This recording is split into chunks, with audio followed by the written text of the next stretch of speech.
Well, a very good morning and welcome to Hove on day 2 of this county championship match between Sussex and Durham. I'm glad to report it's a lovely day down on the south coast. Lots of blue sky above the ground, some high-level cotton wool clouds. You'll probably hear in our effects microphone that it's still quite blustery down here. And if you're sitting in the sun and you're out in the wind, it's very pleasant. If you're in the shade and in the wind, it's really quite chilly.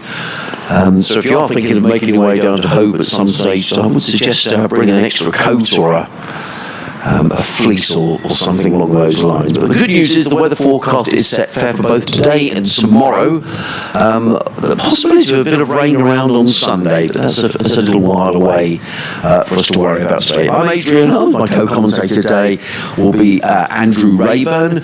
Some breaking news, particularly of interest to anyone who's following the game, is that Chris Rushworth, who was hit on the helmet last night by Tom Clark, the young Sussex medium pacer. Chris Rushworth attempted to hook a delivery from Chris Rushworth, was hit around the helmet. I don't exactly know where that was. He carried on batting. He did bowl 3 overs, but then left the field. However, we've been advised this morning that he would be making no further part in the match. So clearly the most important thing to do is to wish Chris Rushworth well.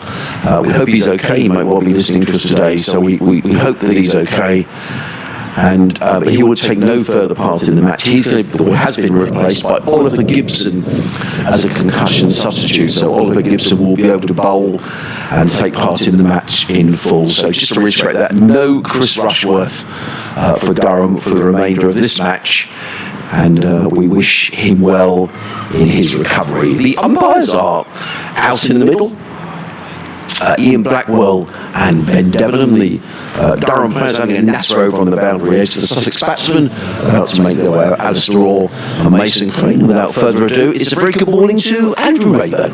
Good morning, Adrian. How are you? Yeah, I'm fine. And we saw last night as we left the ground, we drove out together, and Chris Rushworth was making his way down towards the team bus. Some of the other Durham lads were walking down the street to their hotel, wherever that might be. And we were going to say to him, how are you feeling, Chris? But he was walking unaided, wasn't he? But clearly, it's not good news. No, and I imagine there are some concussion protocols that have to be put into place both at the time. Obviously, he was checked thoroughly. What was interesting, of course, is that they came back out, didn't they, the physio, a couple of overs after he was hit to have another word with him and possibly give him a drink and some painkillers maybe for a headache that was emerging.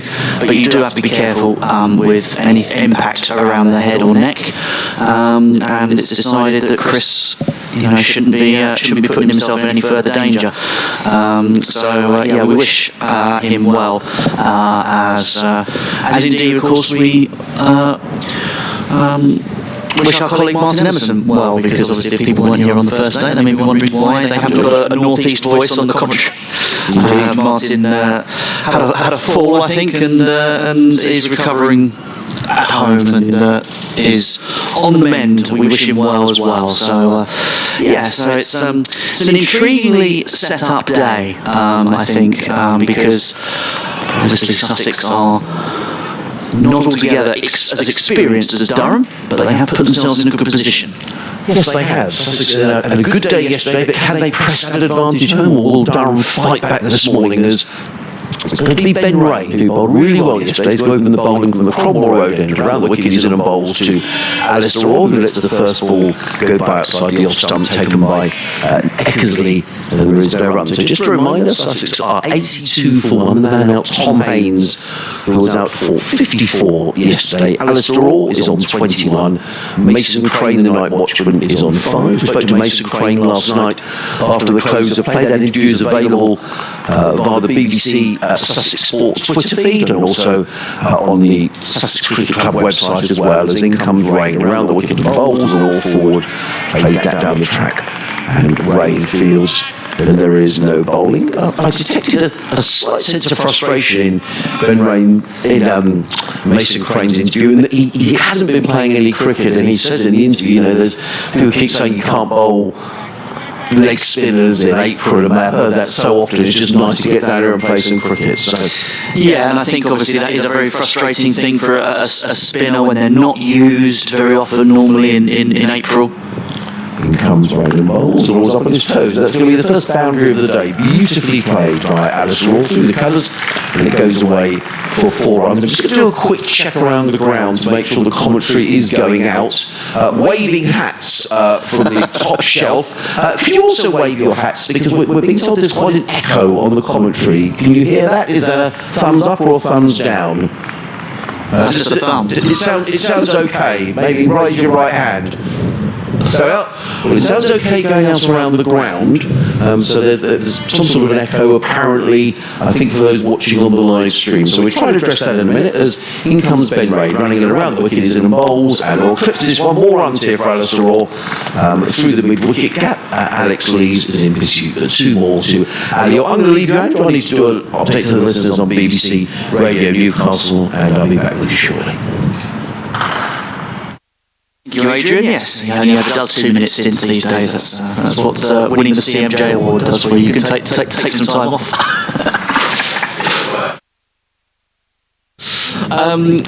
So good opening few deliveries for a Sussex perspective. Adding 6 runs as Rain comes in again and bowls to Orr, and Orr this time tries to push it through mid-wicket again. Doesn't quite time it. It's briefly a little bit uppish and safe. To the field, there's 3 slips in place, waiting for the edge. There's extra cover, backward point, mid-on, mid-off, mid-wicket, and a man on the hook at deep backward square leg as Rain comes in round the wicket to Orr, and Orr's beaten as he tries to cut that one away, but it was a little bit too close to him. So a good end to that over from Ben Rain. 6 coming off the first over of the day. Sussex moving from 82 for 1, their overnight score, to 88 for 1. 21st over of the innings. Ali Orr is on 27. Mason Crane is the other not-out batsman. He came in as a night watchman, 5 runs from 18 deliveries, including a boundary off the last ball of the day. A fine shot after digging in for 17 deliveries as the night watchman. He then opted to crack a loose one away for 4. Tom Haynes, the only man out so far for Sussex, bowled by Potts for 54. And it will be Potts to bowl from the C end. He starts his run up now, and he comes past the umpire and bowls, and Crane is back and plays that straight with a straight bat, deadens it right back down the pitch. No run. So as Adrian mentioned, it's a much more attractive scene than it was yesterday. Yesterday there was some high cloud cover throughout, enveloping the ground really. Potts comes in and bowls, and Crane leaves that outside the off stump, goes through to the wicket keeper Ned Eckersley. Today it's cotton bud clouds, as Adrian said, predominantly blue sky, but with those patches of cotton wool clouds. Not as warm though as it would be perhaps with this sort of scene in July or August. Just Potts comes in and bowls, and it's wide of the off stump again, and Crane opts to leave rather extravagantly. Durham bowled out yesterday for 223. Liam Travascus top scoring with 88, a brilliant innings from him.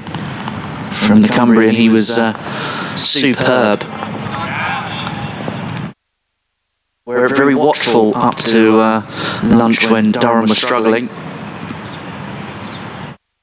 As in comes Jones, and Crane plays that through towards backward point. No run, tumbling stop. Scoreboard, big scoreboard with the over 8 on it, suggests that Durham are a couple of overs short of their timings at the moment.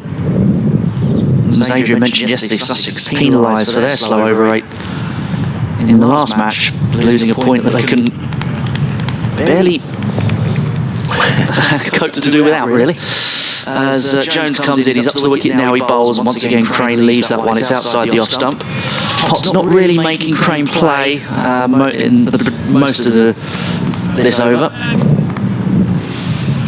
Yeah, absolutely. I mean, Sussex can ill afford to lose points at the moment, let alone for a slow over 8, but plenty of time for Durham to drag that back.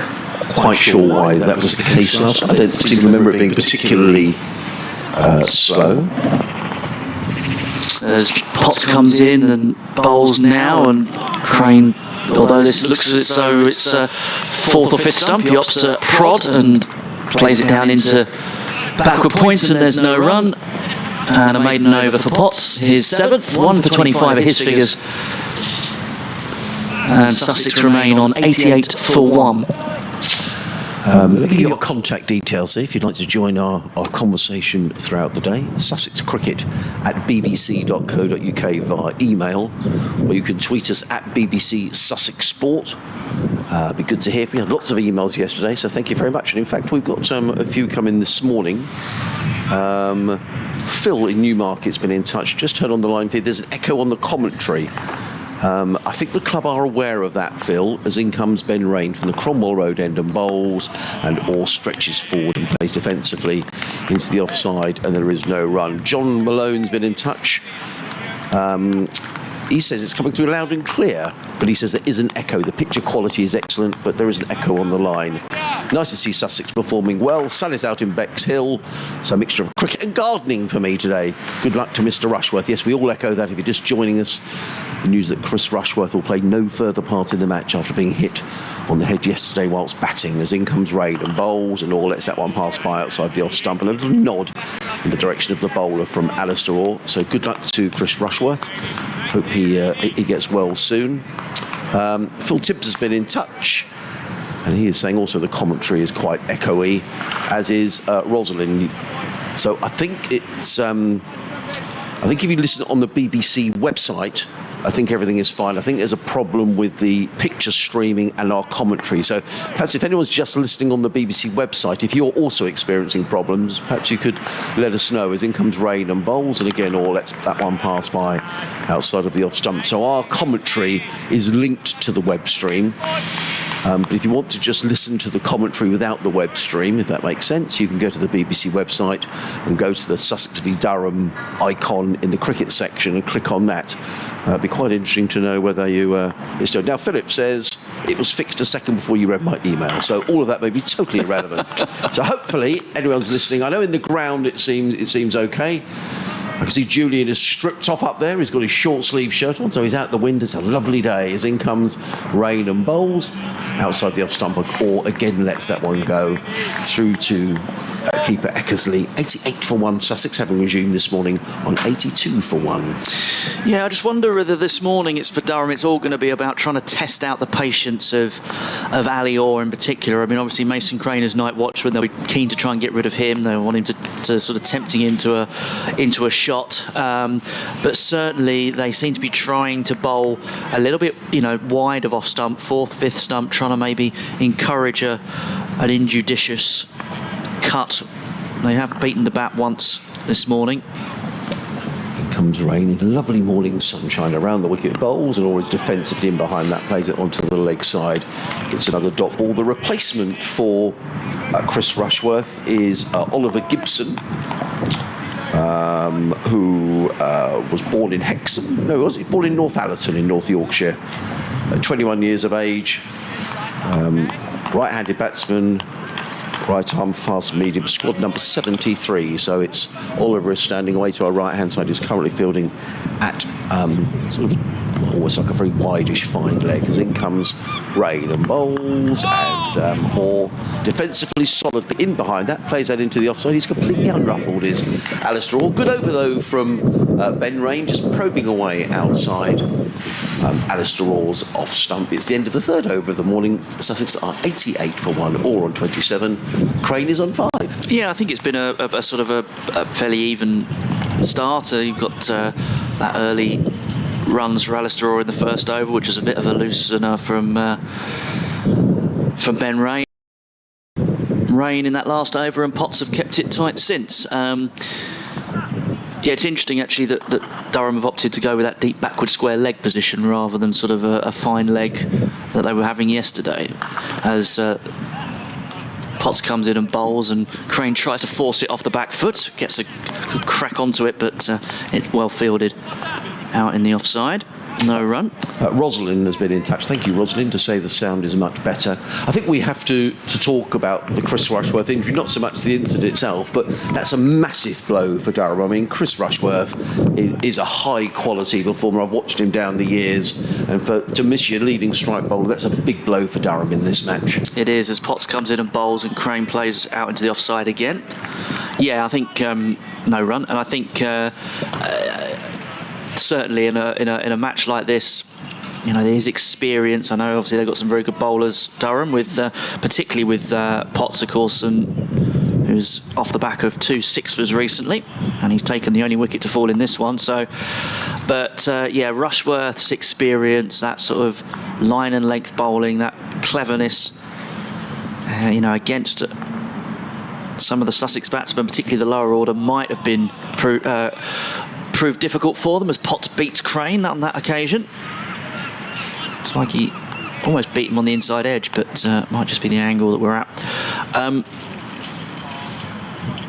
Yeah, it's a big blow. It's and obviously Sussex will obviously they wish him well, and nobody wishes any ill, particularly in that scenario. But of course Sussex will have little sympathy with a team only having one fast bowler unavailable when you consider the resources that Sussex are down to and having to scrabble around for lone players. 2 of them making their debuts in this match. One of them facing up now as Mason Crane is struck in front, or not quite in front, but he's a big appeal.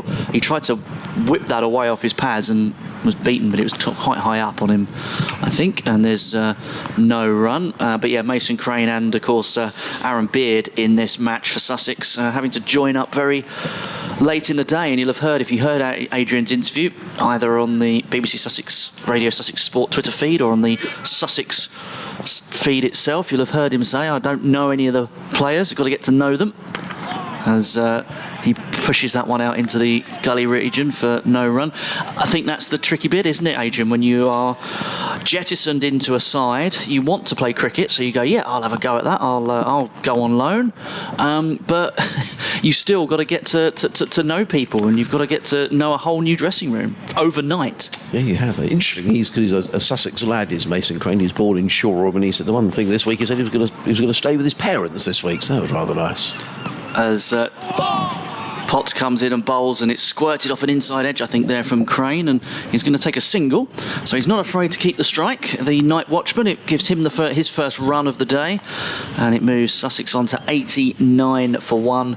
Crane on 6, and Alior at the other end, unbeaten on 27. We actually also have, Adrian, I'm delighted to say that the pixels on the scoreboard are complete on that far side now. Yes, we have balls faced by both batsmen on that far side now. Which wasn't up yesterday. One thing I was thinking, Andrew, is that it shows how well, in terms of the rules of cricket and the rules around concussion protocols are now, you can replace a player, so it's like for like. I think that's an excellent rule. Otherwise, if Durham are down to 10 men, and so the substitute can't bat, can't bowl, it's a huge disadvantage. So I think it's a really good that concussion replacements are introduced. Here comes Rain running in over the wicket, bowls to Mason Crane, who stretches forward, plays out into the covers, and there is no run.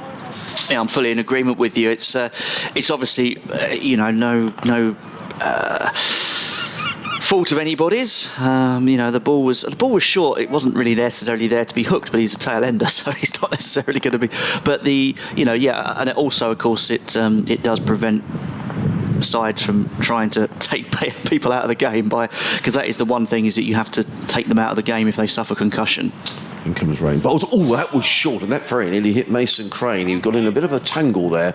The ball whistled past his nose and through to keeper Eckersley. One thing I would say is I felt a bit for Tom Clark yesterday as well, who's excellent young cricketer, and he was straight down the wicket as soon as Rushworth was hit. Chris Rushworth is a big guy, and he fell straight back, didn't he? And it did look very serious first up, and Tom was straight down there to make sure he was okay. And that can be quite difficult. Let's hope Tom's okay as well. As in comes Rain, and played out to the offside by Craig.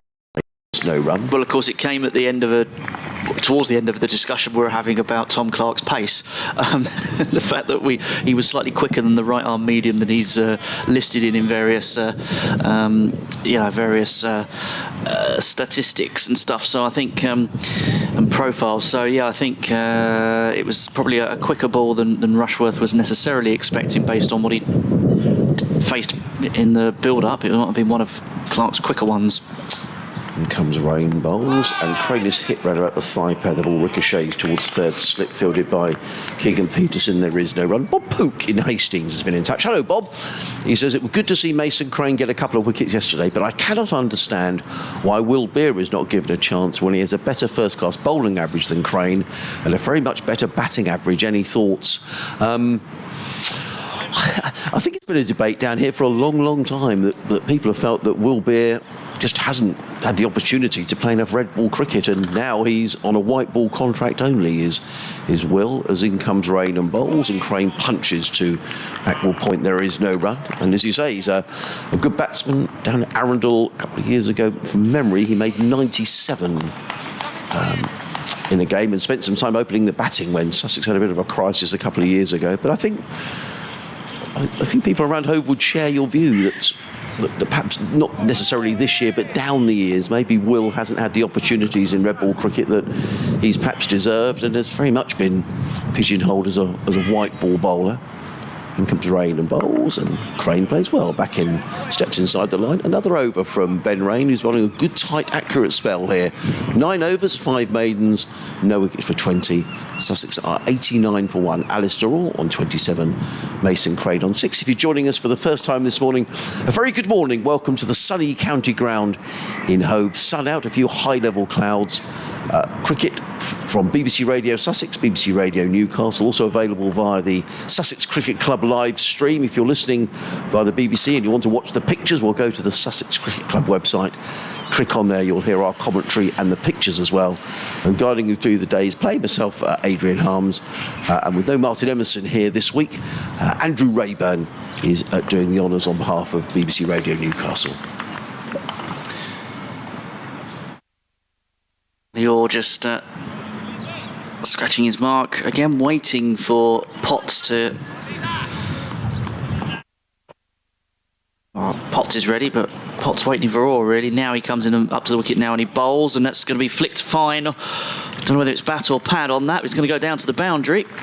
It is leg byes, so it must have come off the hip and down towards the boundary. Very fine past the wicket-keeper. And that will add 4 more to the Sussex score. It takes them on to 93 for 1. Steve Harris is on his way down from Aberdeen to watch the cricket. He's on a train, is Steve, and he says, on Chris Rushworth, I have to ask why he was allowed to continue.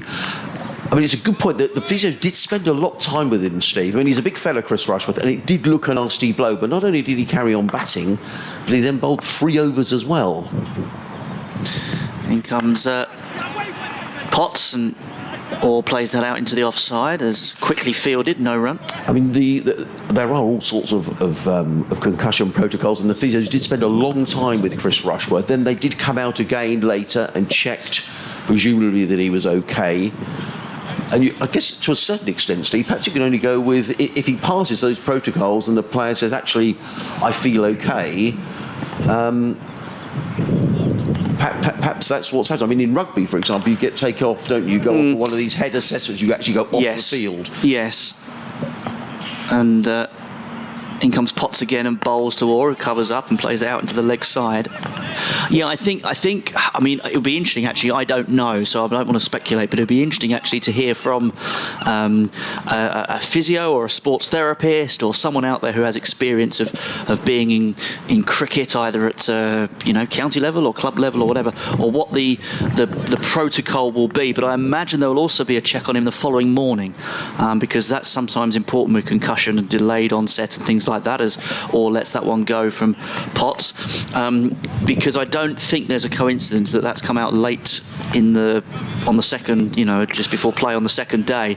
I think a check will have been done, a fitness test essentially, and how he's feeling. Yeah, I mean, I'm fairly certain when the players were warming up down in front of us earlier, and I can't swear to this, but I'm fairly sure I thought I saw Chris Rushworth, so maybe it was a case of go and see how you feel, and perhaps it might have been Ben Rain. Yes, it might have been. It might have been, because I got them confused yesterday. I did. Ooh.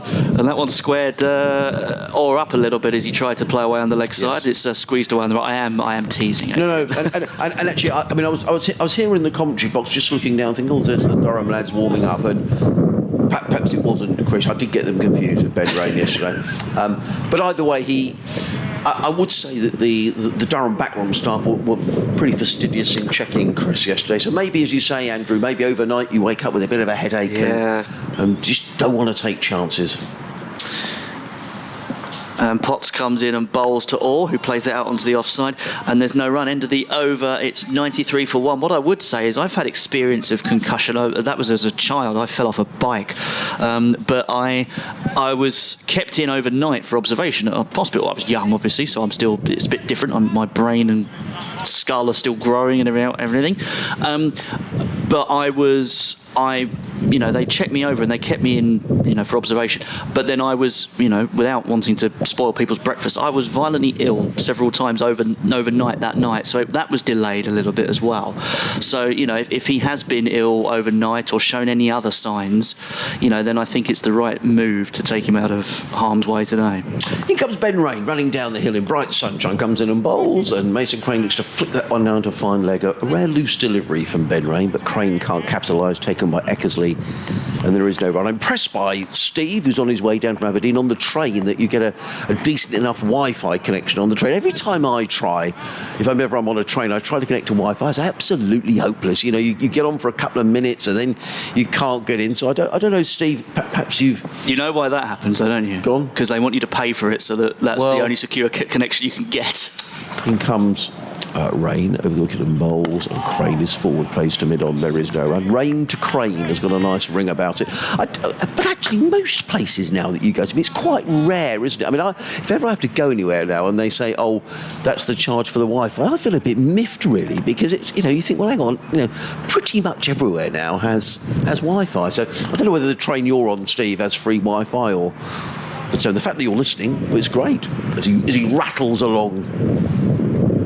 Yeah, not only Wi-Fi, but good enough stream to listen to the commentary as well. In comes Rain and bowls, and Crane drives pleasantly to mid-off, and he's going to get runs. And Alex Lee's dives, gets a hand to it, but can't prevent a couple of runs. I thought he was down a little late there, Alex Lee, to be honest, nonetheless. Yeah, Crane, I don't think Crane was necessarily keen on a second there. He'd sort of made I think he decided on the misfield and went, yep, we'll go, and then or was already on the turn when Crane looked and thought, oh, hang on a minute, I better run as well.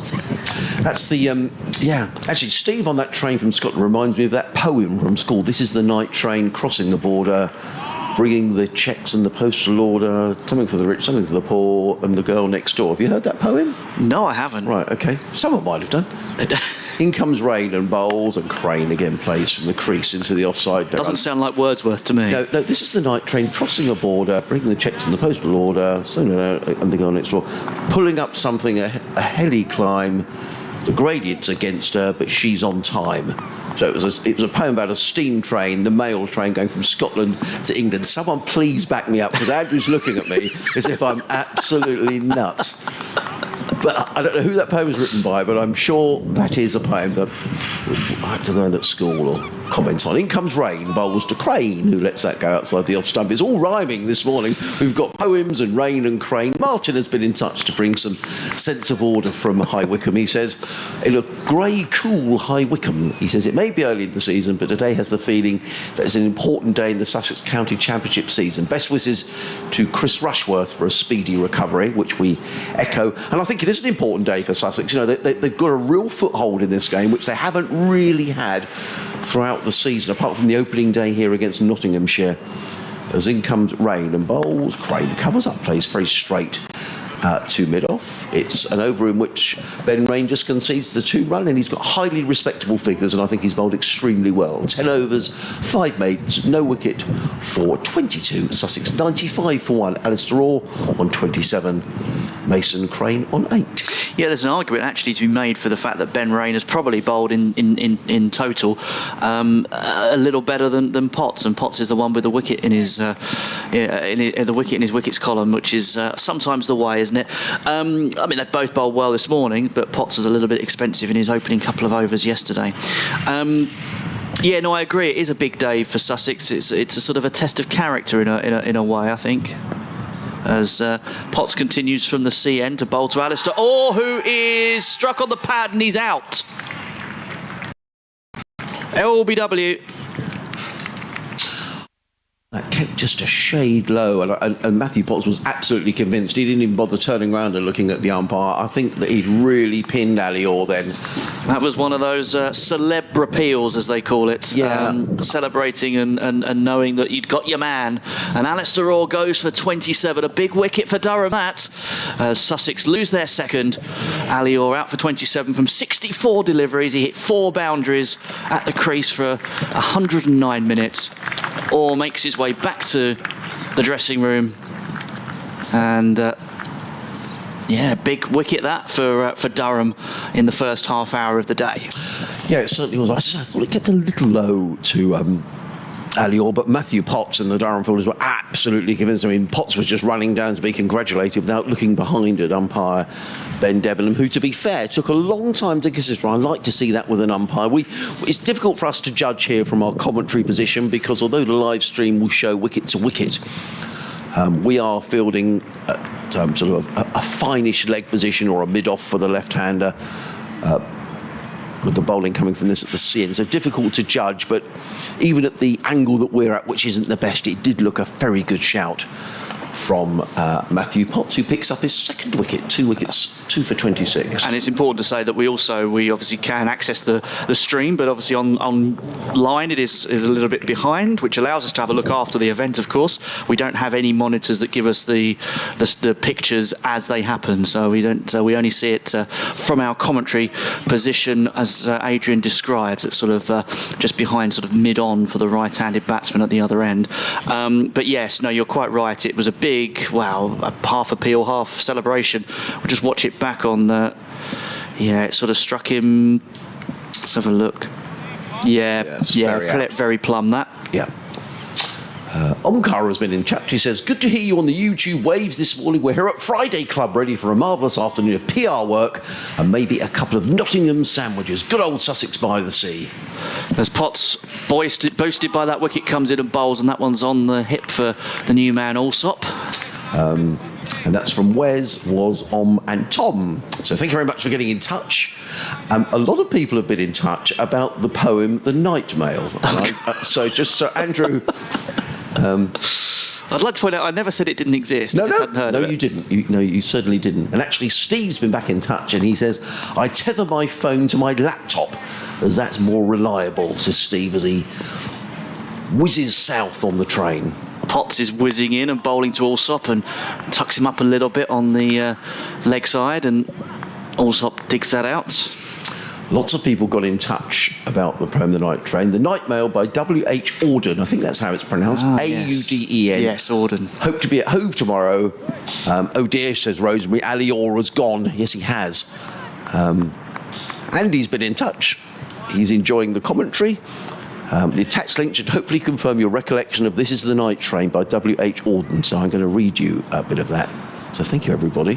Poetry Corner with Adrian Harms coming up shortly as Potts comes in to bowl now to Alsop, who drives through to mid-off, doesn't quite time it, and mid-off comes around to collect. The man at mid-off is Alex Lees, the England opener.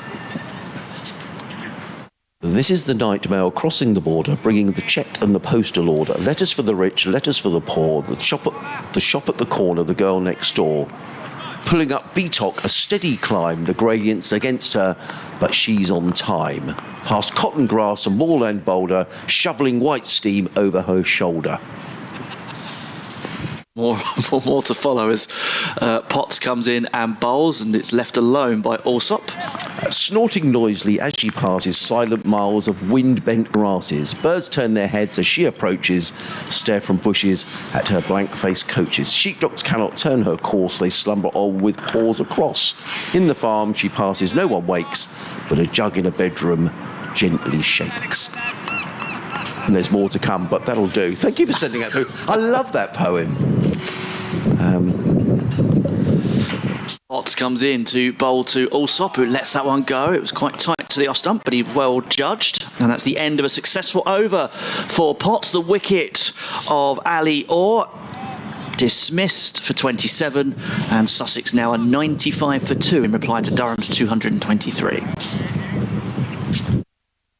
Just the final, I'm going to read the final passage, which it says, asleep in working Glasgow, asleep in Wellset Edinburgh, asleep in Granite Aberdeen. They continue their dreams, but shall wake soon and hope for letters, and none will hear the postman's knock without a quickening of the heart, for who can bear to feel himself forgotten? There we are, that's the night train. The Night Mail, I'm sorry. It's all because Steve Harris is on a train from Aberdeen, presumably to King's Cross, I guess, to watch the cricket tomorrow. Well, he'll be down today, I guess. In comes Rushworth. In comes Ben Rain. Bowls. Let go by Mason Crane. Through to Eckersley. There is no run. Chris Rushworth taking no further part in the game after being hit yesterday. Durham have picked up a wicket this morning, and it's the wicket of Ali Orr for 27 LBW to Matthew Potts. So thank you everyone for getting in touch and telling us all about that poem. As in comes Rain again in bright sunshine over the wicket and bowls, and Crane drives firmly and into the offside. There is no run. Durham have done well here this morning, because in the half-hour play that we've had, Andrew, Sussex have only added the 13 runs, and they've removed the opening batsman. And Ben Rain is keeping it very tight. Excellent figures in his 11th over, 5 maidens. No wicket for 22. He's also, of course, still got the night watchman to try and dislodge. So, although Mason Crane is batting very well, that will possibly be an opening. Here comes Rain and bowls to Crane, who's right in line and plays it out in the offside. He's got a very solid defence as Mason Crane, who is on loan. Andrew was saying, one of 2 debutants in this match, and one of 3 players who are on loan here at Sussex this season. Mason Crane on loan for a month. Aaron Beard, who came from Essex, is here for a month. And Tom Alsop, batting at the non-strikers end, is also from Hampshire. So they are colleagues at the GS Bowl, as in comes Bain and he beats Crane outside of the off stump. Good delivery by Ben Rain, just leaving the right-hander. Taken by Eckersley. And there is no run. Just going to give an update to the listeners on BBC Radio Sussex.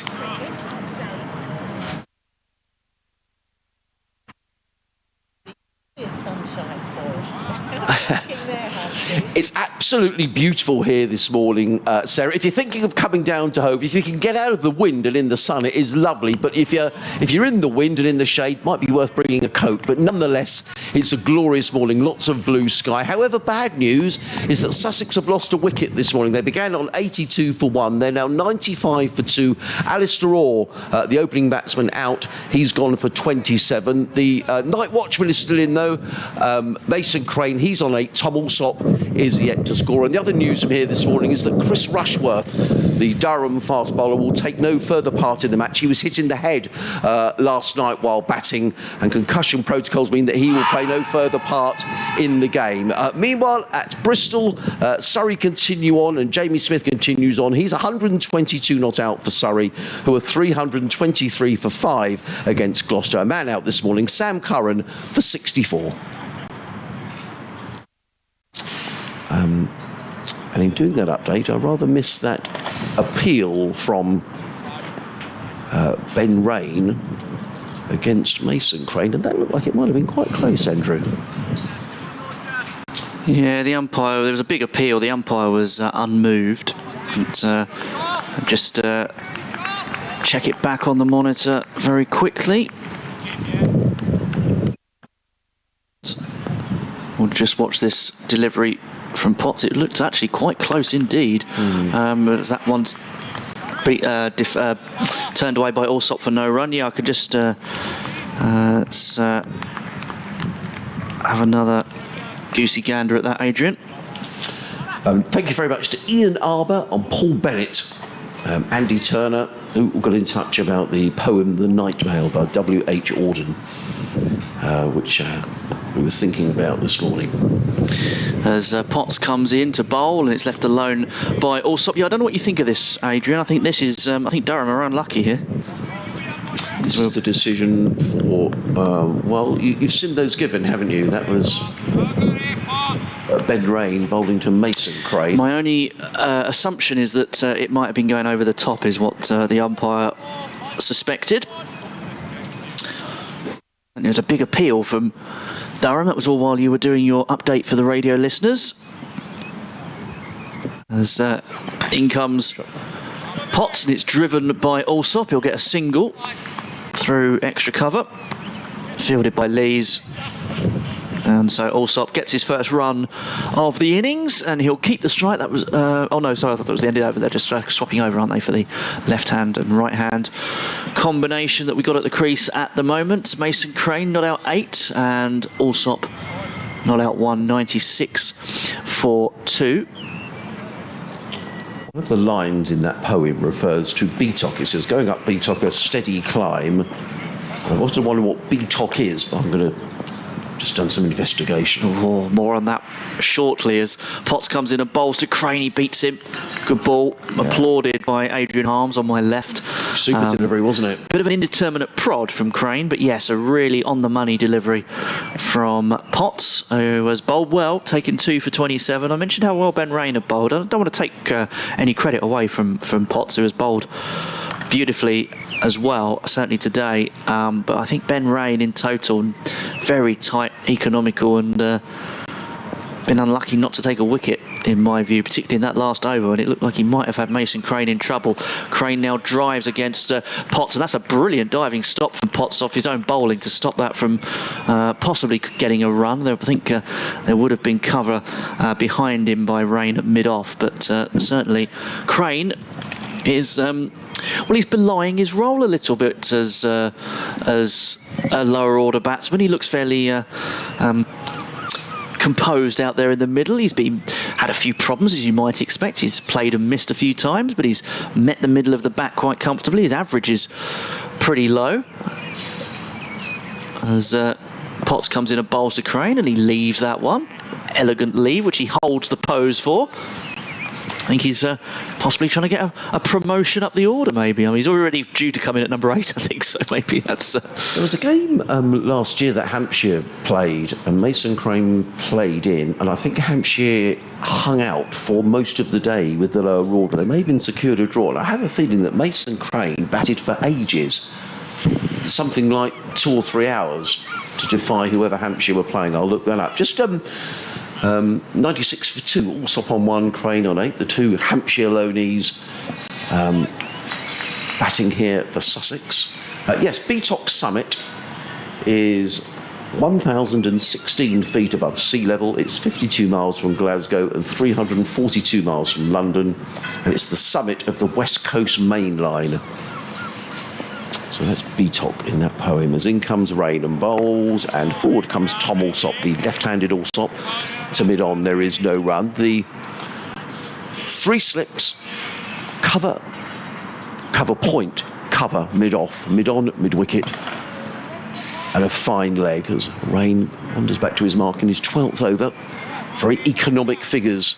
Ben Rain is just what his captain would have wanted here, Scott Borthwick. He's keeping one end very quiet, and Matthew Potts, who didn't start off too well yesterday, has bowled excellently ever since he's picked up the 2 wickets, figures of 2 for 27 as in comes Rain around the wicket bowls. And that's just as I praise Ben Rain how tightly he's bowled, a loose delivery down the leg side, and also is able just to tuck inside the line and flick the ball down to fine leg for a boundary. And the prolonged applause around the ground is because the Sussex 100 is up 100 for 2, Allsop onto 5. And the fine leg is really almost like a deep backward square, yeah. And he had absolutely no chance of cutting that off. I think Adrian, at what is it now? It's 11:41. I think if you'd have said 24 hours ago that Sussex would be 100 for 2 and 123 runs behind Durham, having lost the toss, they would be delighted. They would. In comes Rain bowls to Allsop, and more runs here for Tom Allsop as he plays that wide of the 3rd slip, a chase back from backward point. There's just a single. Tom Allsop was thinking of coming back for the 2nd. But decided against it, and the 2 batsmen just thumbs up to each other and just go and touch gloves in the middle of the track. They'll know each other well, this pairing. Allsop on 6, Crane on 8, 101 for 2. You can probably hear it. It's fairly breezy here. The Sussex flag on the clock tower scoreboard is sort of billowing away in the breeze. Around the ground, the trees just gently swaying in the sunshine as Rain is in and bowls, and Mason Crane is right in behind that and plays it down the onside of the pitch. Yeah, that last run for Allsop, he played to cover up and it just skipped off the face of the bat and squirted away past 3rd slip. So there was a little bit of interest from the Durham fielders as it took the face or maybe a thick edge. 3 slips go down. Again, bowls and Crane glides. That's going to be another boundary. It's nicely played by Mason Crane. Hands on head by Ben Rain. It looked to me as if it was slightly airing down the leg side, and I thought there's an authentic shot by Mason Crane, who goes to 12 and Sussex to 105 for 2. I think it's one of those where a lot of the time you see it, don't you, and they bowl down the leg side and they try and flick it away off their hips and they don't make any contact. This time I think he played it late, whether it's because the pace beat him a little bit, I don't know, but he just literally deflected it, didn't he? Off his I don't know, actually now looking at it, it might have been a bit of an thick inside edge, actually, looking at it. I'm not entirely sure, but Rain again of the wicket bowls, and Mason Crane plays this from the crease without moving his feet and prods the ball into the offside. It's the end of the over. Durham are racing around between overs. Ben Rain, his figures took a bit of a battering in that over. He conceded 8 runs, but he still bowled extremely well. 12 overs, 6 maidens, no wicket for 31. Sussex 105 for 2. Tom Allsop on 6. Mason Crane, the night watchman, is on 12. The man out this morning was Ali Orr, who was LBW to Matthew Potts for 27. Yesterday, Durham making 223, and I think we're going to get a change of bowling at this. Or are we? I think we are going to get a change of bowling.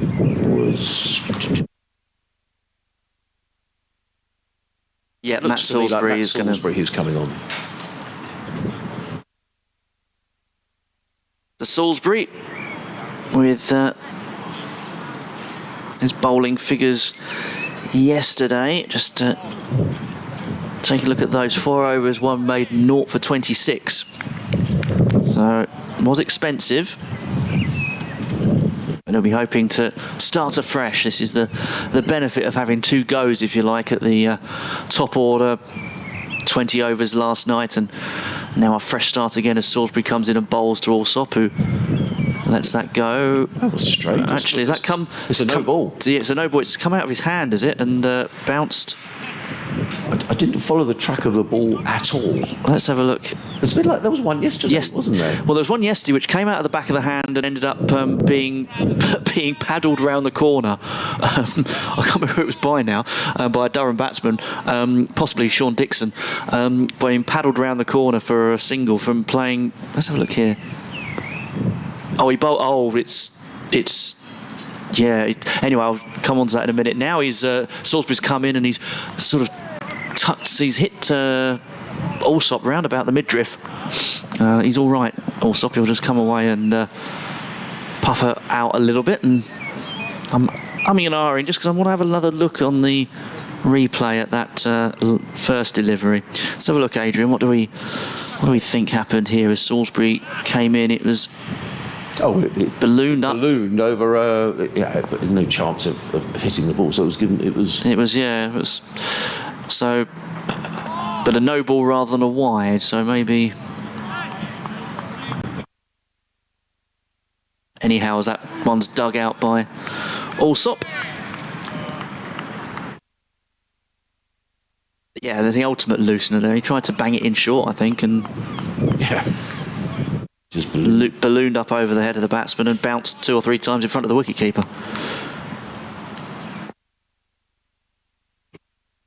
This time Salisbury comes running in. He's up to the wicket now and he bowls, and that one's slightly more orthodox, punched off the back foot by Allsop, but a good tumbling stop out in the outfield from cover. Nice looking shot by Tom Allsop, who's struggled a little bit for runs. He was hit a painful blow on the hand last week at Worcester, and the fears were he may have broken a finger, but it was badly bruised, and he did bat in both innings. But he'll be looking to make an impression here at Hove.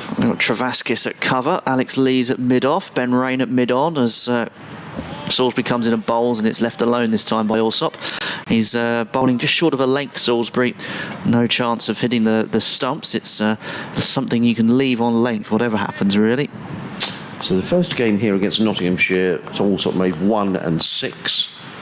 In the game at Derbyshire, he was actually run out, and Tom Haynes completely admitted responsibility for that after he had made, from memory, 16. I'll check that in a moment.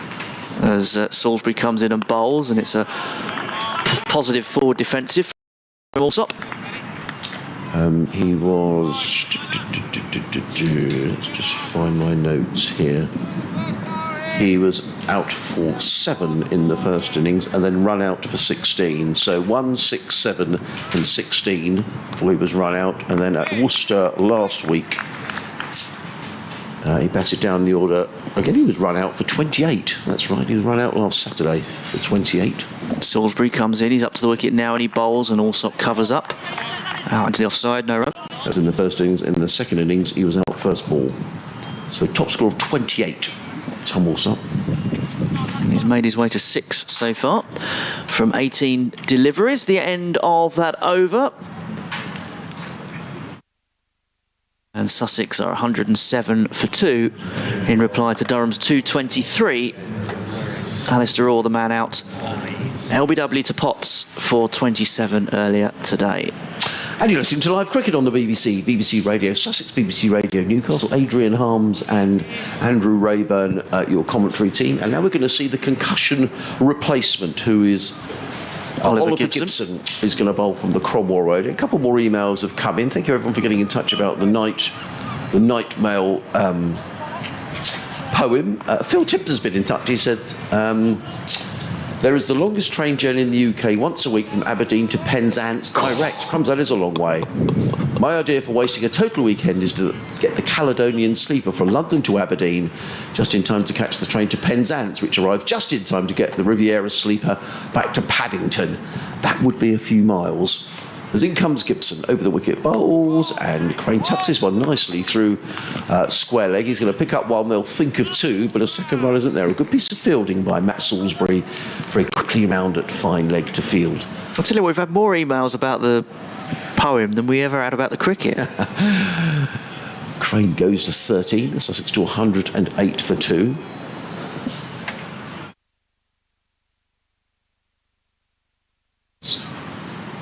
Here's one for listeners. How many poems, published poems, have featured or mentioned or are about cricket? Well, yeah. Oh, crumbs. There's reference to flannelled falls, isn't there, and things, but that's in a general sporting context, I think. But in comes Gibson, bowls to the left-handed, Allsop short, and Allsop ducks underneath. The ball goes through to Eckersley, and there is no run. There's a subtle change in the field here. 2 slips in a gully, backward point, cover, mid-off, mid-on, mid-wicket, and a fine leg. Steve's been back in touch, talking about Paul Bennett. Paul was someone who got in touch about the night train. And Steve says, now, I'm not an Iron Maiden fan. That's not what he says, but I don't know much about Iron Maiden. I'm sure their music is great, but I just don't know much about Iron Maiden. But in comes Gibson bowls, and that's a lovely-looking shot by Allsop, but he doesn't time it. It's a cover drive, and there is no run, straight to the cover fieldsman. I often wonder how many batsmen think, who put that fielder there? How dare they? So Steve Harris says about Paul Bennett, who's been in touch this morning, not the bass player in Iron Maiden. Surely, as he passes through Darlington this afternoon, he'll notice that it's bright and sunny. So I'm assuming that Paul Bennett, or there was a Paul Bennett who played for Iron Maiden. I don't know, Steve. You'll have to let us know. In comes Gibson, right over wicket bowls, and Allsop covers up and plays very correctly to mid-off. And there is no run.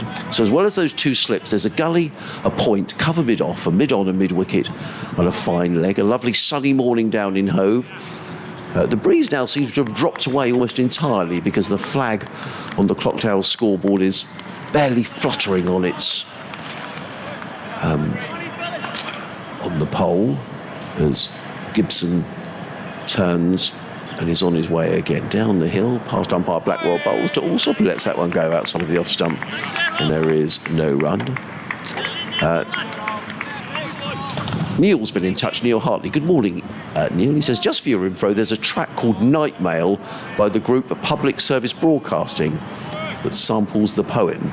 There we are. Had a lot of chat about the Night Mail poem this morning. Gibson on his way again. Bowled shorter, and Allsop rocks onto the back foot and punches that without timing into the offside. There is no run. A good opening over by Oliver Gibson, who, just to reiterate, is a concussion substitute for Chris Rushworth. Will take no further part in the match. Just a 1 run coming off of his opening delivery from Oliver Gibson. Sussex 108 for 2. Allsop on 6. Crane on 13. So Sussex have added 18 plus 8, 26 runs in the... how many overs have we had in the 13 overs we've had today? So slow progress for Sussex. They've also lost the wicket of Alistair Orr, but this is all about consolidation for Sussex, laying the platform. This ball is now 33 overs old. And Sussex will be looking to cash in if they've got wickets in the bank as the ball gets softer. Yeah, what sort of lead do you think? I mean, I obviously don't want to talk about a lead just yet because they're well short of parity at the moment as Salisbury comes in and bowls to Crane, who plays that into the pitch, and it's collected by the bowler. Yeah, but I mean, any sort of lead, I suppose Sussex would say. But you know, what is this pitch? What is a par score for this pitch, would you reckon?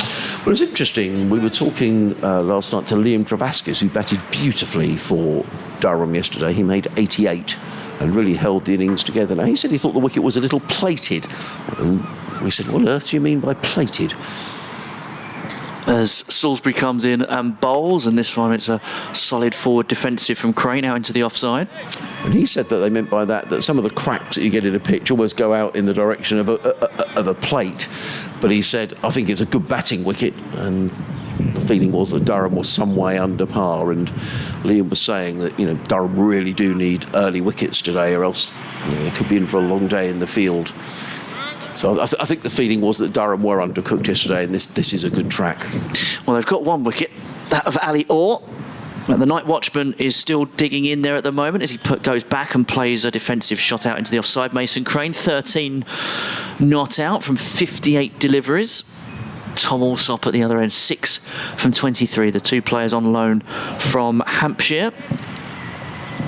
Thank you, Hampshire, is what Sussex are probably saying. Right at the moment they are, yeah. This partnership all belongs to the neighbours along the coast. As Salisbury turns and comes in to bowl now. He's up to the wicket and bowls, and Crane plays that down into the backward point region. No run. Rehearses a shot. He's a very busy character at the crease, isn't he, Mason Crane, when he bats? He's forever on the move in terms of immediately after the ball. He's quite still as he plays his shots and waits for the bowler, but immediately afterwards he likes to practice. He's also another bat twiddler by the looks of it at times. He's into his... taking his guard now, bat raised, little crouch of the knees, and then he's prepared to face as he comes in, and as Salisbury comes in, he tries to flick that away through mid-wicket, but it's collected, and there's no run. Just a quick look around other games in the second division. The game is moving on a pace at Trent Bridge, where Worcestershire were bowled out for 159 yesterday. Nottinghamshire replying with 266. Stuart 45 not out, so a lead for Nottinghamshire on first innings of 107. Already Worcestershire have lost Ed Pollock without scoring. Worcestershire 0 for 1, so still trailing by 107. Salisbury comes in and bowls, and he's bowled Mason Crane. I think that's played on by Crane, and he's out, and Durham have their third wicket of the innings, their second of the morning. And Mason Crane, the night watchman, a diligent innings, 60 balls he faced, but he's out for 13, and Sussex are 108 for 3. Well, I think Durham have bowled really well here this morning. Andrew, they bowled a good line and length. They haven't given the bats much to hit. Mason Crane wanders off. He gets a good hand. Oh, no, he was beaten brilliantly. It wasn't played on at all. I was watching again from... comprehensively bowled. Absolutely. Well, he played down the wrong line, Mason Crane. He played down... the ball went down Piccadilly and he played down Bakerloo. Right. And, he took the off stump out. That really was a cracking delivery from Salisbury. His best of the innings, I would wager. And he means he's on 1 for 28 from his 6 overs. So, I apologise to Salisbury. That was a terrific delivery, and anybody watching on the stream, of course, would have seen that as it happened. It looked like he'd just played on from where we were, but that called that wrong, I'm afraid. But yes, no, a cracking delivery. It's taken the top of off stump. It one of those where the bowler is what you get coached to do, aim for the top of off, and Crane played down the wrong line, and he couldn't quite believe it. It moved away from him. And that brings to the crease the India Test batsman Cheteshwar Pujara, who's been in fantastic form. And he gets a good round of applause because this is his home debut. Of course, yes. As he makes his way out of the pavilion. So good to see him here at Hove. Made a wonderful double 100 at Derby, made 100 at Worcester last week. He's in terrific form. Someone else who's in good form is an ex-Durham player at Lords, Mark Stoneman, in good form. Middlesex 186 for 3 in reply to Leicestershire's 149 yesterday. Stoneman is 96 not out at headquarters. The other game in Division 2 is at Derby, where Derbyshire have had a bit of a collapse. Michael Hogan and Michael Nesser in the wickets there for Glamorgan. Derbyshire now 308 for 6, having at one stage been 276 for 2. Guess making a century for Derbyshire yesterday, but Jara's going to have to wait to face his first ball, because that was the end of the over from Matt Salisbury, and it's going to be Oliver Gibson, the replacement, who's running in from the Cromwell Road end, bowls to Tom Alsop, and Alsop lets that one go outside of the off stump. Well taken by Eckersley. And again, there is no run. It's been really impressive, the Durham bowling here this morning. They've bowled good lines and lengths. They've made the batsman play. Scott Borthwick, who's clapping his hands at second slip, I'm sure will be really pleased with the way Durham have bounced back from a difficult day yesterday. Yeah, 26 for 2 off of 14 this morning. In comes Gibson over the wicket, bowls, Alsop covers up, plays 2 mid off, and there is no run. Very quickly in the first division, of the County Championship. Northants 268 for 8 at Chelmsford against Essex. Surrey 337 for 6 at Bristol against Gloucestershire. Well, Lancashire in real trouble down the road at the Aegeus Bowl, 77 for 4 in reply to the Hampshire total of 246. No surprise, Abbott, Barker and Abbas all in the wickets. Very fine seam bowling attack Hampshire have got. In comes Gibson, bowls, Allsop up in his toes, steers that into the covers, and there is no run. Somerset piling on the runs against Warwickshire in Taunton, 384 for 8. Somerset, century yesterday for Matthew Renshaw. And the final game in Division 1 at Headingley, Kent bowled out for 291, Yorkshire 5 without loss. Drummond, who's had a good start to the season, making 109 for Kent. As in comes Gibson, bowls, and Allsop again defends onto the onside. Excellent line and length here from Oliver Gibson. Sussex 108 for 3, as Andrew was saying, adding just 26 runs this morning. There'll be 15 overs after this, which will give you an idea of just how tightly and how well the Durham bowlers have really stuck to their task. Gibson again bowls, and Allsop takes that on, and as I say, then he bowls a short delivery that Allsop cracked through the covers, and it's going to run away up the hill for 4 runs. No, it's not. That's a brilliant piece of fielding out there by Ben Rain. That was terrific stuff. I thought that was definitely going to run away for 4 runs, but Rain chased the ball back, dragged it back just as it was going to cross the boundary. And he picks up 3 runs, does Tom Allsop. He goes to 9, Sussex to 111 for 3, and it's going to be the first ball to be faced at Hove by Cheteshwar Pujara. Yeah, we saw some of those sort of cut shots in front of square yesterday, didn't we, from some of the Durham batsmen, but quite often they were from the other end and racing away down the hill for 4. As I mentioned yesterday, if you hit the ball through the covers from facing from the Cromwell Road end, the ball does sort of dry up as it goes up the hill, so it's often kept in. That was a good stop. In comes Gibson to bowl to Pujara, who drives handsomely down the ground. Gibson gets a left hand to it, but he can't stop Cheteshwar Pujara scoring his first run at Hove as the ball is deflected to mid-off. So Pujara will retain the strike. He's on 1. Sussex are 112 for 3. Tom Allsop is on 9. And Oliver Gibson's figures 2 overs, no maiden, no wicket for 5. Time for me to nip off and update the listeners in the northeast of England, and I'll leave you with Andrew Rayburn. Thank you, Adrian. Yes, and those listeners will be delighted with the start that Durham have made in the first hour. A couple of wickets and some tight bowling, which has restricted Sussex from their overnight 82 for 1 to 112 for 3. So Sussex are 110 runs behind. 111 runs behind, sorry. And still needing to bat well to get parity and then to try and find a first innings lead. Of course, one of those wickets is that of the night watchman Mason Crane, as we watch Salisbury coming in to bowl to Cheteshwar Pujara, who tries to flick that away through mid-wicket. It's fielded by Potts at mid-wicket.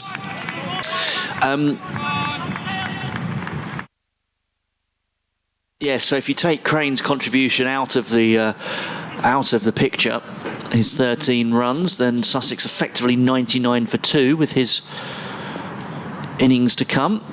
As Salisbury comes in and bowls to Pujara, who's forward in defence, no run. That's often a good way to look at it if you've got the night watchman. So you actually take their score out of it, imagine that their innings is completed but to come, and 99 for 2 effectively Sussex. I think, can you build on that? But if Durham were to take another wicket or 2 between now and lunch, they'll feel they're right in this game. As Salisbury now is up to the wicket and bowls to Pujara, and Pujara pushes that out into the offside, no run. Certainly if they could remove Pujara before lunch, they will feel they're right in this game. Still to come for Sussex, Tom Clark, Mohammad Rizwan, the wicket keeper.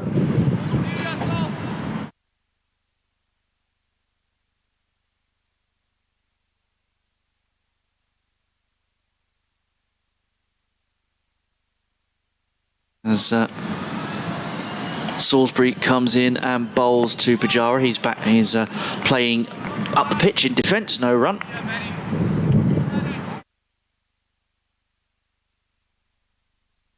Four minutes past 12, so you might be just breaking off for a spot of early lunch or a quick cup of tea. 112 for 3, the Sussex score. Wickets falling, a couple. One to Potts, one to Salisbury. And it's Salisbury is coming in now to bowl to Pujara. Pujara pushes that up towards mid-off. There's no run. News from this morning, if you've just joined us, that Chris Rushworth will play no further part in this match after concussion protocols, and he was struck on the head while batting yesterday, struck on the helmet, certainly in the helmet area, and will play no further part after checks this morning. As Salisbury is up to the wicket now, and he bowls to Pujara, and Pujara plays that soft hands down through between slips and backward point, and will get a couple of runs, and it takes his score on to 3 and Sussex to 114 for 3 at the end of that over. The only runs coming off that Salisbury over, he's bowled 7 overs, 2 maidens, 1 for 30, his figures.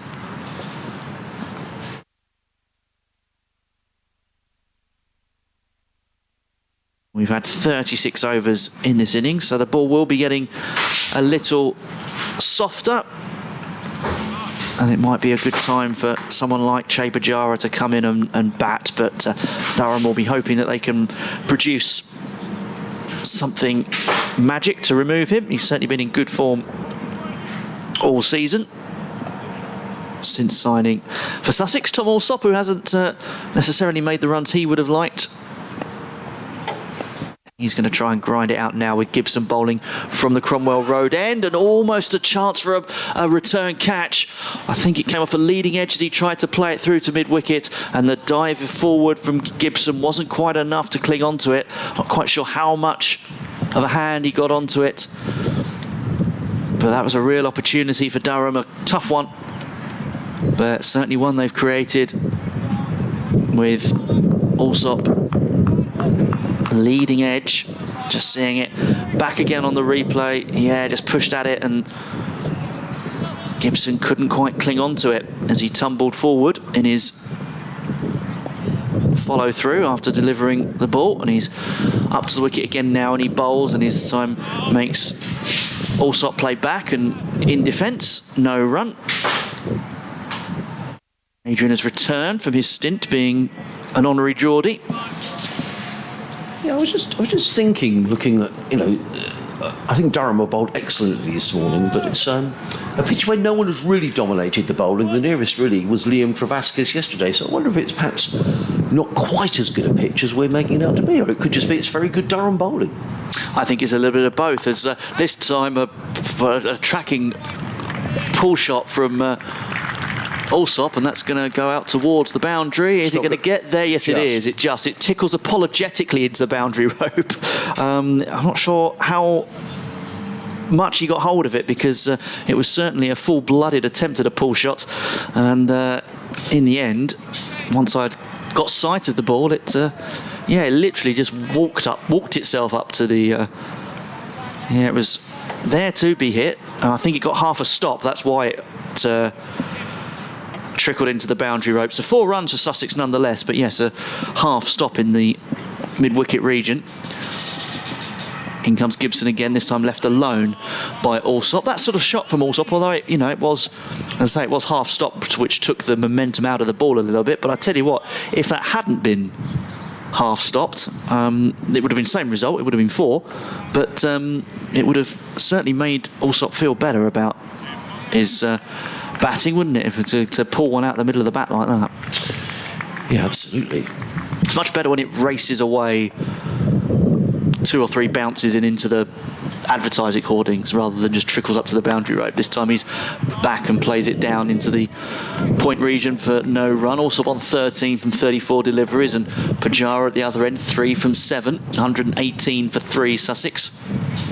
Martin Weiss has been in touch. Hello, Martin, in Twickenham. We were talking about the poem The Night Mail this morning. We've got a follow-up to that from Martin. I'll read his email in a moment. This is the last ball of this Gibson over, his third, as a concussion substitute for Chris Rushworth as he comes in and bowls, and Allsop tries to play that into the leg side. He gets a little bit caught up in himself and can't force it away, and there's no run. So 118 for 3 at the end of the over. Allsop 13, Pujara is 3.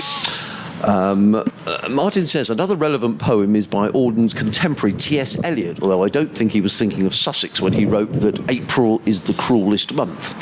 Maybe he was thinking of leg spinners. Well, another literary link I may have mentioned before, but the marvellous interwar novelist and dramatist Patrick Hamilton was a keen Sussex fan. He was born in Essex and lived for some time in Hove. I believe there is a bus route named after him in Brighton, where some of his work is set. I didn't know that.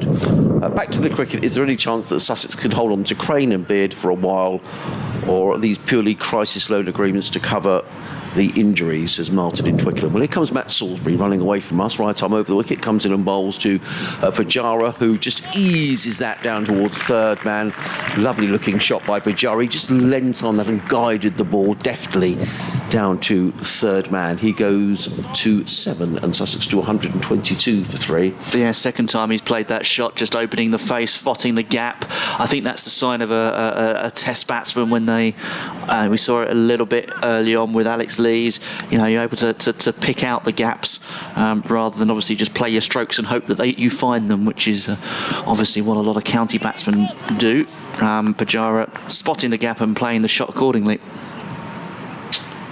Salisbury, 2 slips in a gully, bowls, and he runs straight through the crease, does Matt Salisbury. He's already had a strange delivery today with his opening delivery this morning, where the ball ballooned over the head of Mason Crane. It was actually called a no ball.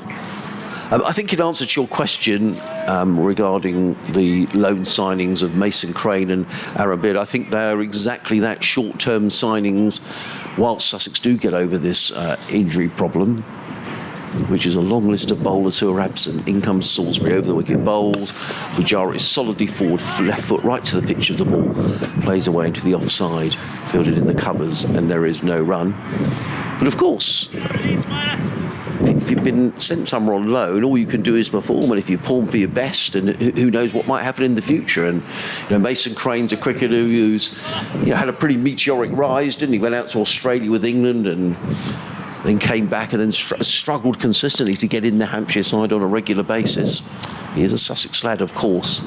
There's been a lot of junior cricket here as in comes Salisbury bowls, and Pujara clips this nicely down to fine leg and picks up another single. He goes to 8.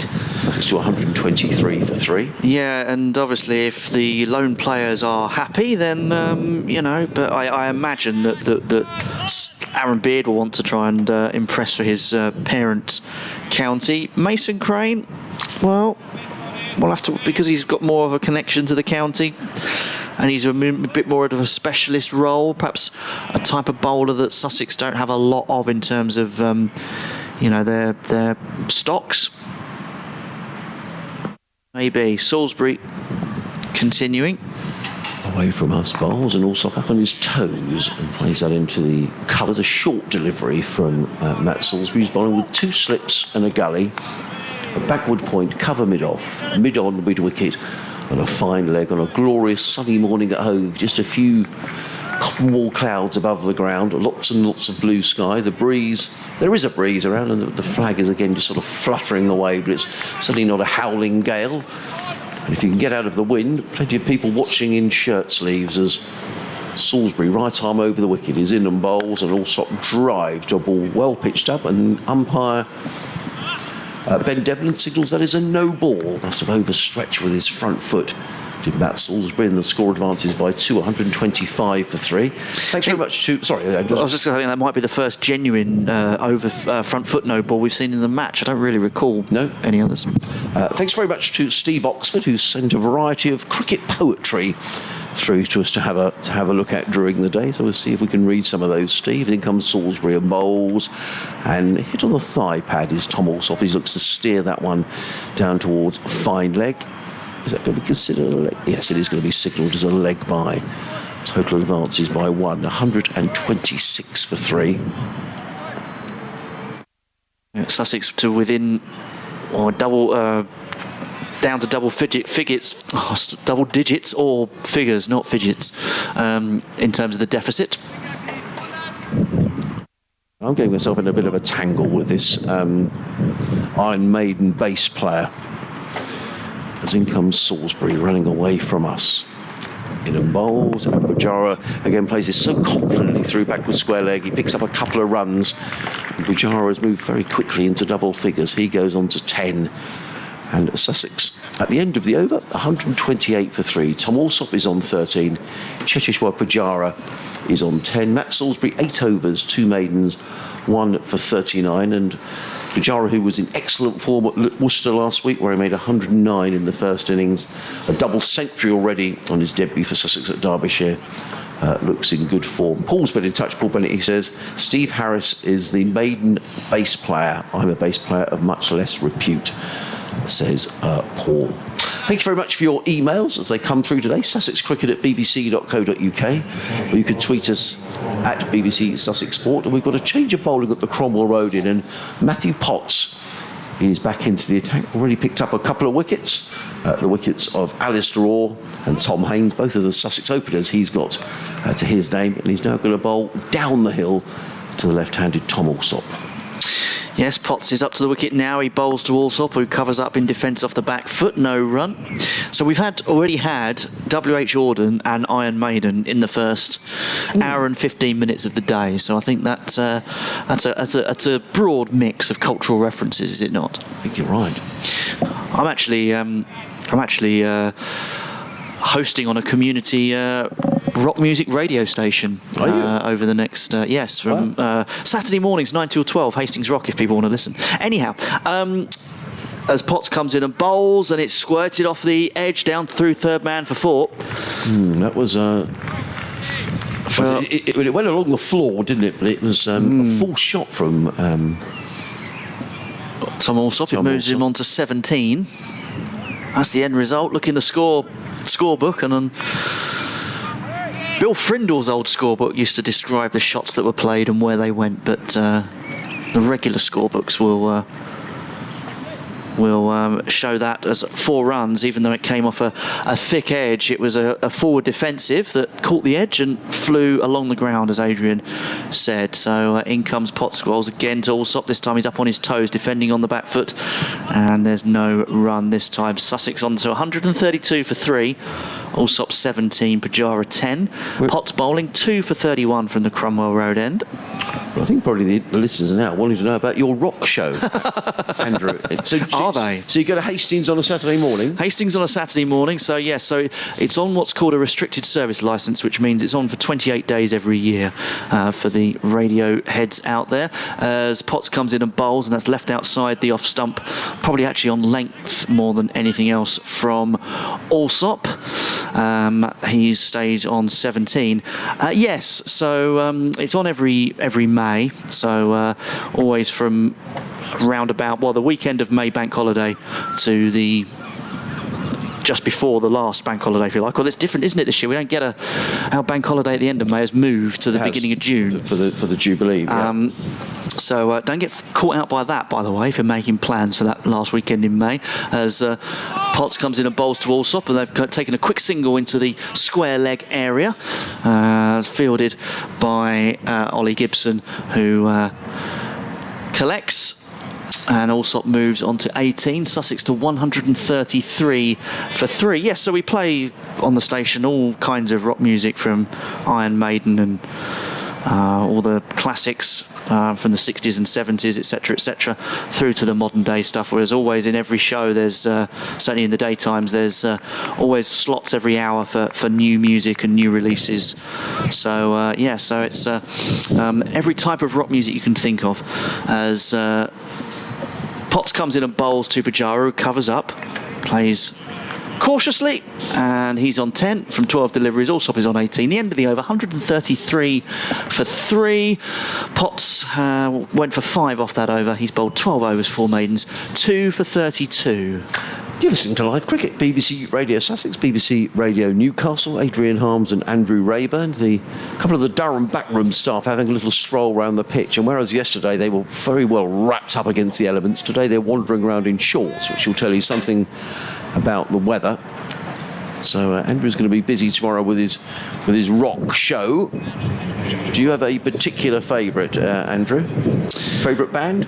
I have many favourite bands. Are you going to name one? I'll let you have three. Okay, I'll go with the spread. To be fair, I'll go if I'm talking about my three favourites, they are very cliched. It's just the Beatles, Queen, and Oasis. Really, they're the main three in terms of the Holy Trinity for me. But yeah, anything really. I like all sorts of stuff from the 50s, 60s, 70s, and up to current stuff. So right. And we'll play all of that Hastings Rock from tomorrow through for the next 28 days. And can you only listen if you're in Hastings? It's on the radio in Hastings on I think it's 87.7 FM in Hastings, Bexhill and the surrounding areas, but it's also online. Right. So search Hastings Rock Radio. So anyone could listen to you tomorrow morning. If you want to listen to your all around the world. Right, great. So yes. Tomorrow morning, Andrew Rayburn, 9 cricket till commentator 12. And rock presenter tomorrow. Absolutely. Ben Rain is back into the attack for Durham. First time he's bowled from the CN, comes in and bowls to Tom Alsop, who drives a ball without timing to mid-on, and there is no run. Not entirely definite on this. This might be the first time he's bowled from the CN all match, I think. Yes, it is. He's got excellent figures, Ben Rain. Spoilt slightly in the last over he bowled from the Cromwell Road end, but he went for 8 runs. But he's in his 13th over, 6 maidens, no wicket for 31. He's coming into bowl to the left-handed Tom Alsop with 2 slips in a gully. Ben Rain runs away from us around the wicket. He's in and bowls, and Alsop shoulders arms. It's that one go, not taken cleanly by Eckersley, but it doesn't cost Durham a run. And there is no run. Sussex have added just the 51 runs this morning. We're in the 20th over of the day, so this is going on, got sort of 2.5 and over, which is largely irrelevant. Sussex looking to build a lead and probably for the first time this season get themselves in a position where maybe they can win the game. Durham, of course, will have other ideas. Rain is in, bowls, Alsop clips this firmly to mid-wicket, and there is no run. It's a carefully constructed innings here by Tom Alsop, who's on 18. He's faced 45 deliveries. Yeah, it's certainly Durham's morning thus far, but it's important as well that Sussex don't get ahead of themselves, because very much so. They would have looked at the position of the match and gone, well, in any other situation, yet a team in this position would consider themselves, ahead of the game, if you like. But they know that they've had a couple of wickets to the score, and it all looks a little bit different. And certainly for a side that isn't used to winning matches, they need to make sure that they are. Rain in bowls, clipped away by Alsop. That's a nice looking shot down to fine leg. Picks up a single. He goes to 19, 134 for 3. Sorry, Andrew. That's all right. No, they didn't. Obviously, they need to make sure that they are, taking each chunk of runs as they come, really, and not allowing themselves to think about the bigger picture. They've got to look at the situation as it stands. And I guess, I don't know, Adrian, you'll be able to remember more clearly off the top of your head, but how many times in the last year have they been in a position to try and set up when I say set up a victory, I mean literally that. I mean playing the approach shot to the green, if you like, rather than trying to finish it off. How many times they've been in a position where they can say, do you know what, if we had another 50 runs, we've got a chance here. And I just wonder, they've got to have that mentality in their head in the next, won't be today, but moving day, I think, in this match will be tomorrow. Just a change in the field here for Ben Rain. He's bowling to the right-handed Pujara, and he's going to give himself, there's 2 slips, well, almost a 4th slip. I wouldn't say that's a gully. 2 slips and a 4th slip. Keegan Peterson's gone in there. The fine leg is coming rather squarer, a deep backward square. Ben Rain is on his way, bowls to Pujara. Pujara is forward, placed to mid-wicket. I wonder if it's to cut off that soft hands shot that Pujara has earned. I think he's earned 6 runs out of it so far. 6 of his 10 runs have come through that third man region, so they're just trying to cut off him using the soft hands to ease it through that sort of gully and third man area. Rain, number 44 on the back of his shirt. He's going to run away from us. Final ball of his 13th over. He's into Pujara. Pujara stretches forward. He looks to have so much time. Does Cheteshwar Pujara plays it to mid-off. There is no run. End of the over, 134 for 3. Allsop is on 19. Pujara is on 10. Ben Rain's figures, 13 over 6 maidens. No wicket, 4.32. The answer to your question is rarely in the last year have Sussex been in any position where they've been able to dictate the terms of the championship match. The game at Worcester last year was a game where they set up a declaration and Worcestershire actually knocked off the runs to win in a good run chase, a very good century there from Jake Libby. But Sussex haven't been in a position very much at all in the last year where they've been in any sort of position to dictate the terms of a match, and they've just been looking here to build a sizable lead. But Durham are bowling very well and very accurately. As Potts bowls the first ball of the next over from the Cromwell Road and also defends into the offside. There is no run. Yeah, so it's going to be intriguing to see where Sussex, or where the match is positioned at the end of the day. I suspect that well, we'll have to wait and see. I mean, if Sussex are still batting by the end of the day, they'll be in a very strong position, but it's where the match situation is at the end of the day as Potts comes in and bowls to Allsop, who pushes that up towards the mid-off region. There's no run. And as you mentioned, Adrian, earlier, I mean, the game moved on quite quickly around sort of just before and after lunch yesterday, certainly with Sussex wickets and then Durham starting to score a little bit quickly, and then in the evening session as well when Sussex motored along in those first 20 overs. So there's no pressure on Sussex to score quickly today. Overall, actually, the run rate's not bad, 3.3. But they have been restricted a little bit this morning. But they'll feel a little bit of pressure in terms of making sure they don't lose too many more wickets.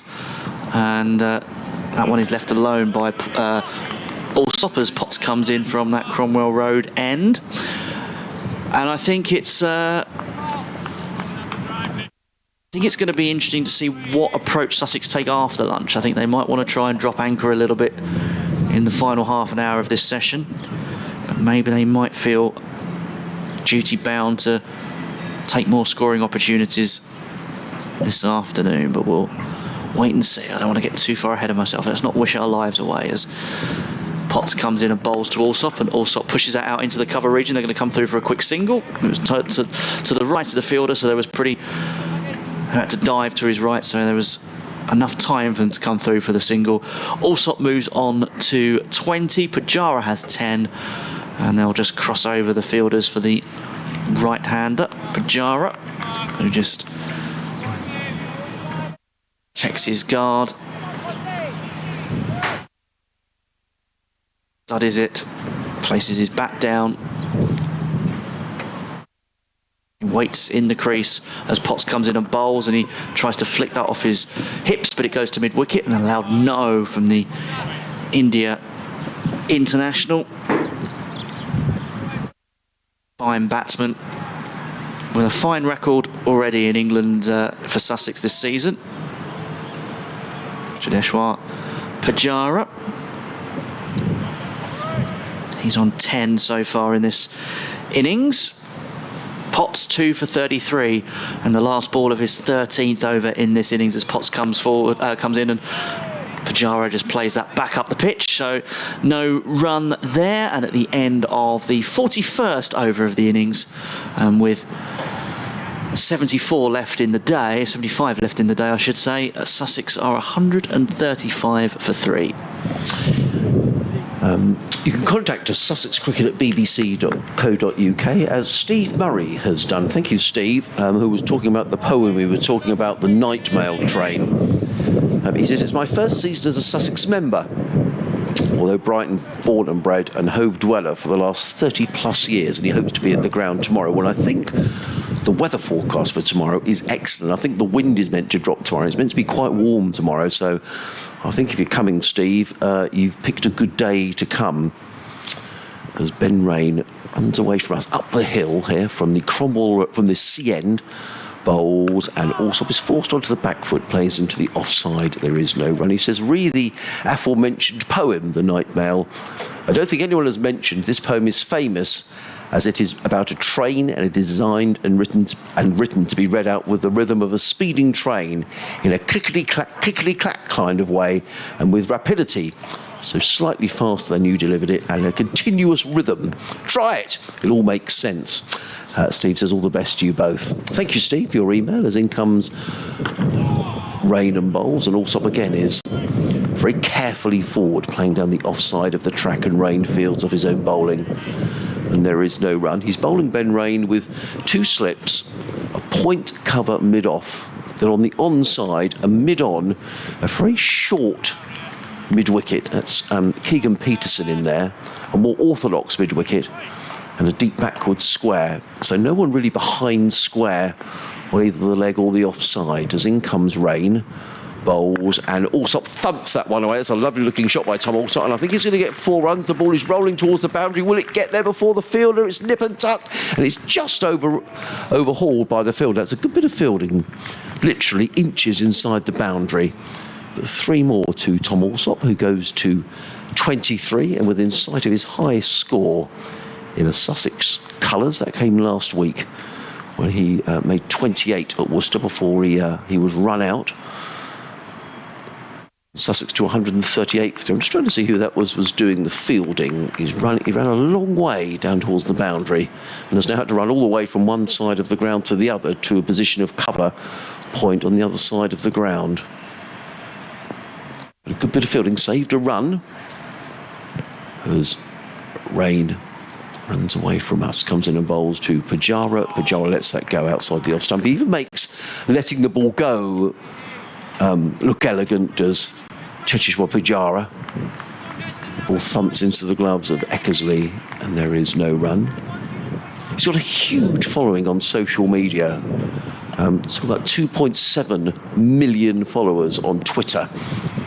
And when Pujara posts anything, I think after his first game, he tweeted and said, pleased to have done well for the team.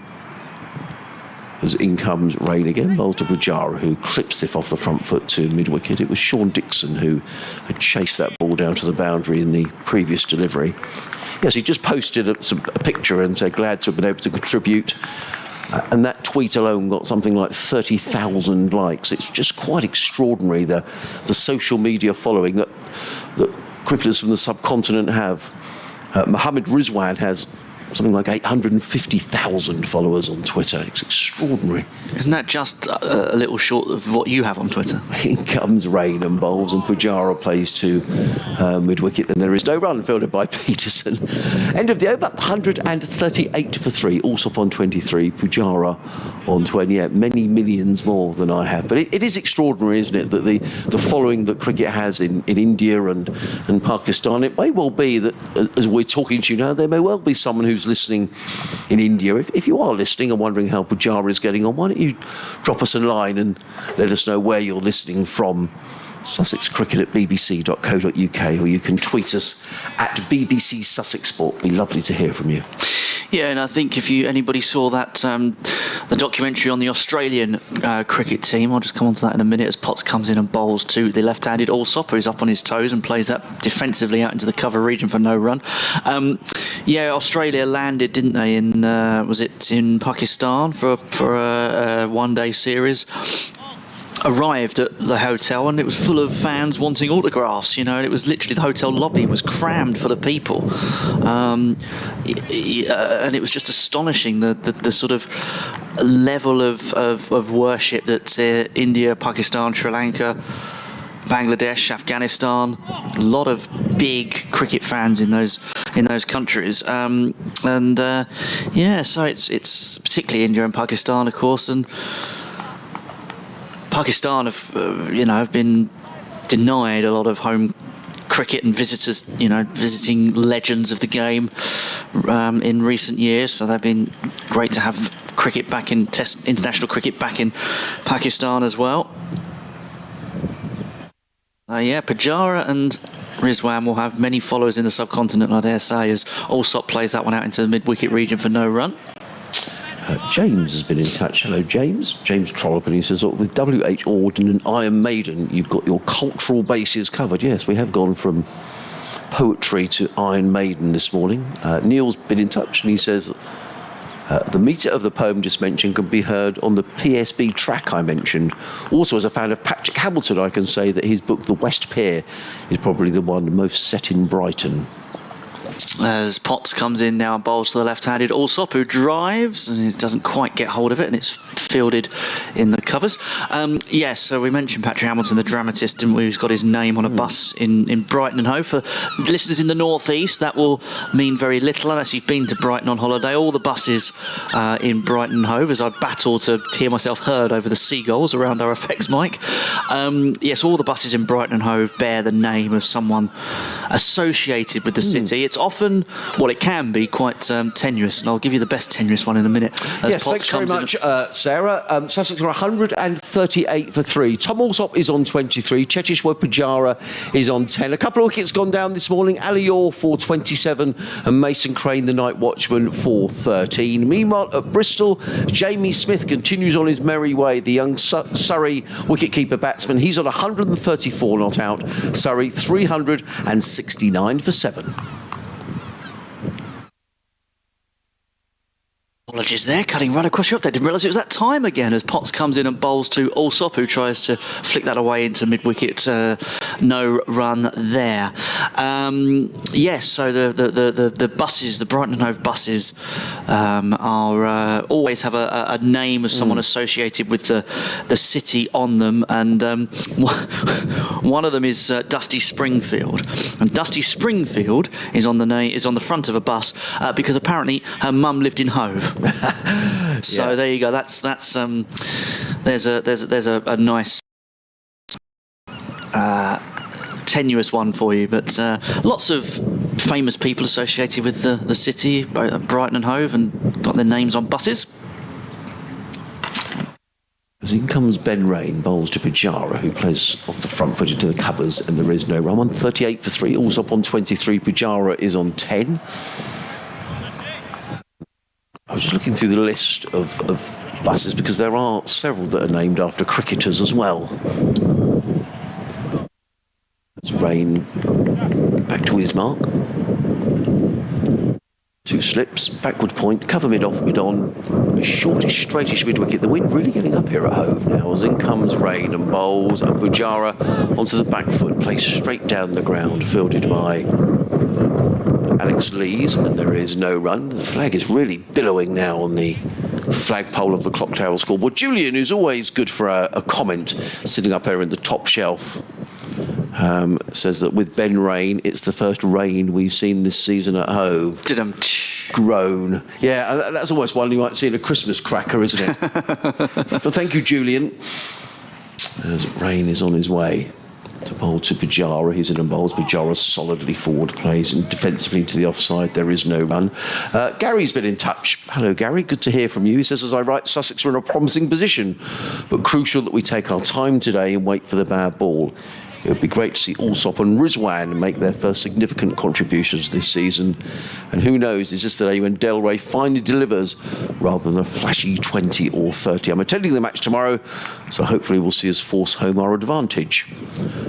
Just break off for a moment as in comes Rain and bowls, and Pujara plays this wristily down towards fine leg. They've taken one, they'll think about 2, and there's in the end a comfortable second as the ball is fielded down at deep backwards square by Gibson. A couple more runs to Pujara. He goes to 12. Sussex to 140 for 3.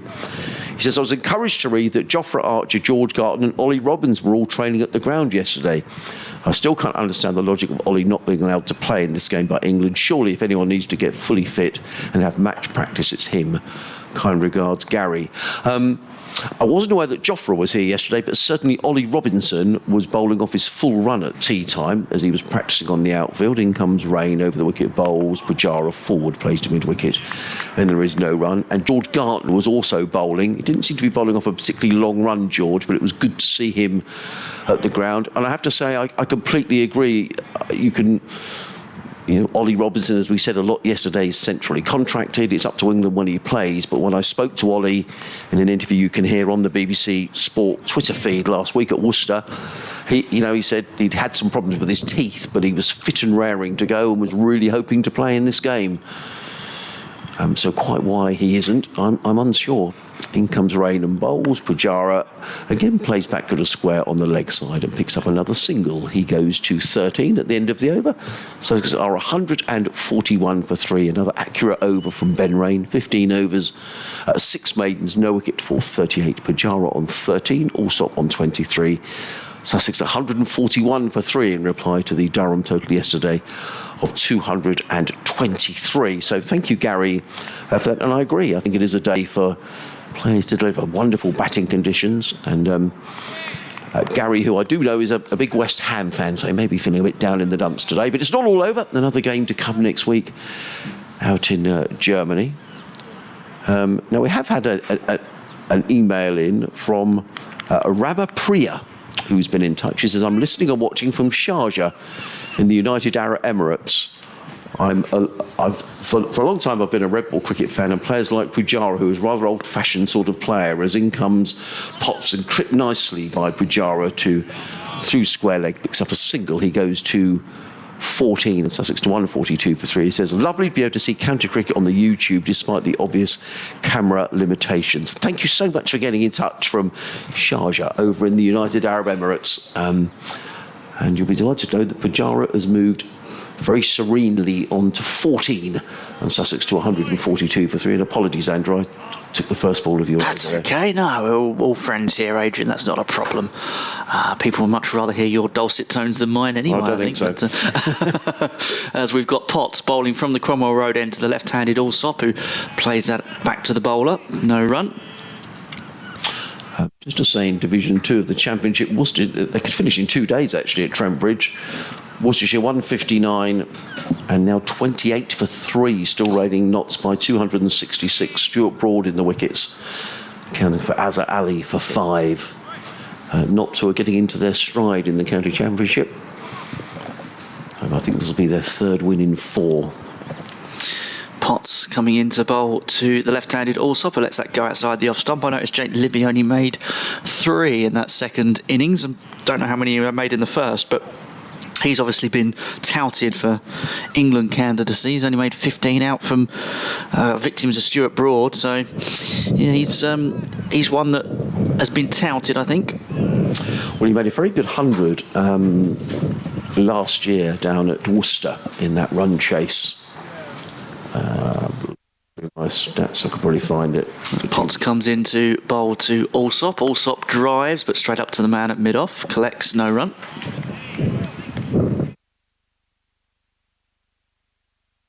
And scrambling through his notes for that championship game at Worcester last season. I was there for the first day, didn't see the other 3 last August.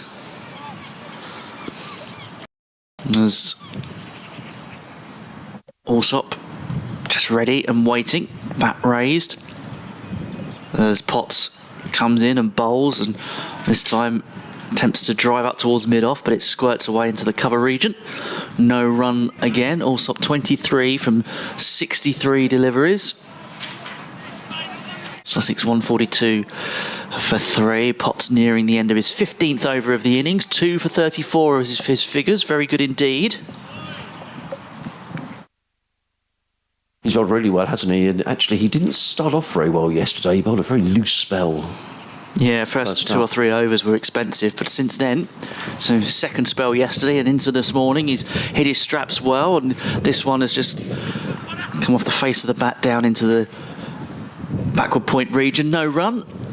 Allsop 23, Pujara 14, Sussex 142 for 3. It's the end of the 45th over of the innings, so the 25th over of the day, and we have 17 minutes until the lunch interval.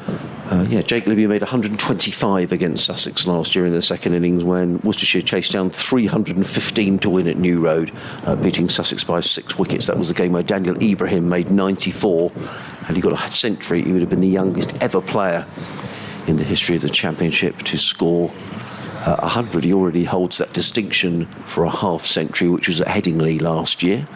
But drifting here towards lunch, I guess honours about even this morning. Durham have picked up a couple of wickets.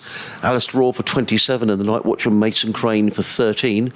But Sussex just sort of nibbling away at this Durham first innings total, 223. Sussex now 142 for 3. So Sussex has been pretty slow going this morning. They've only added 60 runs.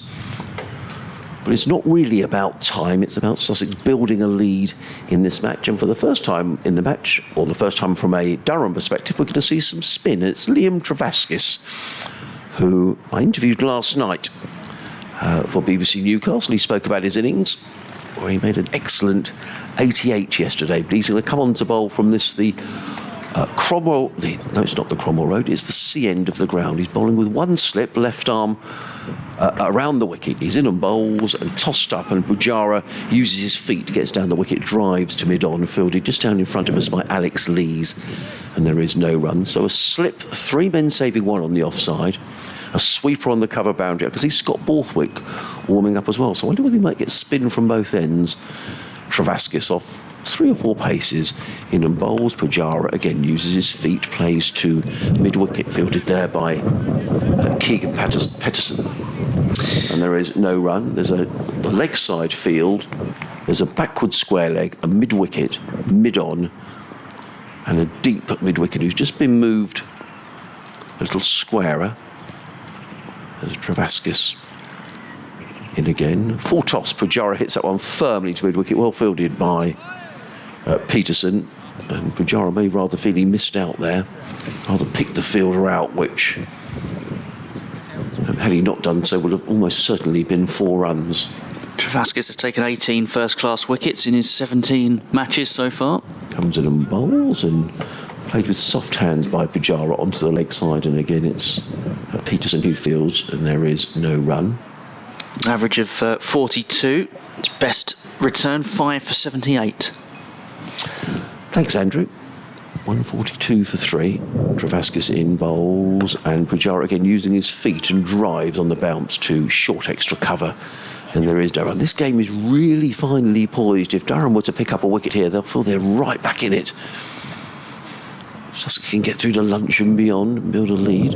In comes Travascus bowls, and Pujara drives handsomely and elegantly to mid-off. There is no run, fielded there by Ben Rain, and a good accurate over by Liam Travascus.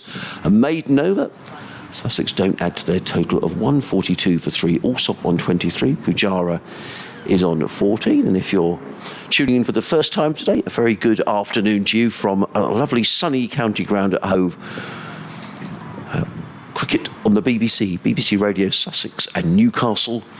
If you're listening to us but you want to watch a live stream as well, we'll go to the Sussex Cricket Club website and click on the link. You can watch the pictures and our commentary, and we've got a double change just coming on at the Cromwell Road, and is Matt Salisbury. I think that's the first time that Salisbury has bowled from the Cromwell Road in figures of 8 overs, 2 maidens, 1 for 39, and a cracking delivery in which he bowled Mason Crane for 13. Just to emphasise the difference in experience between the 2 Sussex batsmen at the moment. Tom Allsop, 67 matches in his first-class career, 2,644 runs. Cheteshwar Pujara, 229 first-class matches, 17,290 runs at an average of 51. It's not bad, is it? It's left-handed Allsop who's facing up at the moment to Salisbury, and he's made to play off the back foot out into the offside. This will be of interest to you, Andrew, being an Eastbourne lad. You talked about music, poetry, so how about a bit of art? Says Eric. We're covering all bases today. Yeah. Says James. He says, my favourite Brighton bus is named after the artist Eric Slater, who produced some lovely images of Sussex, including Seaford Head, Cookmere Haven, Martello Tower, Eastbourne attached. And here are some of his pictures, which we'll look at in a moment. As Salisbury comes in and bowls to Allsop. Allsop dries, but again finds the man at mid-off. So a little bit frustrating for Allsop. He's not quite timing his drives. He practices one at the moment.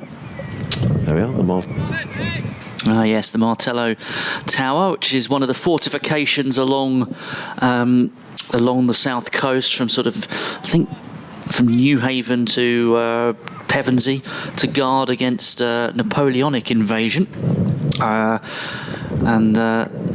I'll tell you more about those in a moment as Salisbury comes in and bowls to Allsop. Allsop drives. This time he does find the gap between mid-off and cover, and this time it's going to be a couple of runs for Allsop. That's the shot he's been looking for the several times in his innings, and it moves him on to 25, and it moves Sussex on to 144 for 3.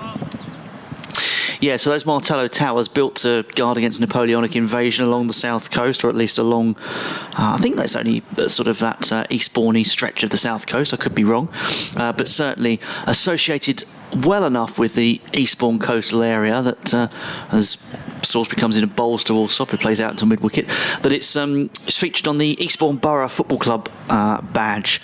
So what was commonly, it was an artistic version of them, if you like, an stylised version of one of the Martello Towers with a cloud coming in front of it. But unfortunately, because the Martello Towers are kind of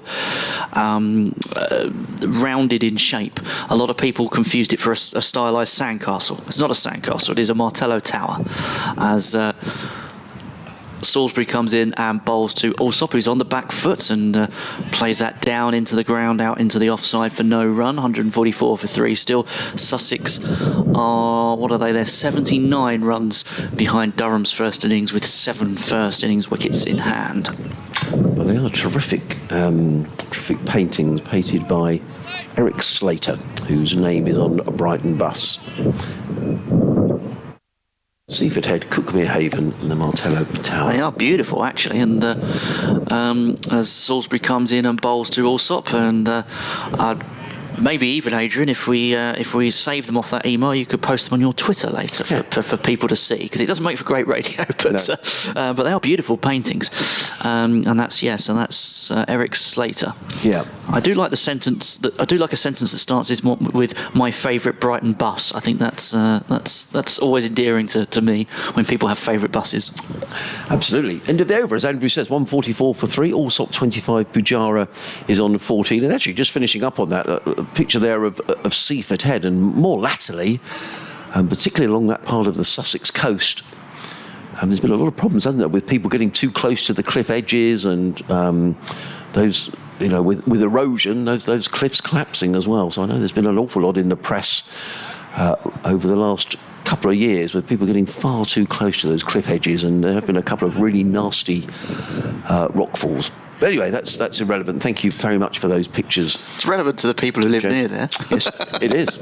Here comes Travascus, left arm around the wicket in and bowls to Pujara, who's forward, plays down the offside of the track, and there is no run. That was a shot that had very much... He's got one high on the clock as Cheteshwar Pujara. He's on 14. He's faced 33 deliveries. The wind rather howls into our microphone. Travascus in bowls. Pujara is forward, plays to the onside, and there is no run. I think from a Durham perspective here, what they'll be pleased about is that Sussex haven't got away this morning. They've restricted the runs, they've picked up a couple of wickets, and will still feel they're very much in this match as Travascus is in around the wicket, bowls. Pujara forward again, plays to mid-wicket, fielded by Peterson, and there is no run. He uses his feet so well, doesn't he? I mean, you'd expect it from a man who has faced spin all of his, because they had an adult life, but his youth life as well. In comes Travascus, bowls. Pujara just plays this defensively down the track. Travascus fields of his own body. Now watch Pujara now. He holds it, he does this with every single ball. It's almost like he checks his grip. He holds his bat almost above the horizontal, then gets back into his guard as he waits into his stance. Travascus in again, bowls. Pujara drives. Now just watch this next delivery. He's wandered back into his crease. He turns and he'll do exactly the same with every delivery.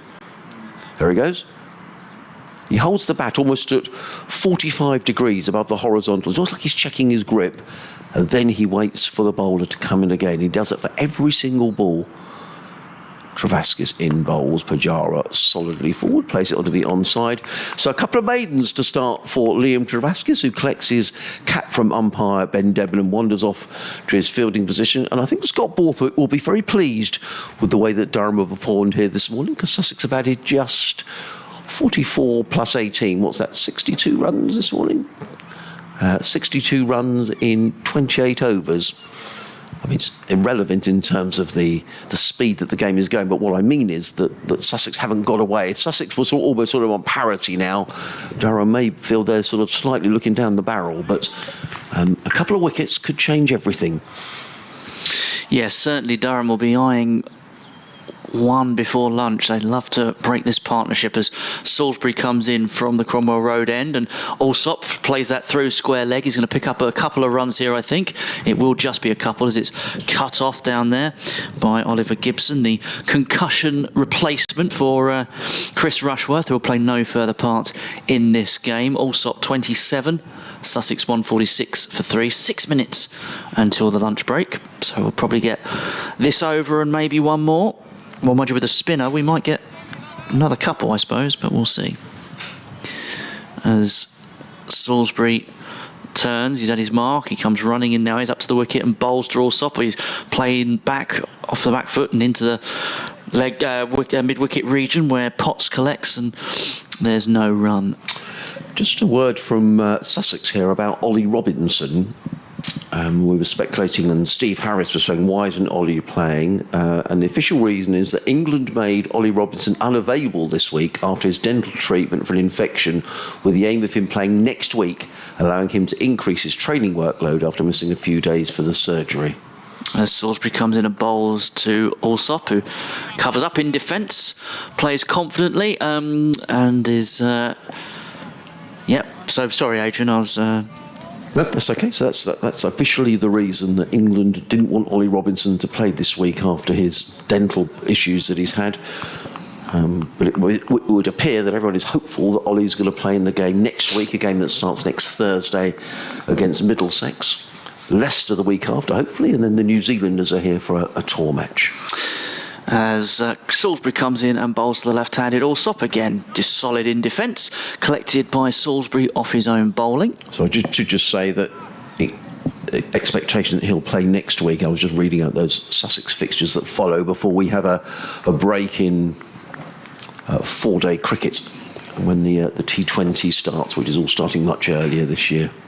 And of course, that's when Sussex fans really get excited, because T20 has been good to them in recent seasons. So we'll have to see how well the Sharks can do in the T20 as Salisbury comes in and bowls. Allsop plays that out into the cover region for no run. At the moment, the focus in April and the first half of May is all about the red ball game. And one of the great things so far we've had this April is the weather has been so good. I mean, how often in April do you get a miserable April? And in fact, the last 2 or 3 years, I'm thinking down those lockdown years, that first lockdown, the weather was amazing, wasn't it? You remember we were all shut in at home and the weather was fantastic. And it's been great this April.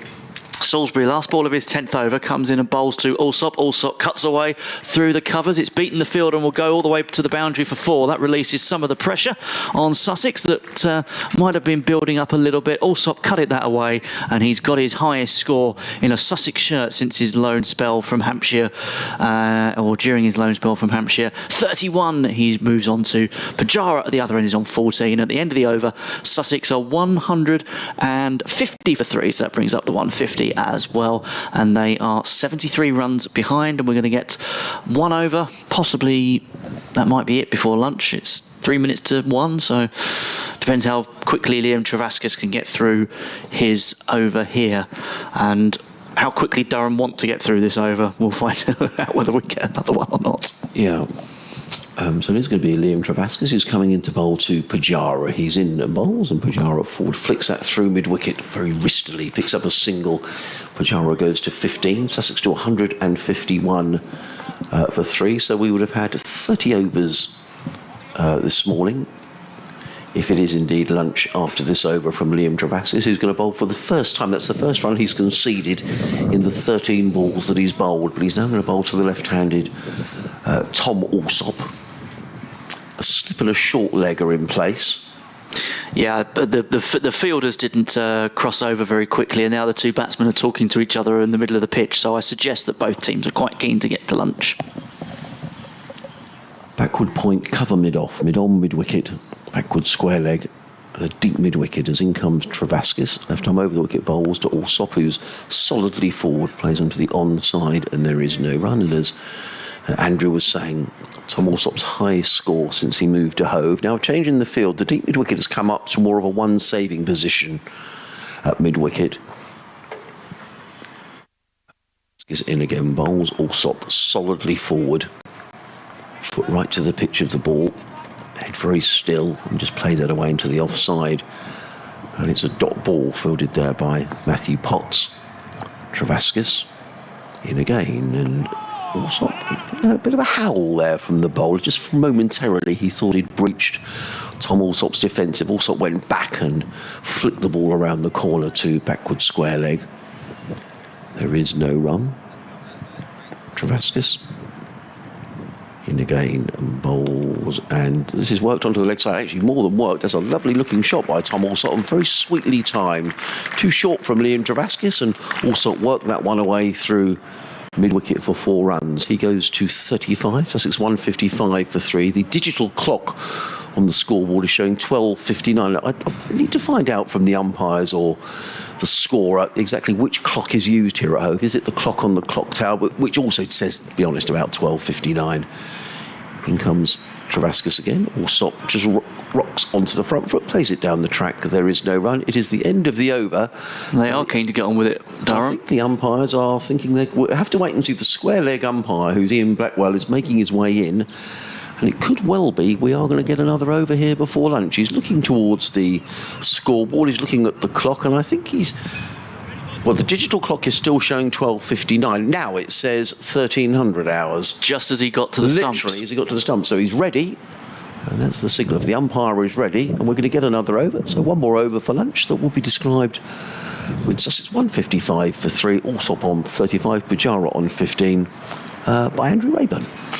Yeah, as Oliver Gibson suddenly realises that the field is set for a right-handed, so he's gone back to his deep back to square leg position as Salisbury comes in and Pujara plays that, drives it out into the cover region, collected by Matt Potts.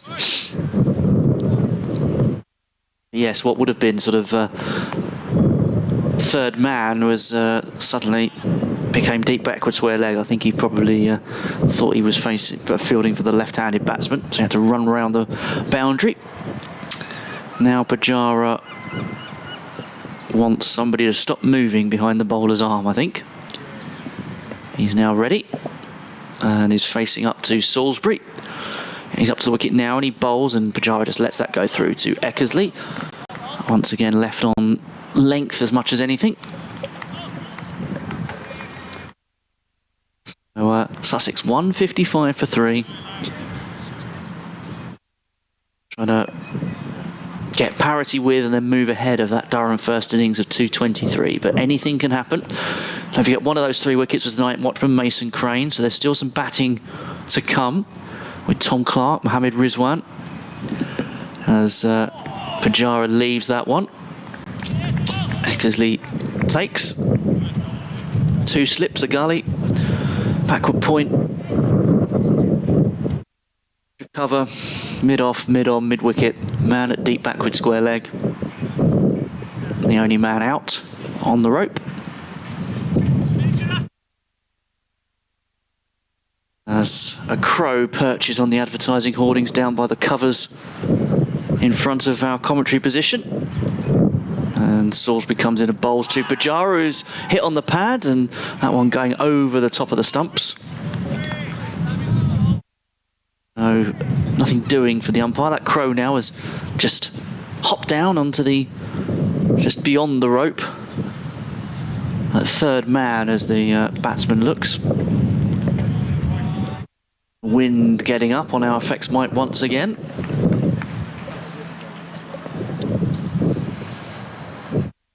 The balls left of the morning session. Salisbury to bowl to Pujara. Pujara just waits late and plays that in front of his nose. No run. One more ball left. So Sussex started the morning on 82 for 1 and they're now on 155 for 3. So they've added 73 runs for the loss of 2 wickets. Salisbury hoping to try and make that for the loss of 3 with the final ball of the morning. He collects the ball.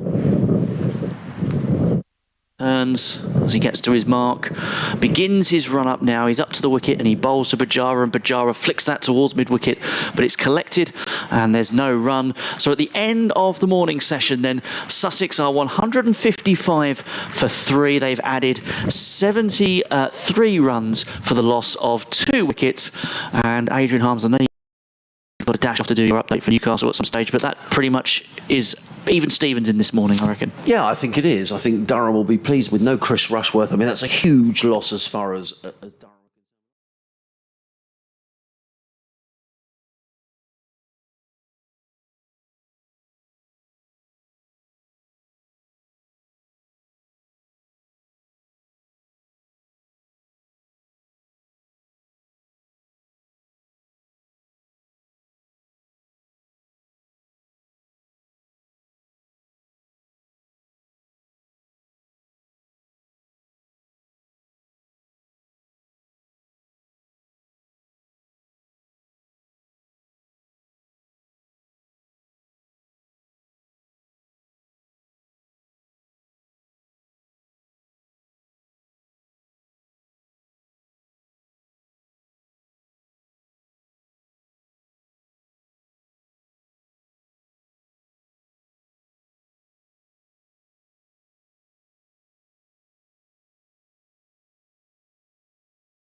68 runs behind Durham, who made 223, and with Cheteshwar Pujara, who's on 15, and Tom Alsop batting at the moment. Still Tom Clark, Mohammad Rizwan to come, Delray Rawlins. So a strong Sussex middle order as the batsmen make their way out for the post-lunch session. You can probably hear a bit of, not a bad crowd. It's a decent day to watch cricket. If you get yourself out of the wind, it's very pleasant indeed. My name is Adrian Harms, BBC Radio Sussex, co-commentating with BBC Radio Newcastle.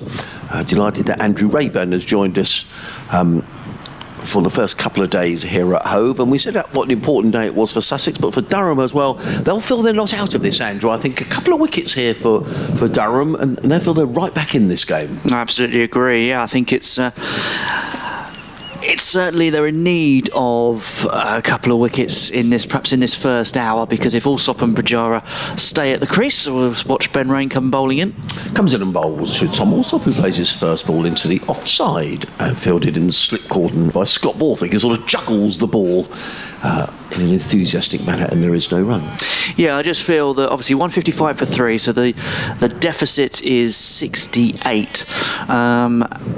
If these two are high, Gibson, who is the concussion substitute, on for Chris Rushworth, who was struck while batting yesterday, and although he continued to bat, he was not out actually at the end of the innings, and also bowled a couple of overs yesterday. He hasn't made an appearance today and won't for the rest of the match as Pujara comes forward to Gibson's next delivery, and he pushes that out into the offside. No run.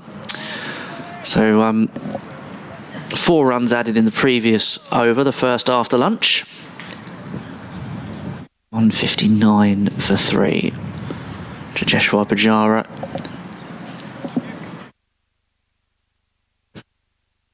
Waits, hunched over, prepares to face Gibson, who's up to the wicket, and he bowls, and Pujara tries to cut, and there's a misfield in the covers, and that will give Pujara at least a single. They thought about coming back for 2, at least Pujara did. Alsop was unmoved, so Pujara had to dash back into the crease at the other end.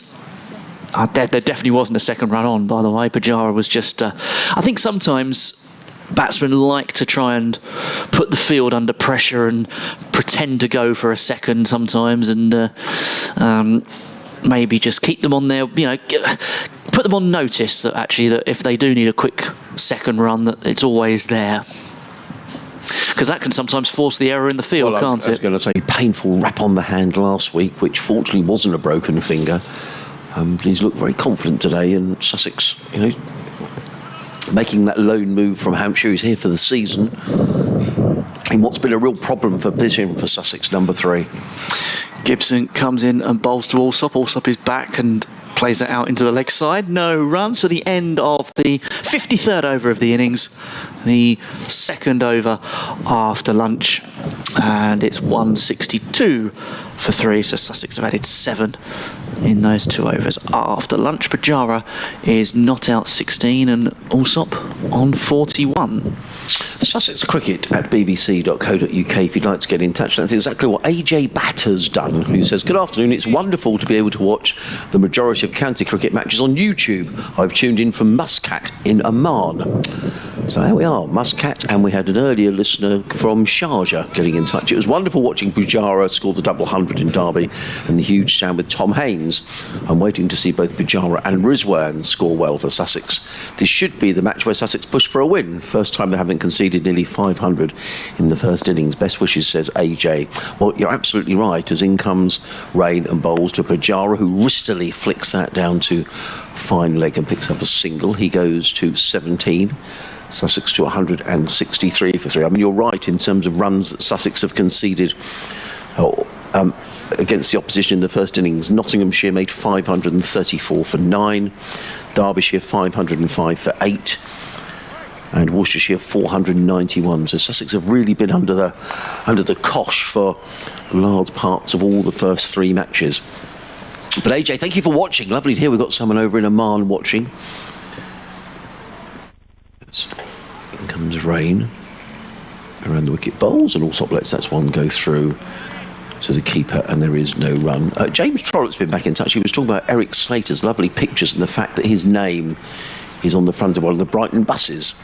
And James says, Slater's pictures are in fact a type of print called a colour woodcut, a Japanese method of printmaking. So there we are, you learn something new every day. Thank you, James. And bowls to Allsop, who drives firmly down the ground. That's going to be 4 runs. That's a brilliant shot. I would say that's probably the best shot that he's played. I think that's shot of the day. Yeah. It might even be shot of the match. I know Tom Haynes played a good few, and Travascus played some good shots, particularly off the back foot. But in terms of a straight, I mean, you can't beat a straight drive, can you? Lovely, just a lovely straight on drive. Beautifully played by Tom Allsop, who goes to 45. Hugh's been in touch. Hugh Johnson. Hello, Hugh. Lovely to hear from you. He says, listen, enjoying listening to you both. I thought Sussex bowled really well yesterday, but we need to bat all day and have a lead of 175. As in comes Rain bowls. That rather died as it went through to keeper Eckersley, and there is no run. He says our second innings performances can be extremely fragile until Durham have the batting talent to score heavily second time around. Hopefully I'm wrong, he says. After several disappointing seasons, it's good to see some green shoots coming through. We know about Tom Haynes and Garton, but Clark, Carter, Castle, Ibrahim and hopefully Allsop seem to be breaking through and looking to become permanent future players. Well done to both our loanees, Crane and Beard. I appreciate that Crane plays for a top Division 1 county on a test match ground, but would he ever consider joining Sussex if funds were available? Question mark. In comes Rain and bowls. Allsop is forward, plays to mid-on, and there is no run. Having a leg break and off-spinner would be a good option for both Sussex and England. Our young pace bowlers need to become more threatening. Well, interesting on that point, Hugh, we spoke to Mason Crane last night. You can listen to that interview on the BBC Sussex Sport Twitter feed. And he did seem a bit exasperated that he hasn't played too much cricket. In April generally, Mason Crane, so it's worth a listen. As Rain turns and runs away from us, comes into bowl to Tom Allsop, who's forward and plays that to backward point. There is no run. End of Bain Rain's over. 17 overs, 6 maidens, no wicket for 47. Sussex 167 for 3 here on BBC Radio Sussex and BBC Newcastle. Hugh goes on to say, I wish your Durham commentating colleague a swift recovery. That's our colleague Martin Emerson, who isn't here this week, having had an accident last weekend. Lots of comments wishing you getting well, Martin, if you're listening. And Hugh has attached a photograph of a hot buttery sausage sandwich to warm us both up. Best wishes to Hugh, Fortnum and Mason Photographer of the Year 2019. And loads of other awards as well. You're some photographer, Hugh, and thank you for getting in touch. Much appreciated. Does look nice, that sandwich, doesn't it? It does. We've had the full works, and then we've had poetry, we've had rock music, we've had print artwork, and now photography. As the next over starts with Gibson bowling to Pujara, covers up nicely. He's on 17. He's faced 49 deliveries. The India Test batsman, 167 for 3. Sussex chasing down that Durham first innings at 223. Definitely think that Cultural Corner is something that we should be instituting on every maybe it could be every second day of a home county match. Yeah. As we've got Gibson coming in again to bowl to Pujara. Pujara lets that go through to the wicket-keeper, who takes it above waist height on his left-hand side. It cut back in. Well taken by Ned Eckersley, wearing number 66 on his back. Got Beddingham at first slip.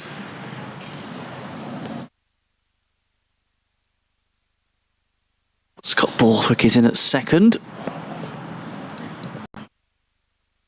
The 2 slips waiting as Gibson comes in and bowls to Pujara. Pujara tries cutting, but it only plays it into the ground, and it's fielded by Travascus in the covers. Sussex 167 for 3, the time nearing 2 o'clock on a Friday afternoon before a long weekend, Bank Holiday Monday on the horizon. As the latest ball from Gibson is hooked down towards deep backward square leg by Pujara. He'll come down and take a single. Moves Pujara onto 18. Allsop is on 45. He'll be facing up next from Gibson. We've had 4 balls in this over.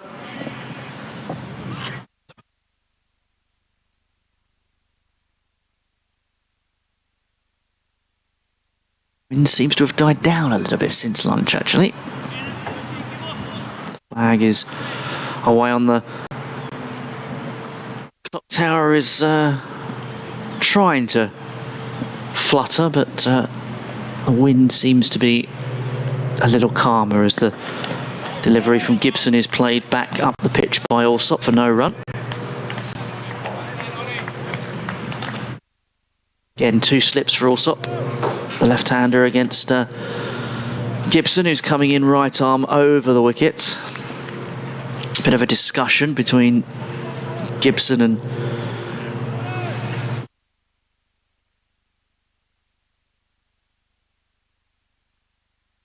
one of his colleagues as he comes in and bowls now, and Allsop is back and playing out into the mid-wicket region.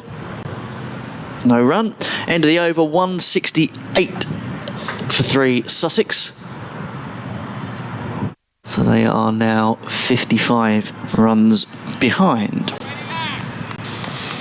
Yeah, it certainly has been relatively slow progress as far as Sussex are concerned, but with a good weather forecast, certainly for the next couple of days, that's relatively unimportant. It's about Sussex building themselves into a position where they feel they can really press home a big first innings lead. Ben Rain is going to try and prevent that. He's running away from us, coming into bowl to the right-handed Pujara, who's on 18, is in and bowls, and Pujara is solidly forward, plays to mid-off, and there is no run. He's just terrific to watch. Pujara, just a quality batsman who seems to have all the time in the world, making his debut at Hove this week. Commentate on this delivery, then I probably ought to go next door and give an update to the listeners on BBC Radio Newcastle.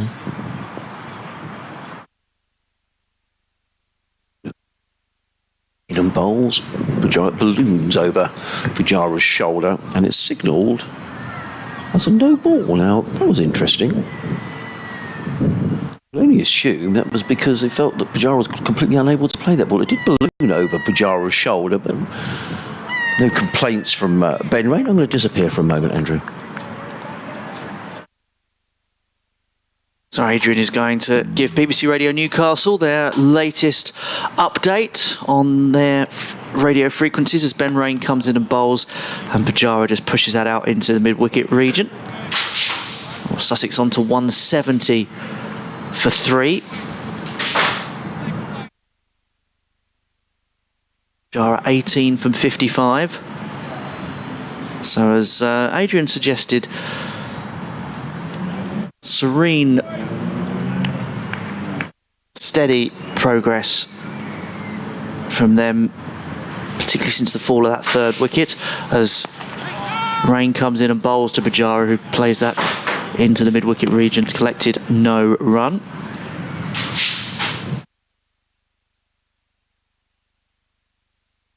And Rain's figures thus far, 0 for 49 in the 18th over. He's deserved a lot more, to be fair. He's bowled really quite well at times. Put in a lot of work.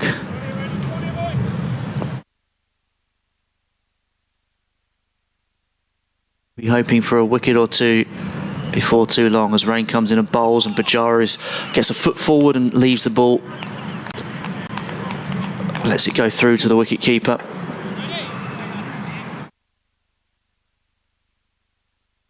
And we've got, after this, 60 overs left in the day's play. Ben Rain up to his mark, he turns, takes 4 or 5 paces in, then kicks himself off and starts his run in. Up to the wicket now, and he bowls, and Pujara just dead bats that back to Rain, or out into actually towards the mid-off region, where it's collected by Alex Lees, the England opener. Lees is at mid-off. We've got Matty Potts at mid-on. There is a short mid-wicket in place for Pujara as Rain comes in and bowls, and Pujara plays that straight up the pitch back to the bowler. There's no run. End of the over. Just the 2 runs coming from it with that no ball. And so Sussex are 170 for 3.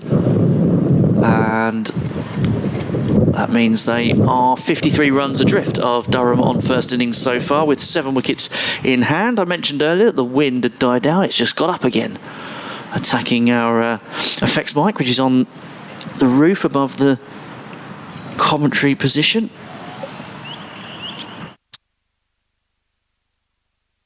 Keegan Peterson has taken his place at deep backward square leg to Tom Alsop, who is 45 not out. The rest of the field fairly orthodox. 2 slips, backward point, cover, mid-off, mid-on, mid-wicket. That man at deep backward square leg, and also at third man, as well as Alsop drives and on the bounce back to the bowler. So yeah, so there's men deep on the boundary rope, backward a square on both sides of the wicket. Third man, deep backward square leg. Or actually at sort of long leg.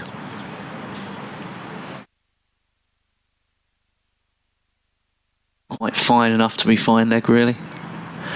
As Gibson comes in and bowls, and played into the mid-wicket region. Picked up in there by Salisbury. No run.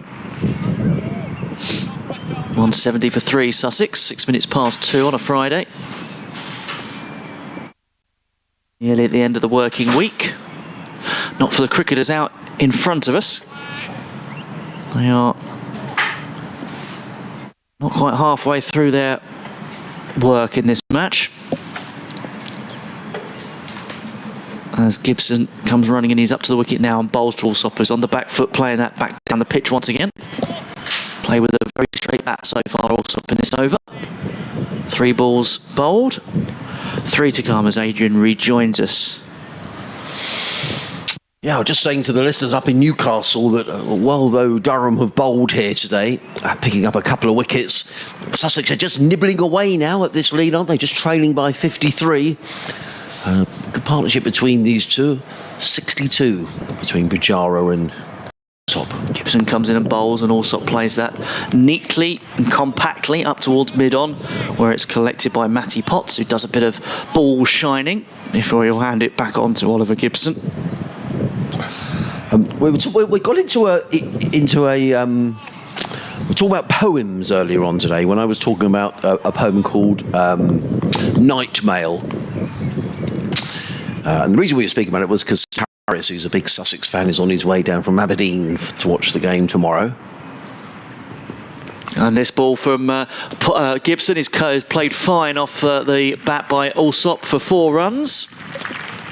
Yeah. Right down to fine leg. No chance for the fielder, Peterson, who is, as I said, taking up that 45-degree position between deep backward square and fine leg. And that one was played very fine, just tickled off the hips down towards the boundary. And that takes Alsop onto 49 and Sussex onto 174 for 3. So Tom Alsop edging closer to a half century. Yeah. Of course, 2 players have made half centuries in this match. Liam Travascus made 88, Tom Haynes, the Sussex captain, 54. As Gibson comes in and bowls to Alsop, who's on 49, and he's going to get his 50 because he's played exactly the same shot. This time it was slightly full of the ball, but he's played it off his legs, off his pads, down to fine leg for a back-to-back boundaries, which have taken him past 50, and the Hove applause, which you can hear in the background, rings around to celebrate Tom Alsop's half century, but he knows the work is not yet done. He's got to dig in and go bigger if Sussex are to get a healthy first innings lead, but he's batted very nicely, Adrian. Well, he's batted really nicely, and delighted for Tom Alsop, because it's difficult when you come to a new county. You're coming in a very specialist position at number 3. You're expected to make runs, and when you haven't delivered in the first 3 games, I'm sure his position is in no threat whatsoever, but he'll want to score runs. He'll want to score runs for the side. And really good to see him coming in today and playing positively. And that's a knock that will do his confidence a world of good. And particularly after he got that nasty injury last week. And thank goodness he didn't fracture a finger. Then he's been weeks out of the game. But half century, and it's a good half century as well. And actually 2 rather nice deliveries to go to your half century as well, down the leg side. And he just helped the ball on its way. It's going to be Liam Travascus who's going to pick up the Durham attack, left arm around the wicket, coming into bowl to Cheteshwar Pujara. Pujara nudges that one around the corner, down towards fine leg, goes through for a couple of runs. There's been... Sussex have sort of upped the tempo here since lunch, haven't they? Sussex going to lunch on 155 for 3. Now 180 for 3. Pujara on 20. Just a slipper, is the only close fielder as Travascus waits and comes in off 1, 2, 3, 4, 5, 6 paces. Left arm around the wicket, bowls to Pujara, who plays it straight back down the track. Travascus wearing his sunglasses field. There is no run. Now Scott Borthwick is warming up in the covers. I wonder whether we might see spin from both ends. We'll see as in comes Travascus, bowls, and Pujara plays to mid-wicket, and there is no run. Lovely afternoon here at Hove. Lots of blue sky around, there are real cotton wool clouds today, just sitting above the ground as in comes Travascus, bowls, and Pujara to a short delivery punches that to extra cover where Borthwick does the fielding. The sun's poked out from behind a cloud, hasn't it? 'Cause it's got considerably brighter in the last sort of minute or two. It's still quite breezy. In comes Travascus again. Bowls, and Pujara uses his feet and clips that through square leg. They've taken one. They won't come back for the second. A good bit of fielding out there by Salisbury, who was quickly in to prevent the second run. One thing I noticed about Pujara's batting, both at Derby and at Worcester, is that he runs the first run really, really fast. And he did again there. He's always looking for the second run, is Pujara. One more ball to go in this over. Travascus is 4th, figures of no wicket for 8. He's bowling this time to the left-handed Tom Alsop. Now for Alsop, there's a slip and a short leg who are in place. Travascus bowls and Alsop works that to backward point. There is no run. End of the over. Sussex 181 for 3. Alsop on 53. Pujara on 21. Travascus 4 overs, 2 maidens, no wicket for 8. Live cricket on the BBC. BBC Radio Sussex, BBC Radio Newcastle. If you want to watch the live stream, then go to the Sussex Cricket Club website, click on the link, and you'll be able to listen to the commentary alongside the pictures. Myself, Adrian Harms, alongside Andrew Rayburn. And Sussex are starting to make some fairly significant inroads now into this Durham total, because the lead now is just 42. Yes, so it's going to be a session that might well define the pace of the match, or at least the direction of the match, as a forcing shots off the back foot by Pujara. Doesn't beat the diver Travascus, and there's applause around the ground for that stop. Yes, in terms of the state of the game, if Sussex can motor on this afternoon, suddenly it's Durham who are behind the 8 ball and they're sort of chasing the game a little bit. Whereas if Durham can make inroads and everything's all even, then tomorrow we might well see basically not quite a one innings match, because I think Sussex will probably pass Durham, but certainly an even contest as Gibson comes in. There's a brief cry of catch it. It was a bit of a aerial for the moment down towards third man, but it landed a good 10 yards in front of Peterson, 10-15 yards in front of him, and bounced.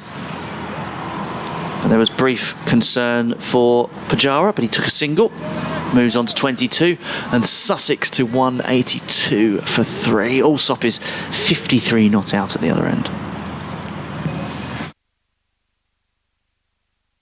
Alsop, the left-hander, will face up to the next delivery from Gibson. In he comes, he's up to the wicket now, and he bowls, and it's pushed down the ground by Alsop. A tumbling stop from Ben Rain, earns him commendation from his colleagues in the field, prevents the single. I think the Durham ground fielding in general has been very good, actually, Andrew. Yeah, been 1 or 2 misfields earlier on today, and I think 1 yesterday. But other than that, yeah, they've chased the ball down hard, haven't they? Given everything for the cause. As Gibson comes in and bowls to the left-handed Alsop. Alsop flicks that away off his hips. That's going to go down towards the man at deep backward square leg, or on the 45 really, who is Keegan Peterson, and he fields. Alsop takes a single, moves on to 54. Rick Piper has been in touch. Hello, Rick. We were talking about poetry earlier on today. Rick saying he's hoping to get along today after tea. He's talking about a poem written by Alan Ross. It's about my favourite cricketer, young Jim Parks, favourite match, Kent v Sussex at the Neville Ground, Tunbridge Wells, June 1951. The next ball from Gibson goes through to the wicket-keeper. The reference to Eastbourne in the poem in 1935 is to young Jim's dad, Jim Senior. That's regards Jim Piper, and he sent a copy of this poem. So I'll read a couple of verses of it at the end of the over. But thank you for sending it through. Watching the match at the Neville Ground was Alan Ross, the future cricket correspondent of The Observer. His poem so wonderfully describes how young Jim batted that day. It's J.M. Parks at Tunbridge Wells. That's the title of the poem that Rick has sent in as Gibson comes in and bowls to Pujara. It's full, and Pujara digs that out to mid-wicket. Good delivery, actually, to finish the over. I thought for a moment it had breached Pujara's defensive, but the bat almost looks twice as wide for Pujara than it does for everybody else.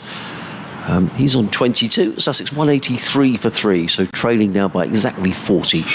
Tom Alsop on 54. And Oliver Gibson's figures, 7 overs, no mates, no wicket for 23.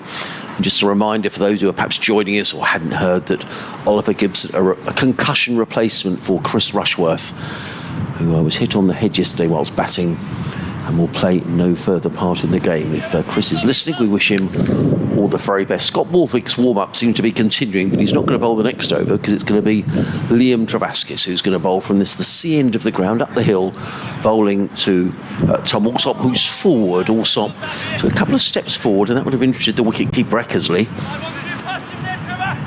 Alsop played to backward point, there is no run. I can also see Matthew Potts warming up just down below with Sandrew as well, so maybe a couple of changes proposed. Travascus in, bowls, Alsop is forward defensively into the offside.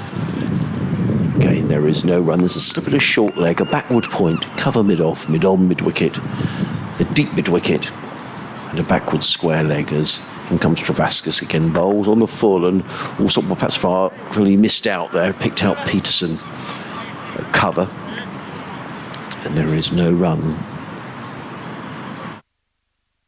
Just again waits, standing by umpire Devlin. In and bowls, and Alsop uses his feet, clips that onto the leg side, gets a single out to deep mid-wicket. Tom Alsop goes to 55 and Sussex to 184 for 3. Pujara on to strike. Now there's just the one close fielder in at slip.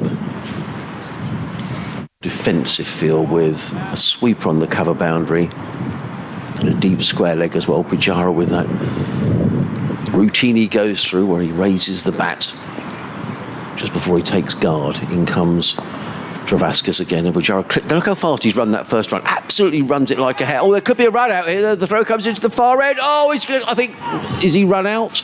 No, I think that might have been a mistake by Travascus. Let me explain what happened there. Pujara played the ball backward of square. They set off for 1, which was comfortable. Pujara clearly wanted 2. He was safe running back to the striker's end. The throw came into the non-striker's end.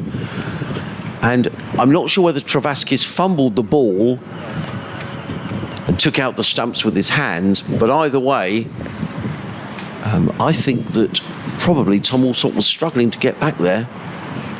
And we're just watching a replay on the screen. It was pushed back to the square by Pujara. They took the first. They came back for the second, and Alsop just hesitated. The throw came in, or maybe, well, difficult to see. Maybe he just made it. In comes Travascus, bowls. Pujara is forward, plays onto the onside. There is no run. But Sussex would have been an unnecessary wicket to fall. End of the over, 186 for 3. Alsop 55. Pujara on 24. So this poem that's been sent in was written by Alan Ross about young Jim Parks, J.M. Parks at Tunbridge Wells. And it says, Parks takes 10 of 2 successive balls from right, a cut to the rhododendrons and a hook for 6. A memory begins suddenly to play its tricks. I see his father batting as if here he might. Now Tunbridge Wells, 1951, the hair far lighter and body boyish, flesh strung across thin bone and arms sinewy as the wrists are thrown at the spinning ball, the stance much straighter. So they're the first couple of verses, and the verse about Eastbourne, that it was Eastbourne 1935, a date phased like a vintage sea fret on the windscreen, and Parks, Rabundant squat, busily sedate, pushing Verity Square, moving his score to 19.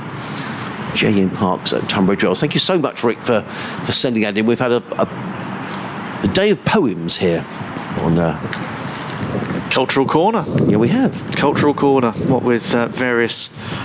We had Iron Maiden references and art, poetry, the full works.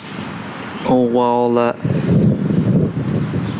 very artistic scene unfolds in front of us with 13 players bedecked in white as Potts comes in and bowls around the wicket, and driven by Potts handsomely through the covers. That's going to go up the hill. Will it go for 4? I don't think it will, because once again it's a good sliding stop to haul it in before the rope. As I say, from facing the deliveries from the Cromwell Road end, driving through the covers, you really do have to hit it quite hard to get it up the slope and across the boundary rope. So just the 2 runs for all. Soppy moves to 57, 188 for 3.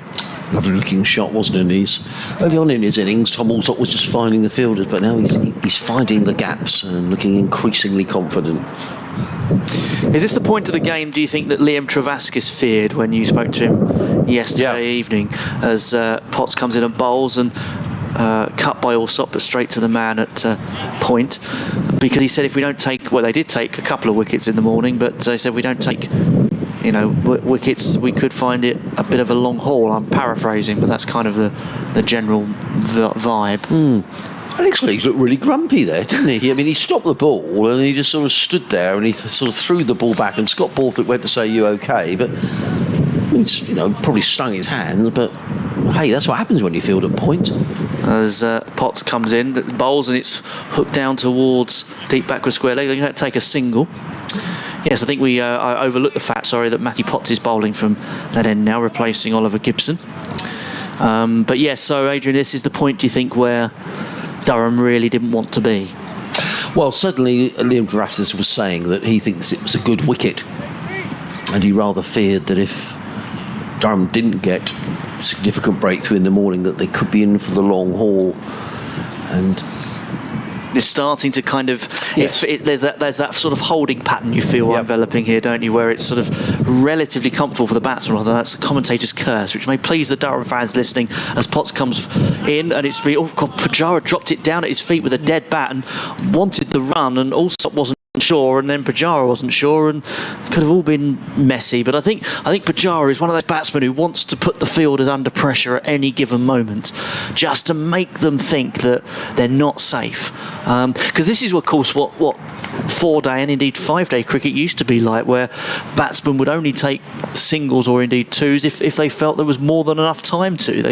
And in comes Potts and bowls to Pujara. Pujara drives up towards mid-off, but it's been stopped. And this is the thing, in the modern day game, batsmen want to hurry the field up. They want to put the field under pressure and say, actually, we can just drop and run if we want to.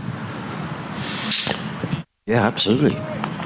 It's quite funny actually seeing some of the, because BT Sport, if I can mention them on the BBC, have the contracts obviously with Cricket Australia, so they show some of the old Australian home matches and some of the one-day games from the late 80s.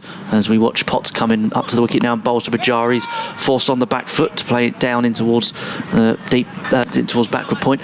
No run. And some of those run rates in the one-day game in the 80s, you get test matches going along at quicker rates than one-day matches from 30-40 years ago. It's amazing how the game has changed. End of the over, 189 for 3, Alsop 58, Pujara on 24. So Sussex closing in on this first innings total, now trailing by just 34. A quick whisk around the other grounds in the second division. Worcestershire 72 for 4 at Trent Bridge in their second innings, still trailing Nottinghamshire by 35. Middlesex rattling up a big score at Lords against Leicestershire, 292 for 5. Mark Stoneman making 108. John Simpson, such a good wicket-keeper batsman, he's 48 not out. Liam Travascus to bowl the next over from the C end of the ground. Up the hill he's in and bowls, and Holden lets that one go. Taken by Eckersley. There is no run. Tom Alsop is being kept company by a slip and a short leg. 3 men saving 1 on the offside, 3 on the leg side, and a deep mid-wicket as Alsop is in again. Bowls and, Travascus in again, and Alsop plays that firmly to mid-wicket, and there is no run. Derbyshire bowled out for 368 by Glamorgan, who in reply are 5 without loss. Travascus in short, Alsop pulls, and that's going to be 4 runs at least. Or has it gone for 6? No, it's gone for 4. Pretty horrible delivery, long hop by Liam Travascus, and that was asking to be hit for 4, and Tom Alsop wasn't going to miss out on that. He goes to 62, Sussex to 193 for 3. In the first division, play suspended at Headingley, I presume, for bad light. Yorkshire 39 for 3, that in reply to Kent's 291. It just says suspended play, so I don't know quite what all that's about. Travascus in bowls, and Alsop plays straight back down the track. Travascus fields of his own bowling, and there is no run. Somerset 458 all out at Taunton. Warwickshire 21 without loss in reply. Lancashire were in trouble at the Aegeus Bowl and still are to a degree, as in comes Travascus. Bowls, Alsop drives to mid-wicket, and there is no run. Lancashire 165 for 7 in reply to Hampshire's 246. Phil Salt in the runs there for Hampshire. He's for Lancashire, I should say. He's 31 not out. The delay at Headingley, play briefly halted due to a medical emergency in the crowd. Thank you, Andrew, as Travascus bowls and Alsop plays down the offside of the track, and there is no one. 193 for 3, Alsop 62, Pujara on 24. At Bristol, Surrey 449 for 7. Beginnings there for Jamie Smith, young wicketkeeper batsman. He's made 174. Jordan Clark, an undefeated half-century. And Northamptonshire have just been bowled out at Chelmsford for 390. Gareth Berg, who's such a good all-rounder. I think he's in his 40s now, Gareth Berg. He's a bit like a Darren Stevens, making 75, batting at number 10, the former Middlesex man. So that's you right up to date with all the scores here at Hove. 193 for 3. The Sussex arrears now down to just 30. As we watch Potts come in to bowl to Pujara, who plays that late down towards third man. It's going to be 4. I do wonder whether it was a late shot or whether he went to go and leave it and then decided to play it so late. But either way, the result is the same. It's 4 runs to Pujara. It takes him on to 28, and the Sussex scored a 197 for 3. Well, he's such a good player. I think he realised there's no third man, and here at Hove, for those who don't know the ground, once the ball breaches the infield, I mean the outfield is really fast. We've had very little rain in this part of the world for weeks now, which is good news for cricket, but the ball just raced away, and I think there's a big gap between backward point and second slip, and Pujara rather helped himself. Yep, I watched the replay. It was played deliberately late, and this time Pujara is tucking that away off his hip into the vacant area of just in front, or just behind, square on the leg side, and he takes a single. Thank you, Bruce, as well, who got in touch to confirm what Andrew was saying. There's a medical emergency at the crowd at Headingley, which is the reason that game has been stopped. Gareth Berg, 41 now. Gareth Berg, the former Middlesex all-rounder, currently plying his trade at Hampshire, is it? Yes. Is it? Who's up? Gareth Berg. Northamptonshire now. He was at Hampshire at one stage, I think, wasn't he? Yep. As the next delivery comes in from Potts and played away by Alsop. And yes, obviously South African born, but do you know his current international team? He's coaching for them at the moment, but he has played for them. Is it Italy? It is Italy. Is it? Oh. Well, good answer. Good answer, Adrian. See, don't win the CMJ award for nothing. It's that sort of trivia nonsense. It's a guess. That well, it's a good guess as Potts comes in and it's pushed away by Alsop. I seem to remember last year when Sussex played up at Wantage Road, and someone mentioned that Gareth Berg was doing some bits and pieces for it. I think he's 41. I mean, he's a terrific cricketer. He's 41, yeah. Gareth Berg. I mean, he really is. You talk about doing bits and pieces for Italy, a bits and pieces cricketer, but better than that if you follow these. Hugely. He's a terrific all-rounder, but somebody who can offer a bit of wobble with the ball and score some lower order runs. And top order runs at the moment for Sussex from Tom Alsop, who just prods that out into the leg side, no run on that occasion, 198 for 3. But yeah, I saw him, as I say, I covered Middlesex for a few years, and saw him play for a period. Gareth Berg, good batsman, decent bowler, nice bloke. Yeah. Did you interview?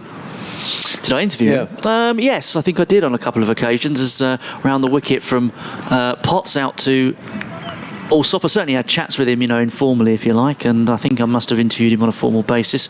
The one player that I did interview, that's the end of the over, by the way, 198 for 3. The one player I did interview on many occasions when I was covering them is David Milan.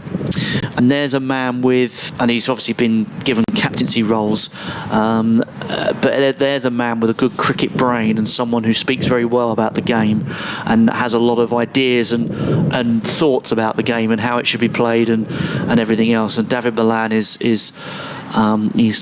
has had successes and highs and lows with England, but he's a good, in my view, a really good cricketer, and obviously he's been T20 #1 batsman for a period, and so I think he's a good cricketer. Lots of those Middlesex players in that title-winning team were very good cricketers, quite obviously.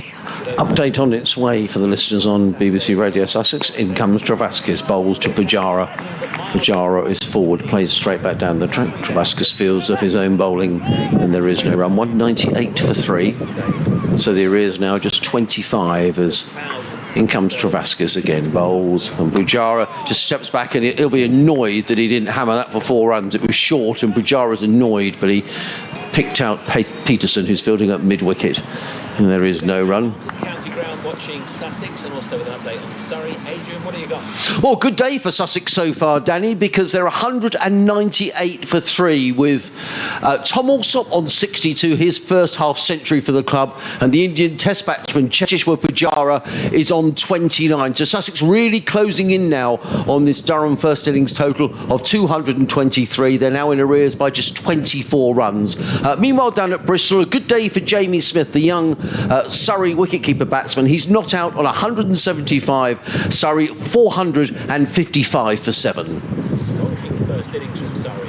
Yeah, absolutely. And Jamie Smith's a fine young player. They have a production line of those up at the Oval, Danny. He's yet another one of those, 175 and going along very nicely indeed. And when we come back to you in an hour's time, I expect Sussex to be ahead in that one. Well, they should be, and certainly Pujara has been in wonderful form for Sussex, Danny. He made a double century at Derby a couple of weeks ago, 100 at Worcester, and all the time he's there, you think Sussex could build a really decent first innings score here. Adrian, thank you. Lovely shot by Tom Allsop, just too wide from Liam Travascus, and cut away firmly by Tom Allsop, and the prolonged applause. A, for the shot, B, the fact that Tom Allsop has gone to 66, but C, the fact that Sussex are now 203 for 3, and that was a lovely shot. And Sussex just batting themselves into a good position here, now trailing by just 20.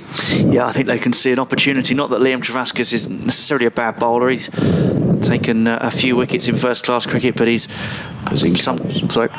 Travascus and bowls, and forward comes Allsop, plays into the offside, no runs, Andrew. As I say, he's, I think it's his 18th first-class match. He's taken 17 wickets, I think, and or 18, and yeah. In comes Travascus, bowls, and Allsop plays to mid-wicket, and there is no run. Yeah, he's just not finding his lengths at the moment, Travascus, and that's costing him a little bit. He's bowled 7 overs for 20. End of the over, 203 for 5. Allsop 66, Pujara 29. So Phil's been in touch. He says he's enjoying the cricket and the chat about poetry, music and trains. He says, of course, one of our favourite sons was a poet. We're not dismissing batters at express pace. John Snow produced a lovely booklet of poems titled Moments and Thoughts back in 1973, of which I have a signed copy. One poem in particular has a cricket theme called Lord's Test. It's quite long, says Phil. So I'll just it just pops up on my screen. It's quite long, so I'll only quote a part of it. This was written by John Snow. And I'll read that, Phil, at the end of the next over. I didn't know that. Dilemma suspense even as Potts comes in and bowls to Pujara, who drives into the cover as he thinks about a run. He's halfway down the pitch virtually, but then decides against it. I didn't know that he was a poet, and I didn't know it. No. So, and actually at Worcester last week, we were also talking about Jon Snow and the connection between Worcestershire and Jon Snow, and it was from memory that Jon Snow's father was a vicar, and a vicar in a parish church near to Worcester. Fair enough. So there was a conversation about Jon Snow last week as well. Potts bowls to Pujara. Pujara clips that into the leg side, no run, and be helpful, wouldn't it, if Jon Snow was playing in this match, because then we'd have Jon Snow and Ben Rain. We would indeed, and that would please Julian, who's sitting up there on the top shelf of the pavilion. Who mentioned today it was the first rain at Hove. In fact, talking about the weather, it's a little more cloudy now, but still tons of blue sky around as well, and no rain forecast. I think Sunday may not be quite so good, but that's a little way away. Potts bowls to Pujara. Pujara again wristly into the leg side, but good stop. What I like about Matthew Potts, when he runs in hard and he's pitching the ball up, isn't he? I mean, he's making Pujara play. He's making him come onto the front foot, yes, and that's important, I think, because some of the bowling has been, on a length or back of it, and batsmen are. It's a good pitch that the ball is carrying. I think there's been a few that kept low, but the ball is carrying more consistently today than it was yesterday, I think, and. So he's making Pujara come forward as Potts comes in, and again Pujara is forward. It hits him up on above the knee roll, and there's no run. And we were also talking about Brighton buses, and I've just picked up a couple of messages there on Twitter. Lord Rick said Brighton bus name suggests Lord Ted Dexter. That's one of the names on Brighton bus. Much missed Ted. And Graham Parr got in touch as well, talking to us about the poem, The Night Mail, as did Hannah Collins. So thank you everyone who got in touch about that. Potts comes into bowl. Pujara again correctly in defence, out to the onside. No run. 203 for 3 Sussex. 20 runs behind that first innings total for Durham. Good figures, aren't they? Matthew Potts is in his 18th over. He's really toiled away and run in very hard. 5 maidens, 2 for 41. Had a correspondent up in the northeast yesterday saying he's picked up a couple of sixfers in recent matches. Yeah, we mentioned that yesterday, didn't we? That the last 2 games he's coming into this off the back of sixfers in these last 2 matches. Potts comes in and bowls, and it's short, and Pujara cuts it. It's going to take 1 bounce in front of the boundary rope, and it's going to be 4 more for Pujara as he moves on to 33. I think it was slightly, well, it was uppish, obviously, because it took 1 bounce into the boundary rope, but I think it was in the knowledge that there was nobody there. Quite deliberate. Yeah, absolutely it was. An uppercut down to third man for 4 runs. He goes to 33. 207 for 3 are Sussex. So this poem, I'll read, I'll try and do it some sort of justice. He says, later, spirit-like, while Father Time above the northern stand eyes the breeze, you move aside and see a body flailing, bowler ball swinging along its way, batsmen playing, and remember, outside the wall, people weave their webs of life, with you on the lattice day, which is everyone's, yet is an age within an age of life within a life, as minutes pass awestruck, up to lunch and over. Jon Snow's poem. Very prophetic then, isn't it? Very. So there we are. Thank you very much for getting in touch. We started talking about poetry and had no idea we'd end up talking about Jon Snow's poem. Just goes to show where a conversation can take you during a day's cricket. Now, that's all because the guy was coming down from Scotland on the train. It was, yeah. If you've come in halfway, I'm sorry, we can't explain it to you now. In comes Liam Travascus. Mid on and mid off are both up saving the one, and I think Tom Alsop was just eyeing getting down the track there after Liam Travascus. Let's see if he does it in this over. They've taken the short leg out as well for him now. Travascus in again, bowls, and Alsop sits on the pad. There's an appeal and he's given out. Tom Alsop is disappointed, always disappointed when you're given out LBW, but again umpire Devlin took a long time to make up his mind. I have to say, it seemed to be an appeal really just from the bowler Travascus, not really supported from behind the stumps. My first thought was it might have been going over the top, but we'll get another look at it in a minute. Alsop looked desperately disappointed. He makes his way off, having made 66, but a breakthrough for Durham, and Liam Travascus is the man. Well, it was an appeal eventually from Eckersley, but I think it was more from Travascus than anybody else. Anyway, the umpire decision is final, and Tom Alsop makes his way off. LBW to Liam Travascus for 66. Andrew's getting the replay up on the screen on his laptop away to my right-hand side. I'm sure he'll give his verdict in a minute. But in the meantime, the new batsman is Tom Clark, who made a century in his last game here against Nottinghamshire, a maiden first-class century. Lovely moment with his mum and dad inside the ground as well. Tom, one of 4 brothers. He's the youngest of the 4, plays club cricket, and a great mate of Tom Haynes. That's where Tom Haynes plays his cricket as well.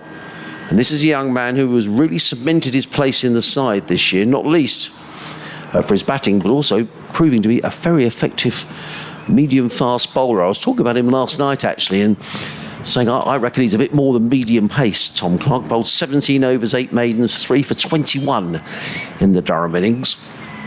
But a breakthrough for Durham, and they'll be delighted to have got that. A partnership between Allsop and Cheteshwar Pujara of 99. That was broken by Liam Travascus. Yeah, I think I think the YouTube stream skipped a little bit, so it didn't actually capture the moment where the ball struck the pad. But live, it looked a little high. But as you say, the umpire's decision is final. Travascus bowls to Clark, and Clark plays to backward point. There isn't one, and just maybe as Sussex were looking to step on the accelerator a little. It's a vital time for that wicket, isn't it, for Durham? Absolutely. Travascus in again, bowls, and Clark forward solidly, bat and pad close together, plays it back down the offside of the track. Travascus fields, and there is no run. The sun has momentarily disappeared. Travascus waits, slipping. And obviously Rizwan to come, but how important now, Adrian, is Pujara to this Sussex innings? Well, hugely important. He's been in magnificent form. As Potts comes in, he's up to the wicket now, and that just rears up a little at Pujara. Hits him on the top, hits the top of the bat, and it goes down into the offside. Yeah, and I'm just thinking about in terms of, if can Sussex get a triple figure lead without Pujara? If Pujara was to get out shortly, is that Durham really back in the match? Well, I think it is. Mohammad Rizwan still to come, who's an international batsman and wicket-keeper, of course. Hasn't. Potts comes in and Pujara just plays that down into the leg side, no run. Hasn't scored runs so far during his time, but his time will come. He's only been over here a couple of weeks. So there's still plenty of batting to come for Sussex, with Rizwan next. Delray Rawlins after that, who sometimes flatters to deceive. But certainly this would be the prize scalp. I think if Durham could get Pujara now, they'll feel they're right back in this match. So we're entering a key phase of the game at 2:45 on this Friday, as the latest ball from Potts is left alone by Pujara. He's on 35. Clark gets a score after 4 deliveries. Sussex 209 for 4. So they are just 14 runs behind, but suddenly, and obviously that wicket by Liam Travascus was key, but suddenly that innings of Liam Travascus is looking key as well, because without it, Durham would have been really foundering, and now, Sussex would have been ahead already, and looking to pile on the misery. But as it is, Durham looking to try and get back into it as Pujara pushes that one out into the offside. A tumbling stop prevents a single, and good bit of fielding once again, this time by again. Clark is just solidly forward, plays to mid-wicket, and again there is no run. Tom Clark has faced 7 balls, yet to open his account. Liam Travascus making him play at every ball as he's in again, bowls, and Clark is forward, clips this firmly to mid-on, fielded there by Ben Rain. There's another dot in the scorer's notepad. It's one thing I've liked about Travascus so far, is occasionally he's dropped a couple short, but he has made the batsman play on majority of occasions. In again, bowls a little shorter, and Clark works that to mid-wicket, fielded by Peterson. And again there is no runs. Hush around the ground, people totally absorbed in the game as Travascus in again, bowls, and Clark plays this to mid-on. He'll need to get a move on, but it was a well-judged single in the end. It was played to Ben Rain, but to come in from mid-on to field. A single to Tom Clark at the end of the over, 210 for 4. Clark won, Pujara on 35. I have to say, it's something that I never quite understand with the field placing of the mid-on and the mid-off. If you've got a spinner on, if you have your mid-on and mid-off up, then to me they're saving a single. That's what they're there for. You're there to save the one. And if you have them back, you have them right back on the boundary and you concede the one. So I can never understand why you'd have a fielder where... So that was a tip and run from Clark, was it? Played it straight to the fielder. It was a comfortable single in the end. So I'm not quite sure that's what the fielder's doing. You know, he's either on the one or he isn't. He might as well be on the boundary, really. Yeah, I suppose there's an element of, you know, a mistimed spoon up in the air. But yeah, I do agree with you that, you know, you talk about, I mean, sometimes you look at bats, we describe fielders, don't we, as saving one. Well, in this day and age, if you get the drop right off the bat, then you can easily scamper through and take the single anyway. And I think on that occasion, yeah, it's an slightly odd half and half position. Change of bowling, I think. Yeah, it's Matt Salisbury coming on to bowl from the Cromwell Road end. He bowls now, and it's covered up well by Clark. It's not too often you get people on the balconies around the ground watching the cricket, which always amazes me at Hove. But I can see there's a couple on the balcony. Oh, they've just got... No, they're just standing on the balcony on the second floor of the flats at the far end. A couple of people watching. But other than that... I thought you were going to say, no, they've just gone in because they've hung their washing out. Yeah. We could do with a lick of paint, that block of flats, couldn't they? Salisbury figures a 1 for 47. He's in his 12th over, comes in and bowls now, and Clark plays that correctly up the pitch. No run. Sussex 210 for 4.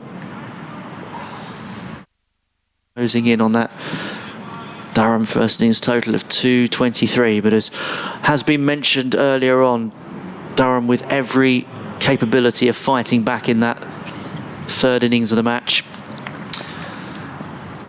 That'll be where the game is won or lost, you feel.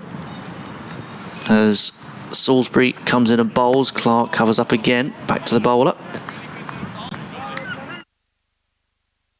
And tomorrow will probably be moving day for this match because, you know, Sussex have not really necessarily, I mean, they've been solid. They've not necessarily been scoring freely today. Trying to think, was it 82 for 1 overnight, wasn't it? So, yeah, 128 runs from 48 overs, I think it is. As Clark finds mid-wicket with that delivery. No run. And... yeah, 48 overs for those 128 runs. So it's... we'll have to see where they are at the end of the day. But it's likely to be tomorrow morning and after lunch where the game is set up for either side to try and win it as Salisbury comes in and bowls. Clark is back, plays it out into the offside, no run. I think we're going to get... Steve Finn is going to come over natter to us. That'll be lovely. Sometime between now and tea, just waiting for confirmation to come through from the Sussex media team. Very kindly offered Steve if he's going to come and have a natter. That'll be lovely. We've got Salisbury bowling the last ball of this over. He comes in, right arm over the wicket to the left-handed Clark, who finds mid-on. End of the over. Salisbury's 12th, 1 for 47 are his figures. Sussex 210 for 4. That was a maiden. It's the 4th maiden he's bowled. And yeah, so it's... well, Sussex are ahead of the curve, you would feel.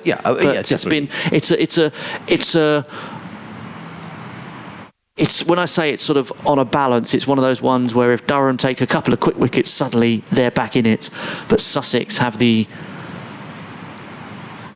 chance now, don't they, to seize the initiative over the next, well, where are we? We're, over the next hour or so before tea.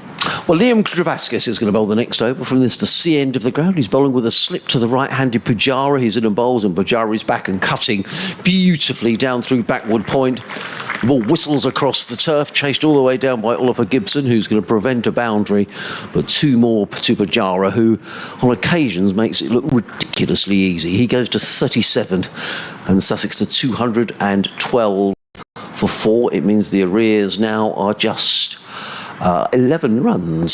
So difficult to get a boundary to that part of the ground, isn't it? It Because is. It's just the ball just goes uphill and towards the dressing room. In comes Travascus bowls, and a bit more extra bounce there from Pujara. Just surprised him slightly. I think he was thinking of playing a similar shot, but just adjusted his shot at the last minute and played it into the offside. There is no run. Travascus again. In the bowls, and Pujara using his feet clips this through square leg. There is a fielder out on the boundary who is Matt Salisbury. Gets in the throw. One more to the total, one more to Pujara. He goes to 39, Sussex to 213 for 4. And I mean, the answer is, you know, if Pujara stays there for the rest of the day, for example, you know, Sussex are going to have a substantial lead. He's key. In comes Travascus bowls. Forward comes Clark. Covers up, plays down the offside of the track. And there is no run. The thing is, I mean, he has had to work hard. You know, he looks like he's got a lot of time, Pujara, but he's had to work hard for this 38 so far. In comes Travascus again. Bowls, and Clark again just plays defensively down the onside of the track. And I mean that in the sense that, you know, he's had to see off the better balls and dig in, hasn't he? Don't think he scored too quickly early on. Travascus. Clark again is drawn forward, plays back down the track. Good, tight, accurate bowling by Liam Travascus, and what will encourage Durham here, with Sussex 213 for 4 at the end of the over, and Travascus 10 overs, 3 maidens, 1 for 24. Although Sussex are in a good position in this match, they're not out of sight. Trailing by 10 runs, 6 wickets in the bank, but you know, Durham will hope that, you know, if you could pick up 2 or 3 quick wickets, and that they haven't got away, they haven't scored so quickly that. Well, how many was it that Sussex took yesterday for 15? It was 5 or 6. 5 for 15. 5 for 15 yeah. yesterday. So, I mean, you look at that would be, you know, that would be almost all out for 230. So anything could happen then. So it just goes to show you that in this game, anything can, as Salisbury, 1 for 47 from 12, comes in from the Cromwell Road end and bowls to Pujara, who digs that out from a full length and plays it back to the bowler. What I will say is that the clouds have now started to envelop the ground. Very similar clouds to those we had yesterday. There is a large patch of blue sky away to the western end of the ground, and we'll have to see if I don't know if those are that's the blue sky that has passed us, or whether that's due to come. I think that's on its way to us. I think hopefully these clouds will disperse as quickly as they arrived, as Salisbury comes in and bowls and played down into the offside by Pujara. No run collected there by Dixon, who's a very fine outfielder, isn't he? Actually, Sean Dixon gives a lot for his team. Got Peterson, who's fielding at third man. There's one slip in place for Pujara, that being Scott Borthwick, the skipper, looking on from slip. There's a backward point, cover mid-on, mid-off, mid-wicket. 2 men out on the leg side, and Pujara struck on the pad, but going down leg side, it's ball squeezed out on the leg side, picked up by Beddingham, who is fielding at sort of short mid-wicket, or going back to mid-wicket now. So yes, 2 men out on the boundary on the leg side, deep backward square leg, and a man on the back on the 45. There's a third man as well. As Salisbury comes in, bowling to the crouch Pujara. Pujara gets up on him, he plays it down towards that man at fine leg. He'll pick up a single. Those were the sort of shots earlier that were going all the way 4-4. That throw comes in over the head of Ned Eckersley from Alex Lees, who's the man fielding down at fine leg at the moment.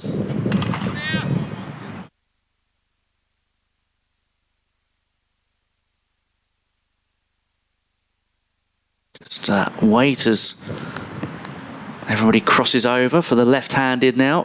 Tom Clark, 1 from his 19 deliveries so far. He waits for Salisbury, tries to play that down the leg side, but it's been missed and goes through to Eckersley. What is a delivery down the leg side, which Clark could have tried to cash in on. It was beating him for pace. And there was a bit of interest from bowler and wicket-keeper, because maybe he thought that there was going to be a chance of a feather, a strangle.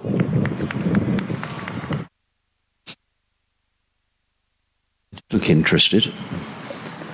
That's Salisbury, last ball of this over. Just the one run from it so far, as Clark, bat raised, waits as Salisbury comes into bowl, and he plays back up towards mid-off. No run. So the end of the over, we are 2 minutes to 3 o'clock. 214 for 4. We've had 71 overs in the innings, and we've got 45 left in the day's play.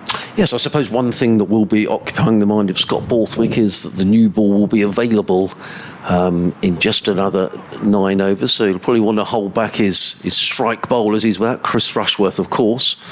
Just looking over towards the corporate entertaining area, or sort of the Players Club here at Hove, I can see John Barclay just making his way out, and Rob Andrew, the chief exec, in deep conversation with John Philby, the newly appointed chairman of Sussex Cricket Club. It's a lovely day for standing and watching, or standing or sitting and watching the cricket, despite a pretty fresh breeze blowing across the ground. Liam Travascus is going to bowl the next over from the C end of the ground. 10 overs, 3 maidens, 1 for 24. Comes into bowl to Pujara. Slip being the only close fielder. He's in around the wicket, bowls, and Pujara using his feet, and plays that defensively to mid-wicket, fielded there by Peterson, who tries a bit of football and juggling. Doesn't really succeed. But there is no run is the important statistic, as Travascus in again, bowls, and Pujara again using his feet, and he nudges that down towards fine leg. It's a shot he's played a number of occasions in this innings. He's going to come back for a comfortable second run, fielded by Dixon, who hairs after the ball and prevents it being any more than 2. Pujara goes to 41 and Sussex 216 for 4. Yeah, I think Keegan Peterson will be a little bit more pleased to be fielding in at that sort of short mid-wicket region rather than out on the boundary rope. He's sort of been kicking his heels down here in front of us and looking fairly bored with the whole thing, and now much more in the action. Travascus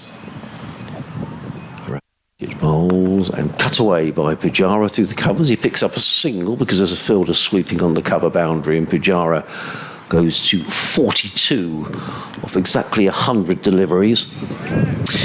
Very frustrating sometimes for the field, isn't it, when you've got a left-hand, right-hand combination, and for the spinner particularly, because they're trying to milk the singles and force the turnover of strike. Travascus again in and bowls, and Tom Clark using his feet and hammers the ball over the top for 6 runs. Well, we were talking about having the mid-on up or back, and Travascus has got his mid-on and mid-off up, and Tom Clark came down the wicket a couple of steps and just smacked the ball over mid-on for 6th. Only his second scoring stroke. He goes to 7, 223 for 4. What that has done is to bring the scores exactly level, and what a lovely way to do it. Lovely shot as well, was it? Just got down the track, didn't seem to hammer the ball, just lofted the ball over mid-on, and away it went for 6 runs. That was a beautiful shot. Yep. 2 Durham players now going through stretching routines in front of us. Well, we're actually trying to find the ball. Nobody knows where it's gone, Adrian. No, it was. I mean, there's a gap between the stand in the southwest corner of the ground and the offices at this end of the ground. It's gone straight through that gap down towards the car park. I mean, generally there's a couple of people down there just monitoring the cars going in. I think they've just retrieved the ball. There we are. It's been hit down towards the sea. I think it's David Bedingham who's gone running down there to retrieve the ball. Was it Bellingham? Let's just see. Either way, it's been retrieved. No, it wasn't. It is. I'm not sure who that is with number 8 on his back. It's not certainly on the score. It must be a 12th man who's on the field. That's a great job in it. Once you've come on as a substitute fielder, go and find that ball for us, will you? Yeah. So Sussex. George Dressel is the... Thank you. As in comes Travascus and bowls. Played down the on side of the track, and there is no run. So George Dressel is on. Not entirely sure who's left the field. Comes Travascus again. Over the wicket bowls. Clark plays with soft hands away into the offside. There is no run. End of the over. I'd better go. 223 for 7. Pujara on 42. Clark on 7. Yes, a wonderful shot from Tom Clark. Considering that he'd been so watchful, he decided to pick his moment from that delivery from Travascus and plonk it over the advertising hoardings and down into the car park. And I'm going to be joined very, very shortly by Steve Finn, who's come into the commentary box. Adrian's left it to do an update for BBC Radio Newcastle. Steve's donned the headphones. Good afternoon, Steve. How are you? Good afternoon. I'm all right, thank you. I'm enjoying watching us pile on the runs at the moment. It's been quite pleasant. Absolutely. Cheteshwar Pujara shaping up at the moment with Salisbury coming in from the Cromwell Road end. He's up to the wicket now and he bowls, and Pujara just covers up. So, Steve, first of all, I know Adrian will get on to other things with you, but first of all, how are you? I'm all right, thank you. Yeah, I'm all right. It's a much more pleasant day here today than it was yesterday. So I've enjoyed watching the boys from the balcony as opposed to being cooped up inside. But yeah, very much okay, thank you. And how are you? I'm very well, thank you, Good. Steve. But then again, I'm not the injured sportsman, so how are you generally with that, with what's going on? Yep. As we wait to see Salisbury coming in to bowl to Cheteshwar Pujara, who just gets a little...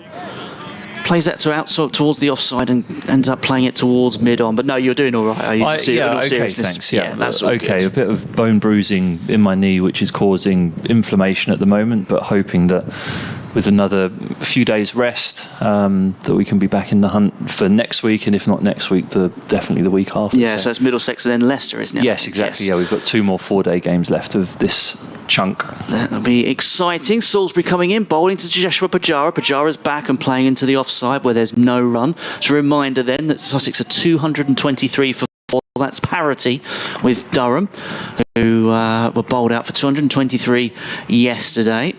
Pujara is 42 not out, Tom Clark 7 not out. I don't know, because you came in just shortly after that 6 from Tom Clark. Where were you at that point? But I think I was in the stairwell. I might have to refer to my phone in the live replays. Yes, absolutely.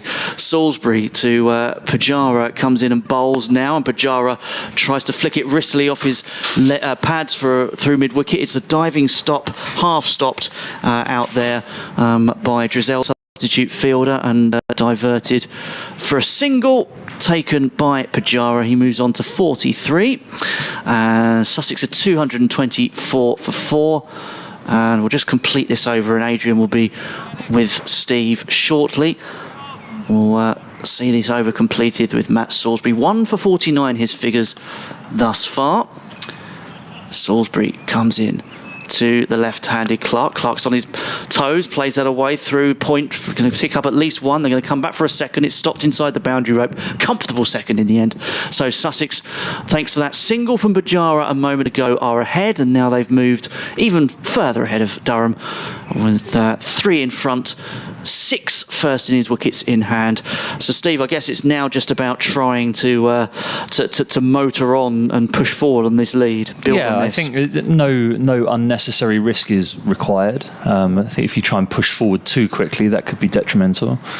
Salisbury comes in up to the wicket now, and he bowls, and again Clark is upright on the back foot, plays that out into the offside, no run, end of the over, the 73rd over, so 7 overs before the new ball is available. We've got 43 overs left in the day. Sussex 226 for 4, and taking you through for a little period will be Sussex fast bowler Steve Finn and Adrian Harms.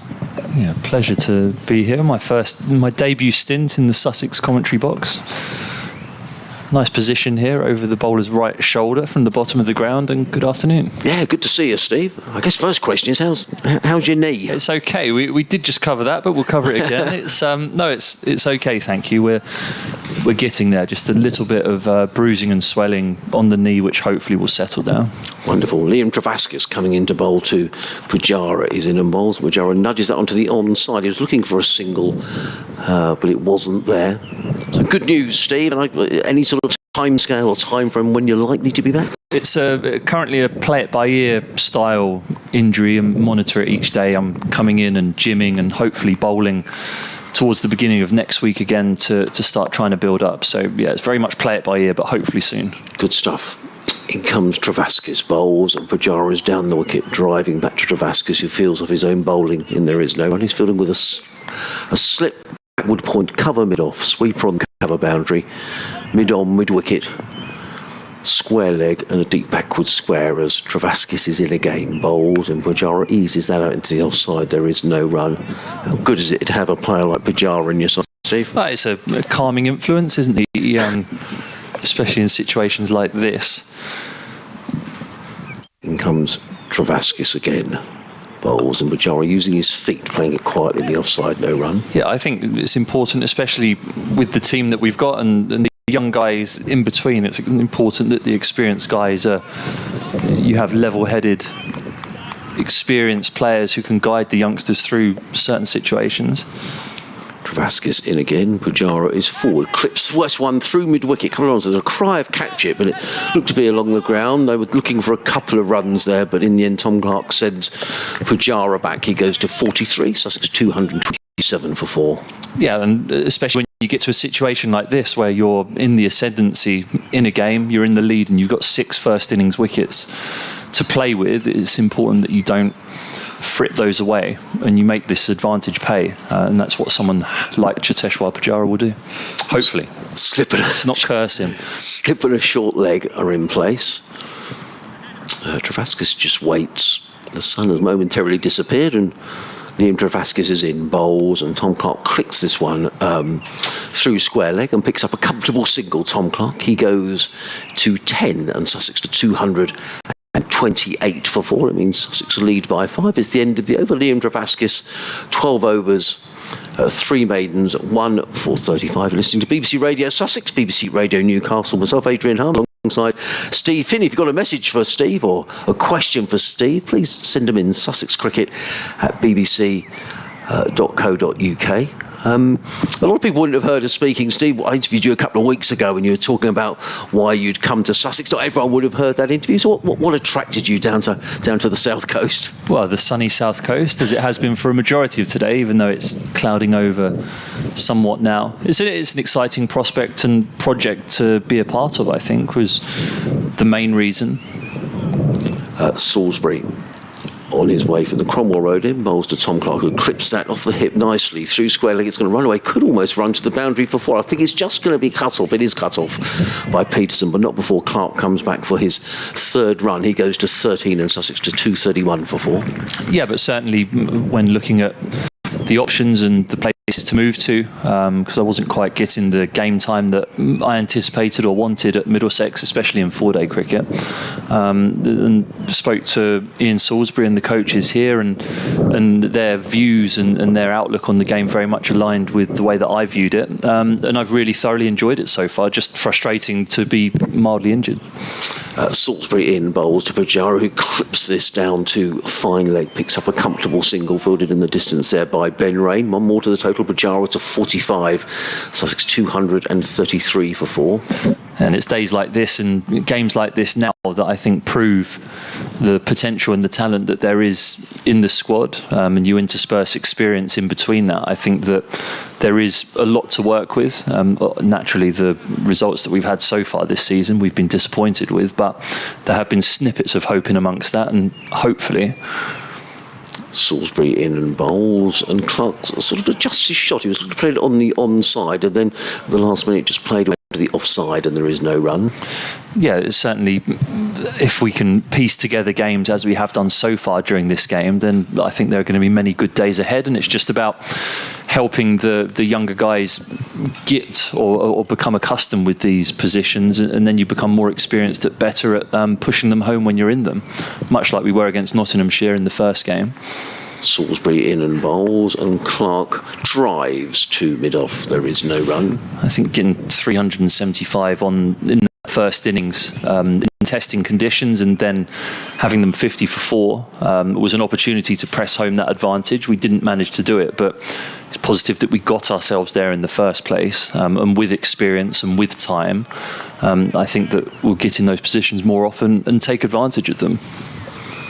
One of those young players is Tom Clark, who's 13 not out as in comes Salisbury bowls, and Clark drives down the ground. Doesn't quite time it, fielded at mid-off, and there is no run. He scored a magnificent 100, his debut or maiden 100, sorry, the first game against Nottinghamshire against a good attack, who've gone on to play very well in their subsequent games as well. So, you put that together in his bowling. I mean, I think he was slightly stiff and sore this morning after bowling 18 overs yesterday, something he's not all that accustomed to, but he did magnificently well. Salisbury in again, bowls, and Clark is forward, plays into the offside, and there is no run. End of the over. Sussex 232 for 4. Pujara on 45, Clark on 13. Salisbury 15 overs, 4 maidens, 1 for 55. You're listening to live cricket on the BBC Radio Sussex, BBC Radio Newcastle. Delighted to be joined by Steve Finney. If you've got a message for Steve, just drop us something on Twitter at BBC Sussex Sport, or an email, sussexcricket@bbc.co.uk. Just a word about Tom Clark, because we've been watching him bowl. I mean, he's a bit more than medium pace, isn't he, Steve? Yeah, I think he's put on pace. I mean, I hadn't seen that much of him bowling before the winter. I faced him indoors a couple of times. Travascus in and bowls. Pujara flicks this around the corner. It's a shot he's played a lot in this innings. He picks up one. He's looking for the second, and it isn't there. Good bit of fielding prevents the second. He's very quick between the wickets, isn't he, Pujara? Yeah, he's a master manipulator, especially of spin. I think he's got out-stumped once in his entire career, and that was Jack Carson against the Indians at Durham, I think last year, or it was last year. Last year. What a great stat! It's the only time he's ever been out-stumped in his career. I'm sure there are some statisticians out there who would love to check that, but the way that he can come down the wicket and manipulate the strike always keeps the scoreboard moving, which takes the pressure off. Travascus in and bowls, and driven down the ground by Tom Clark, straight to Ben Rain, but they take a comfortable single. Good running by Tom Clark, who goes to 14, Sussex 234 for 4. And that's the important bit about this scenario we're in now. You talk about moving the scoreboard forward and pressing home your advantage, but that doesn't necessarily mean trying to hit boundaries the entire time. It's just keep the scoreboard moving, keep that lead increasing, almost deceptively increasing, before you get to a point where towards the back end you can have some fun. Travascus again around the wicket in, and Pujara is forward using his feet, plays it into the onside, and there is no run. That is an amazing stat to just be stumped once. Yeah. Particularly playing so much on the subcontinent. I mean, it's amazing. Yeah, and I think that's why he's so comfortable coming down and finding those gaps. And it's something that I think you have to become accustomed to playing in India. Otherwise, you do just put yourself under pressure, and he's played 95 test matches. In comes Travascus and bowls. Pujara eases that straight back to Travascus. No run. I ought to know the answer to this, but have you bowled against him in Test cricket, Steve? Do you know what? I'm not entirely sure. I've only actually played one Test against India. In comes Travascus bowls, and Pujara again just eases that onto the leg side. Again, he picks up a single. He goes to 47, and Sussex to 235 for 4. And I think he played, but it's when all the greats were playing still as well. So Sehwag, Yuvraj, Dhoni, Tendulkar. I think Kohli might even have batted at 5 or 6, but I'm pretty sure Cheteshwar played in that game in Kolkata in 2012 when we won there. In comes Travascus and bowls, and Clark lets one turn away from the left-hander, taken by slip. There is no run. It is the end of the over, and Sussex are 235 for 4. Tom Clark on 14, Pujara is on 47, Travascus 13 overs, 3 maidens, 1 for 38, and Sussex just eking out a lead. They lead here by 12. Ed Lamb has got a question for you, Steve, which I'll read. Is that a mate of yours? So the podcast Zero Ducks Given, which is one that I do with Toby Tarrant and my TMS colleague Dan Norcross, they're not all that kind to me a majority of the time, and anyone who's listened to that will realise that they are particularly mean to me. It's just their opportunity to get an hour's worth of venting out, and it's usually aimed at me in the week. So yeah, especially someone as incompetent as the two of them. I don't quite necessarily understand why they need to be so mean to me, but they are. If it makes them feel better, then I'm comfortable with that. But yeah, it's not on me, it's all on them, I'm afraid. Well, we're not mean down here, Steve. No, of course not. No, everyone's been very amicable so far. That's one of the things. My parents love coming to watch cricket, and even though I'm 33 years old, they still love coming to watch me play. And that's one of the things that they've really enjoyed about coming down here to Sussex, is that they get to sit in the little family hut there, have 3 cups of tea and coffee, and watch the cricket. What could be better? Exactly. Change of bowling at the Cromwell Road end. We get a bit of leg spin. Scott Borthwick into the attack, bowls to Pujara, who plays onto the onside, and there is no run. The new ball is just 3 and a bit overs away now. Any reason for Durham not to take that new ball, Steve? No. I think this is very much a new ball wicket. We saw 6 wickets fall. Borthwick in again, bowls, and Pujara eases that down to fine leg. He's going to pick up a couple of runs here, Pujara. He does run that first run really quickly, and he comes back for a comfortable second. He goes to 49, and Sussex to 239 for 4. Yeah, Sussex, or we, took 6 wickets on that first morning with the new ball, and it's such a crucial time of play, because that's when the ball, when you talk about a new ball wicket, it's because the ball just moves that bit quicker after it hits it.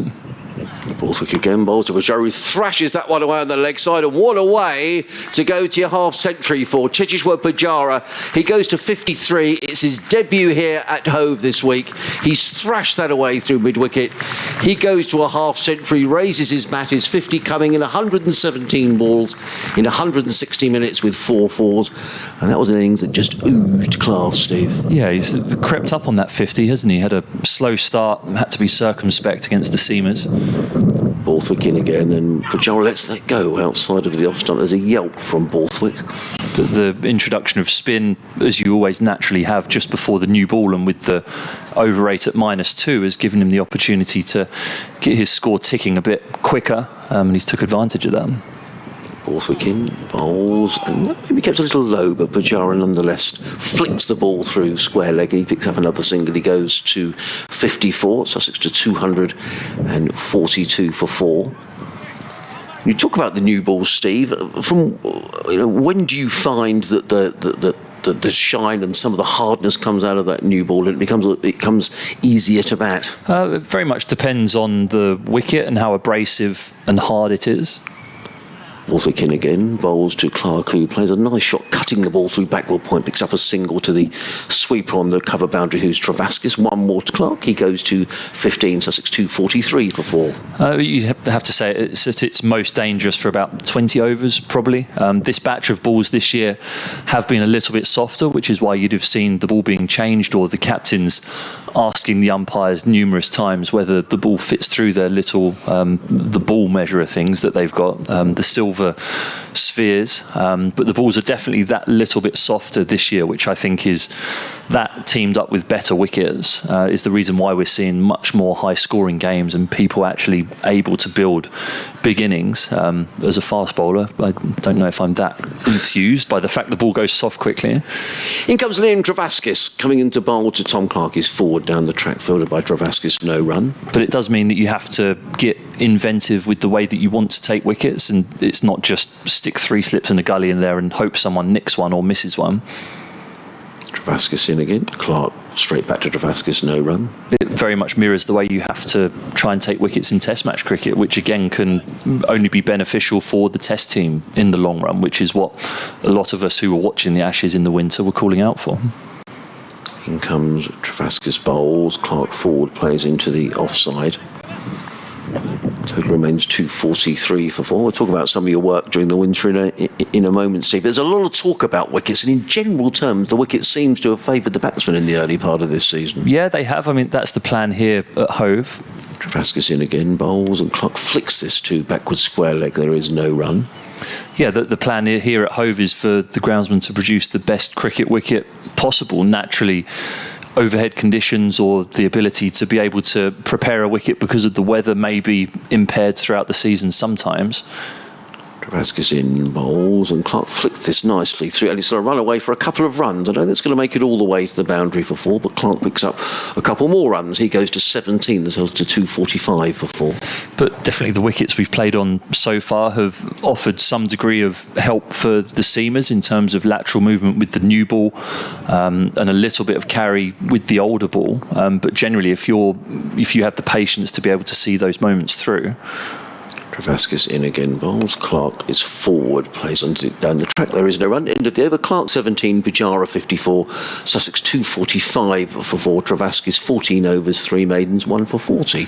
Yeah, then naturally when you get through that tricky period, it enables you to be able to build an innings and build some of the innings that we've seen. I think Tom Haynes has played magnificently so far this year, has really reacted well to being given the leadership on a full-time basis, both as a leader and as a captain. I think that he's done fantastic job so far. It's a shame that he got out with a couple of overs to go last night, because I'd have liked seeing him bat today, all day on this, but he played very, very well up at Derby, and obviously Pujara is a class act himself. In comes Scott Borthwick, 2 overs until the new ball's available. That's a quality shot by Pujara. Just a bit too much wit from Scott Borthwick, and Pujara was just back and just cutting the way through Backwell Point. It raced away for 4 runs. Yeah, down to the corner of the ground that really does slope away down towards the sea, towards the cow corner, the hospitality tents. Yes. But certainly as soon as the ball beats the infield down to that boundary, you just might as well walk and pick it up out of the fence if you're a fielder, as opposed to wasting your legs and running after it. Although if you're 2 overs down and new ball's round the corner, you want to be getting through these overs as quick as you possibly can. Borthwick tosses the ball from hand to hand. There's Inland bowls, and Pujara 4 plays on the onside, and there is no run. As a bowler running down the hill, does that give different problems, particularly if you haven't played here, Steve? Definitely. Things can feel as though they're going a bit quick when you're running down the hill, because it does just carry you in. Borthwick again, bowls. Pujara using his feet drives firmly to mid-on. There is no run. And then when you're coming up the hill, if you don't have enough momentum through the crease, then you can find it hard to get the same zip and carry as you do when you're coming down the hill. So you have to run in a lot harder up the hill, which is something that I'm noticing more. Borthwick bowls, swept by Pujara down here towards fine leg. It's going to run away for 4 runs, and Scott Borthwick, the Durham skipper's annoyed with himself because 2 loose deliveries. I guess that's a sign of a good player, a loose delivery, and it goes for 4 runs. Pujara to 62, Sussex 253 for 4. Yeah, almost an overcorrection there from Scott Borthwick. The first one that Cheteshwar Pujara cut away fine of the point fielder was short and wide, and the overcorrection there going full and down the leg side meant that Pujara could just help it on its way, and that slope makes it run away for 4 more. Borthwick in again, and Pujara takes a step away and clips the ball through mid-wicket, almost square leg actually, picks up another single. He goes to 63, 254 for 4. But this is that period as well where, with the experience of Pujara, 2 boundaries in the over, the lead is already 31 and we're only 4 wickets down, and if you keep building that, you don't lose a wicket against the brand new ball, then the confidence that you get from that is immense. In comes Borthwick. Clark kills the spin, plays it into the offside. There is no run. End of the over, 254 for 4. Clark 17, Pujara on 63. 1 over to go until the new ball is available. So just talking about that bowling up and down the hill. Jofra Archer, when he bowls a lot of overs up the hill. I don't know why he would prefer to bowl up the hill. Would you prefer to bowl down the hill, Steve? I think so. It sort of varies what sort of rhythm you're in. If I feel in really good rhythm, then bowling down the hill is good, because it means you can just glide in and let your body and everything flow down the hill. But sometimes when I'm out of rhythm, I feel like I need to run in harder, which would suit bowling up the hill. And I think Jofra Archer is the sort of guy that, even though his run-up is short, and it doesn't look as though it's that quick from the naked eye. Travascus bowling the 80th over of the innings to Pujara, plays it down the onside of the track. There is no run. Yeah, the languid nature with which he runs means it doesn't look as though he's travelling that quick, but trust me, if you're there trying to keep up with him, it is quick. So he's the sort of guy who I think enjoys needing to run in harder. Travascus in again bowls. Pujara pulls this away through mid-wicket. He's going to get at least a couple of runs here. Is Pujara, he goes to 65 and Sussex to 256 for 4. Whereas Ollie Robinson has a very long run-up, a long-angled run-up. It's lovely to watch when he's in full flight. I mean, I've watched him bowl Middlesex out here a number of times, and we've played against him. I'm very glad that I'm going to be on the same team as him this season. But he has that lovely, glidey, flowy run-up that requires a hill to help him here. Travascus in again bowls, and a lovely wristy shot by Pujara, just drills the ball through mid-wicket. It's just a wonderful shot, and he gets the deserved round of applause. He's gone almost effortlessly on now to 69 and Sussex to 260 for 4. Yeah, just picking the flight there, and that's the reason that he comes down the wicket, is to get to the pitch of the ball and not allow it to have any purchase off the pitch. And Travascus trying to fire them in there and bring the stumps into play and catch him on the crease, but Pujara able to come down and meet that on the half volley and pierce the onside field where there's no one on the leg side boundary. 50 partnership coming up in just over 45 minutes between these two, as Sussex stepping on the accelerator. Travascus in bowls to Pujara, and he's pulled away again. That's a loose delivery from Liam Travascus. Almost a long hop, and Pujara wasn't going to miss out on that, and he hammers another boundary through mid-wicket. He goes to 73. Sussex 264 for 4. And that's the overcorrection. Again, not wanting Pujara to come down the wicket and just milk him through the onside for runs, as he has done for 6 so far this over. Travascus trying to keep him in his crease, but gets it too short, and Pujara, again, the classy player is, can get all the way back in his crease and just lift it over the onside for 4 more, and the square leg has gone back now onto that boundary. 10 off the over so far, as Travascus is in again bowls, and it's short and pulled away. That's going to be 4 more as well. 2 short, and Pujara just pulled the ball away again. Lovely shot, excellent placement as well, because there was the fielder set back on the leg side boundary, Steve, but he had no chance. Yeah, for a moment, because it's very pronounced when he hits the ball up and over the field. It's not as though he's skewed that. He's purposely hit that up and over the onside field. But for a second, when you lose the flight, you're like, has he hit that straight to him? Please, no. Pujara on to 77. Travascus in and bowls, and Pujara down the wicket, driving firmly to Borthwick, who feels it short extra cover.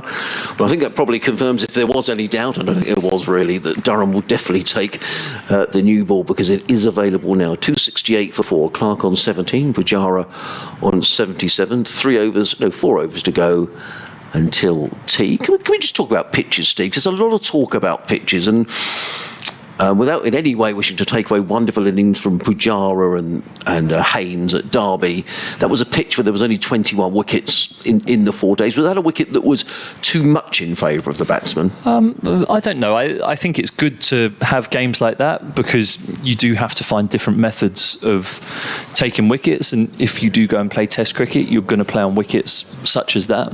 So you would almost rather have conditions like that as opposed to a green seamer that's an absolute lottery as to whether you're going to get out or not. And I think that that's far more conducive to producing test match players than it is the other end of the continuum. But certainly, as a seam bowler, naturally I would like more in it than there was at Derby. But it was a funny game, wasn't it? Because they racked up a huge score, then we got bowled out for nothing, and then racked up a huge score ourselves. So we were certainly under pressure there, and Derbyshire played very well to get themselves into a position to win that game, but didn't quite manage it. So it is going to be Matthew Potts who's running in down the hill, bowls to Tom Clark. Nice bit of fielding at backward point by Dixon. There's now, by talking to you, Steve, I didn't see whether the signal went up for the new ball being taken. It has been taken. Andrew next door to me says, so that's good news. Yeah, it's something sometimes you do deliberate whether it's worth taking the new ball or not, because if the scoreboard is moving quickly, sometimes the new ball can make it move even quicker because it is that little bit harder. And if you've got 2 batters who are in and set at the crease, it can be a consideration not to take it. Potts, right arm over the wicket, bowls to Clark, who gets an inside edge. The ball dribbles back to the square on the leg side, and Tom Clark takes a single, rather fortunate single. He goes to 18, the total 269 for 4. But with the situation of the game here, and now Sussex 46 runs ahead with 6 first innings wickets, We're not used to that down here. No, we're thinking positively today, very much so. They've got no choice. Durham had no choice but to try and use this, and this now becomes the crucial period of this game, because if Pujara and Clark and Rizwan get through this 20 over period, then it really gives Sussex the opportunity to push on. In comes Potts over the wicket bowls, and Pujara eases that to the leg side. Again, look at the way he's running that first run very quickly, and it enables him to come back for an easy second run that was probably always there, but never any question. And Pujara goes to 79, 271 for 4. Tim has been in touch. Tim Hamper from Cheddington in Buckinghamshire. It's a nice name and location combo, that. Tim Hamper from Cheddington. Do you know where Cheddington is? No idea. Right. Well, it's in Buckinghamshire. It sounds like it would be a nice place to have a picnic. Yeah, it does. It does. As in comes Potts racing towards us, Cummins and bowls to Pujara, who flicks that one wide of keeper Ekazida. It's come off the pad or the thigh pad and runs down in front of us for 4 leg byes. The total goes to 275 for 4. So Tim says, hi Steve, I'm Sussex born and bred but been a Middlesex member for a number of years and I've always enjoyed watching you. It's great you've moved down to Hove. As well as bowling, of course, will your role in the team give you the opportunity to really stretch out and mentor stroke coach the Sussex youngsters? It'll be good to hear your ambitions in this area. Yeah, certainly. It's something that I really enjoyed doing at Middlesex, was working with the young bowlers, and you don't want to overimpose yourself on them because, I haven't cracked cricket or cracked bowling, so people have to figure things out for themselves, obviously. Pops in, bowls, Pujara plays to backward point, fielded by Dixon, no run. But certainly, having had a number of experiences, both good and bad, in professional cricket, I'm hoping that some degree of those experiences I'll be able to impart knowledge onto the young guys, and it's more just guiding them in the direction to work it out for themselves, because what works for me in terms of preparation, in terms of game plans, recovery, things like that, action-wise, aren't necessarily going to work for other people. Potts in and bowls, Pujara lets that go outside the off stump, no run. But if you can have conversations with people and help them discover that for themselves, that can be quite powerful, and that's something that I really try and do as I'm playing and practicing and stuff. I do think that's something that I'm really looking forward to doing over the next few years. End of the over, 275 for 4. Pujara on 79, Clark on 18. And actually, on that point, Steve, in terms of there's a lot of young players in this Sussex side, with the likes of Pujara and Rizwan sitting in the dressing room as well yourself. Do you leave it up to the younger players to come and talk to you? Is that something you did in your younger career? Would you have gone up to, I don't know, an Angus Fraser or someone and said, well, I'm not that old. Well, no. He was my director of cricket. Okay, well, would you go up to a senior player and say, actually, could I have your advice? Or how would you do that? I think it's about building relationships with people. Oh, sorry, Danny. Radio update coming. Sussex 275 for 4 here at Hove. Pujara batting beautifully. He's on 79, Clark on 18. So Sussex establishing a nice lead here, Danny. They lead by 52. Meanwhile, down at Bristol, Surrey going along very nicely against Gloucestershire. They're 553 for 7. Jamie Smith, the wicket-keeper batsman, 215 not out. Sorry to interrupt your commentary, Adrian, but thanks for the update. Aside from the cricket, what other topics have been under discussion today on the commentary? All sorts of things. In fact, we've got Steve Finn, who's the former England and now Sussex fast bowler, sitting here in the commentary box. We've been talking about poetry. We've been talking about trains going between Scotland and England. We've been talking about paintings. So, yeah, a range of things. Also, Iron Maiden as well. Yes, I've no idea why. Cricket as well. Brilliant. Adrian, thanks a lot. Back with you later on. And if you want to hear... In comes Ben Rain, bowls to Pujara, who plays that beautifully through backward point for 4 runs. What a lovely shot that was. That was a wonderful shot. Just rocking back, leaning almost towards the leg side and creating the width himself. And the field was pierced. And Cheteshwar Pujara looks like he's on a mission now. He's usually a very sedate scorer and accumulator, but for him to be hitting boundaries as frequently as he is at the moment, he must feel in good touch. He goes to 83 as in comes Ben Rain, running away from us, comes in and bowls to Cheteshwar Pujara, who's beaten outside the off stump. Was that a beat? Or do you think he left it? No, he played and missed at that one. I don't think Pujara is an inside the line player. He just holds the line of the bat, and I think that that's the sign of a class player.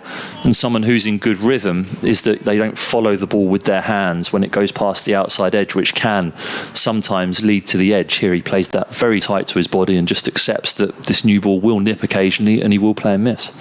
2 slips go down, rain is in and bowls. Pujara does let that one go, and there's a bit more cloud cover now around, which may perhaps encourage Durham, who have taken the new ball. I saw a tweet earlier on in the season, Steve, when Sussex played Nottinghamshire here, from Dan Norcross, who was saying that there's some kind of a wager between, or a bet between the pair about how many sixes you hit in the season. Is that right? No, we had that last year, right? Where I had to hit a number of sixes in the season to be bought a bottle of champagne by Dan Norcross, which would have been trying to get blood out of a stone had I done it. In comes rain and bowls, and forward comes Pujara, plays down the onside, and there is no run. And how did that work out? I didn't hit that many sixes, to be quite honest. It wasn't something that was really on my mind. They like to play games with me, those two, to try and get my mind elsewhere. But yeah, very much focused on the task at hand, as opposed to thinking about Dan Norcross sat on my shoulder, which would not be a pleasant experience in the first instance. But you did hit a six here against Nottinghamshire. Yeah, I did, to the short boundary, and it made it about 3 centimetres over the rope. In comes rain and bowls, and forward comes Pujara, plays to mid-on, and there is no run. End of the over from Ben Ray. We've just got 2 overs to go until tea. 280 for 4 are Sussex. Tom Clark is on 19. Cheteshwar Pujara is on 83. You pronounce Cheteshwar's name far better than I do. Cheteshwar. Yeah, right. Cheteshwar. Okay. What do the players, do they call him by his full name? Or No, we call him Pudge. Right. Pudgy. Right, okay. Yeah, he's... And that's far easier to say than Cheteshwar. It is. As well, in terms of when you're in the dressing room, you look for the most abbreviated version of someone's name as possible. And because there are a couple of intelligent people in the dressing room, but the fast bowlers in particular, we can be notoriously dense. In comes Potts running in bowls. Clark, whose forward plays into the covers, plays to mid-wicket, I should say, and there is no run. So the shorter the better, and the easier to remember the better. Right, okay. And Pudge, a 3-letter abbreviation of Pujara, seems to fit the bill for that. Right. It'd be quite easy on commentary as well, but I guess I probably better not do it. No. People would presume you're good mates. You're going to go out for dinner this evening with Pudge. And he's got an amazing following on Twitter, hasn't he? I was looking, 2.7 million followers. He's a popular man. Unbelievable. In comes Potts, racing in bowls, and Clark is forward, play down the onside, there is no run. Now, you spoke about enjoying life down here in Brighton, and your parents coming down. And of course, Brighton and Hove Albion now do have a Premier League football club, have done for the last 5 years. Yeah. But it's not your team. No, my team is Watford, and we're not going to be a Premier League club for too much longer. Right. I wouldn't have thought. We're just about to fall out the trapdoor of the Premier League. Which will bring some degree of respite for the fans, I think, because we might win a game next year. In comes Potts and bowls. Clark lets that go, taken not cleanly by Eckersley, and there is no run. Yeah, it's been a slightly painful couple of years being a Watford fan. I mean, the manager obviously changes every couple of weeks.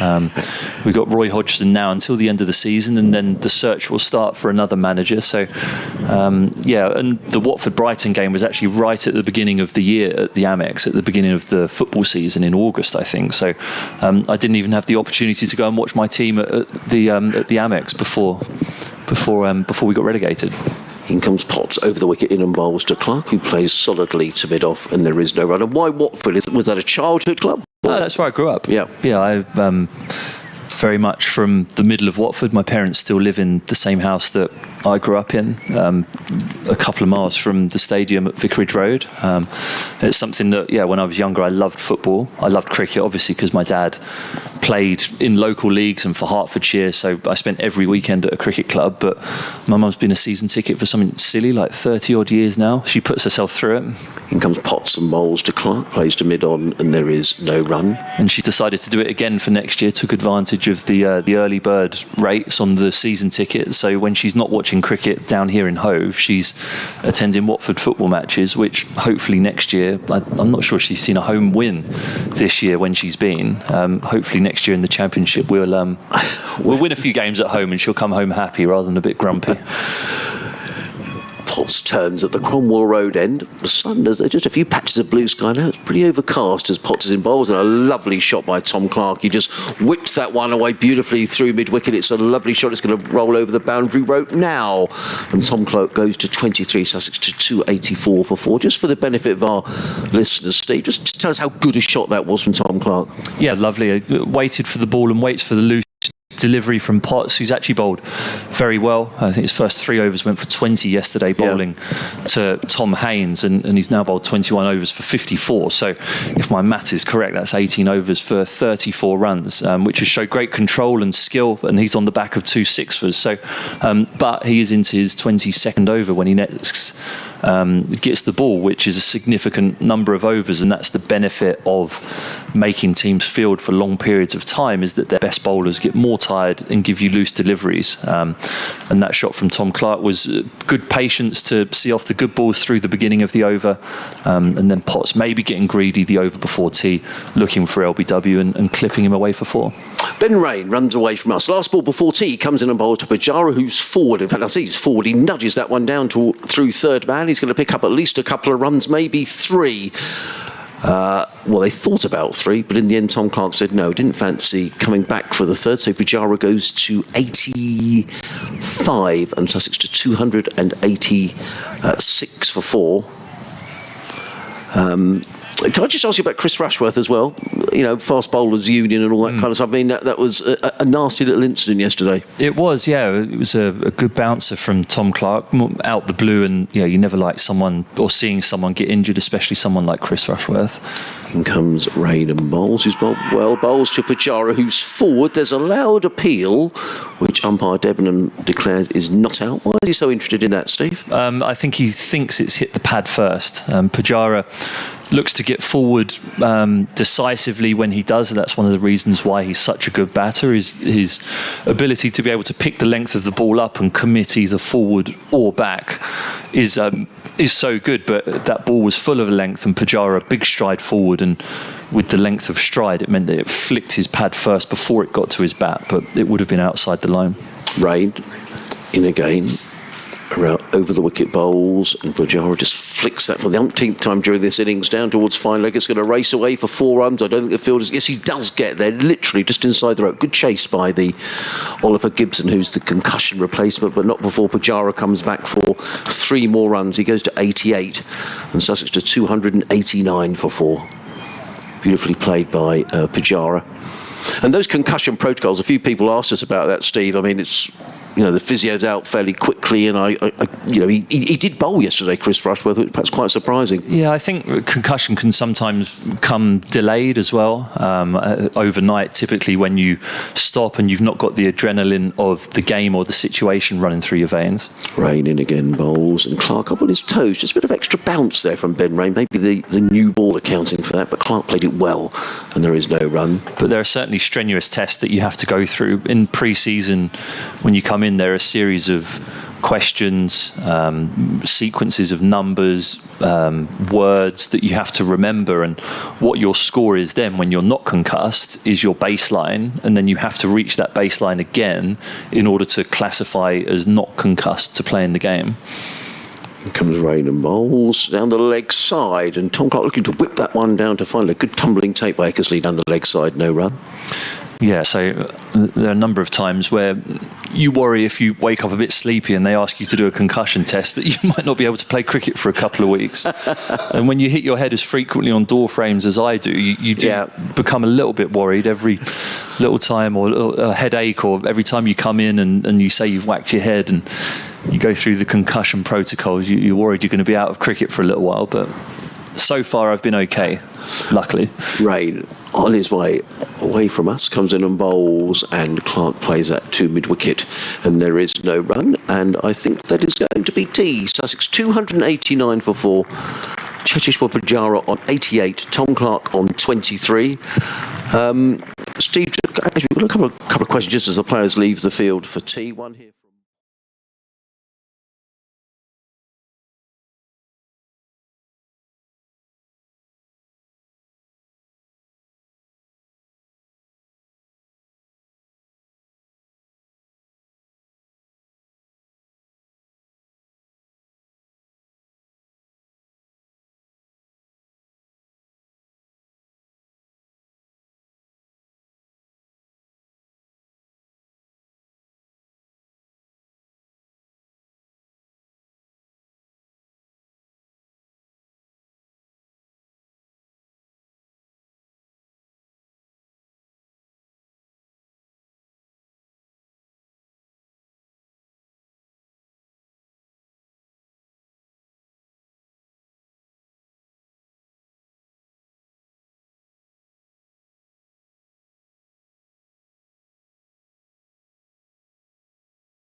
the ground that is down by the dressing rooms that the players are coming out from. That's still got a little bit of brightness to it, but the rest of the ground is a little bit more gloomy.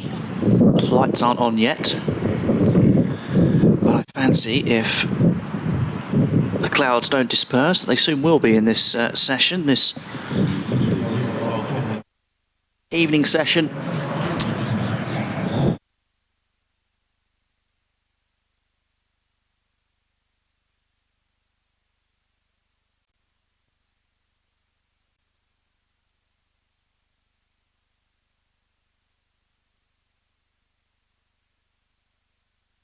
So the Durham field just getting set as we prepare for the first ball after tea, which will be bowled by Matty Potts, and it will be bowled to Cheteshwar Pujara, who is eyeing up another century. It's on his home Hove debut. He's on 88 not out, and he's facing Potts, who comes in and bowls to him now. He leaves that alone. There are 2 slips waiting, along with a man at point. Keegan Peterson at third man. Alex Lees, I think, at fine leg. So mid-wicket, mid-on, mid-off. And an extra cover as well. In comes Potts. Runs up now and bowls, and Pujara tries to drive, gets a bit of a thick edge down to third man, all on the ground for a single. So he is off and running for the evening session. Pujara, 89 from 144 deliveries. Great to have Steve Finn, by the way, in the commentary box before tea. In that half an hour chunk before the interval. Some brilliant insight from him.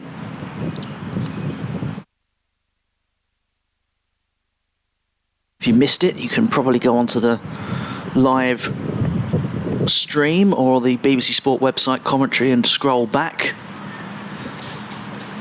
as Potts comes in and bowls to Clark, who tries to pull. Got a little bit of a feather on that, I think, and it's gone down behind the wicketkeeper for 4 runs.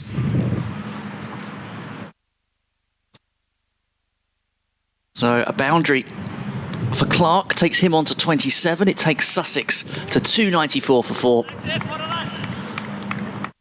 They are looking to stretch this first innings lead that they have over Durham, push it into a really healthy position before the close of play. Remember, there's always 32 overs bowled in the evening session where possible, and this time Clark pushes forward and beaten by a rising one. Carries well through to the wicket-keeper.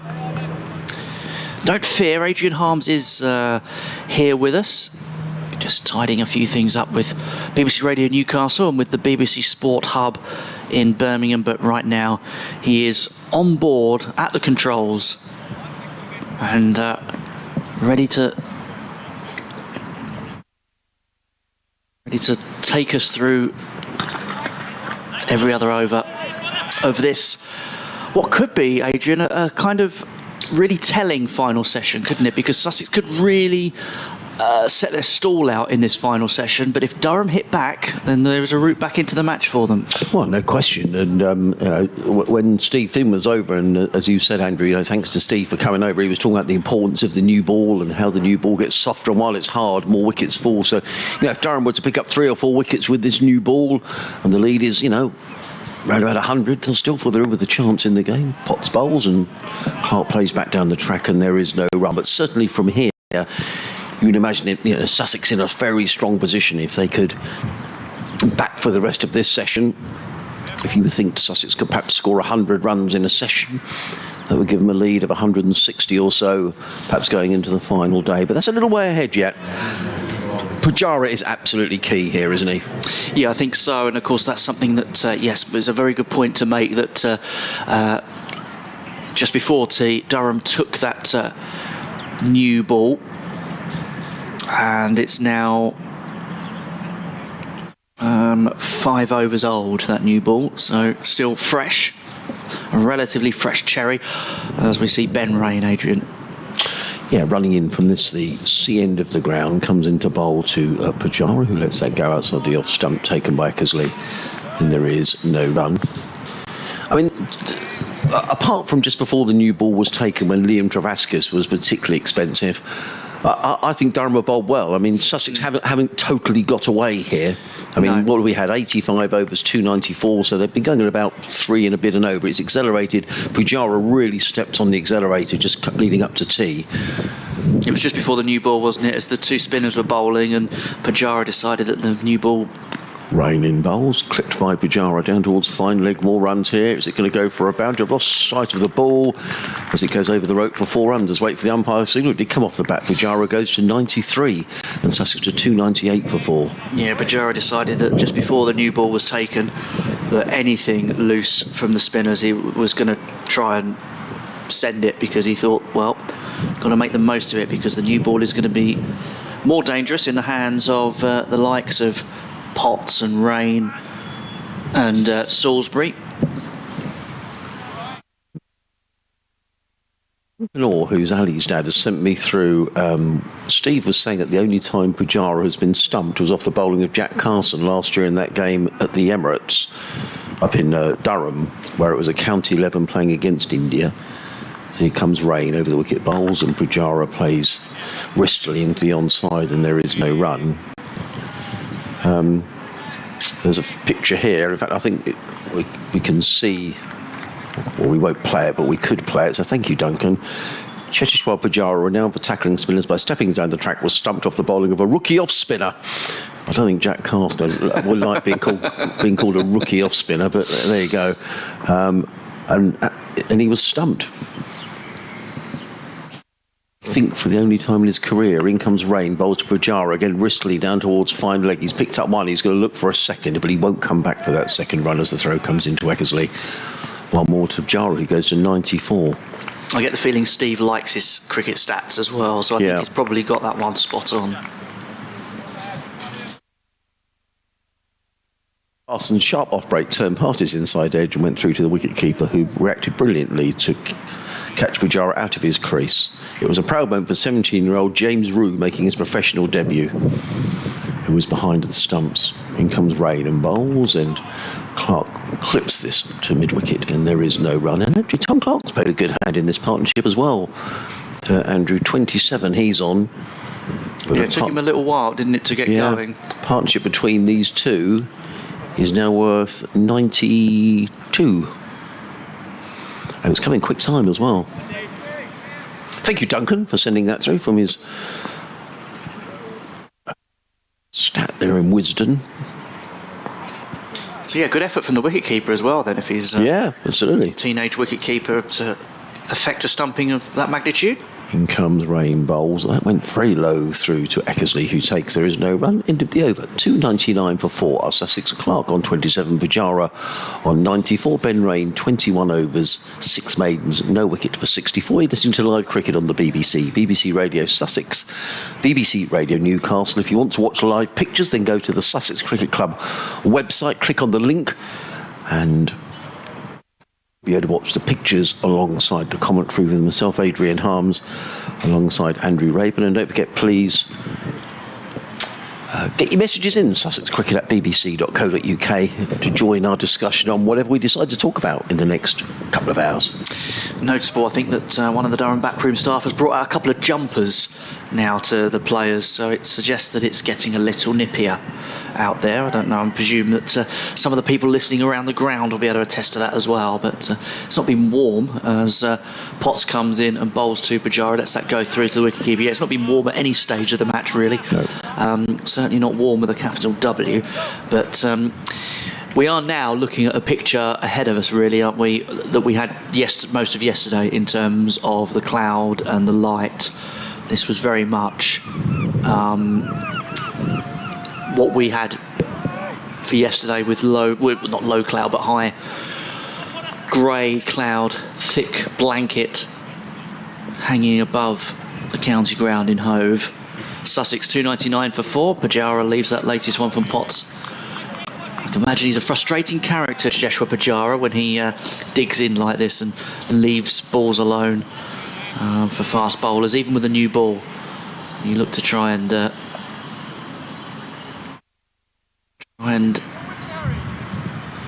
eke him out somehow. Yeah, not easy. And you come running in down that hill from the Cromwell Road end, give it all you've got, and then Pujara just lets it go through to the wicket-keeper. Here comes Potts, and this time it's on the button, and Pujara in defence, solid as a rock, just plays it back up the track. 2 for 59, Potts, and into his 23rd over of the innings. He's bowled well. Can still, in theory, collect another sixer to add to his latest collection.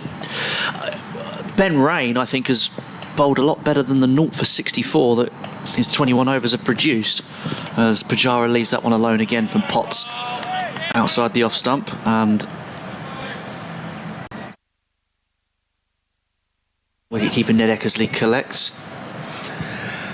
And this would be his third consecutive Championship 100 for Pujara, having made 200 at Derby, 100 at Worcester last week. He missed out in the second innings, but he's only been out.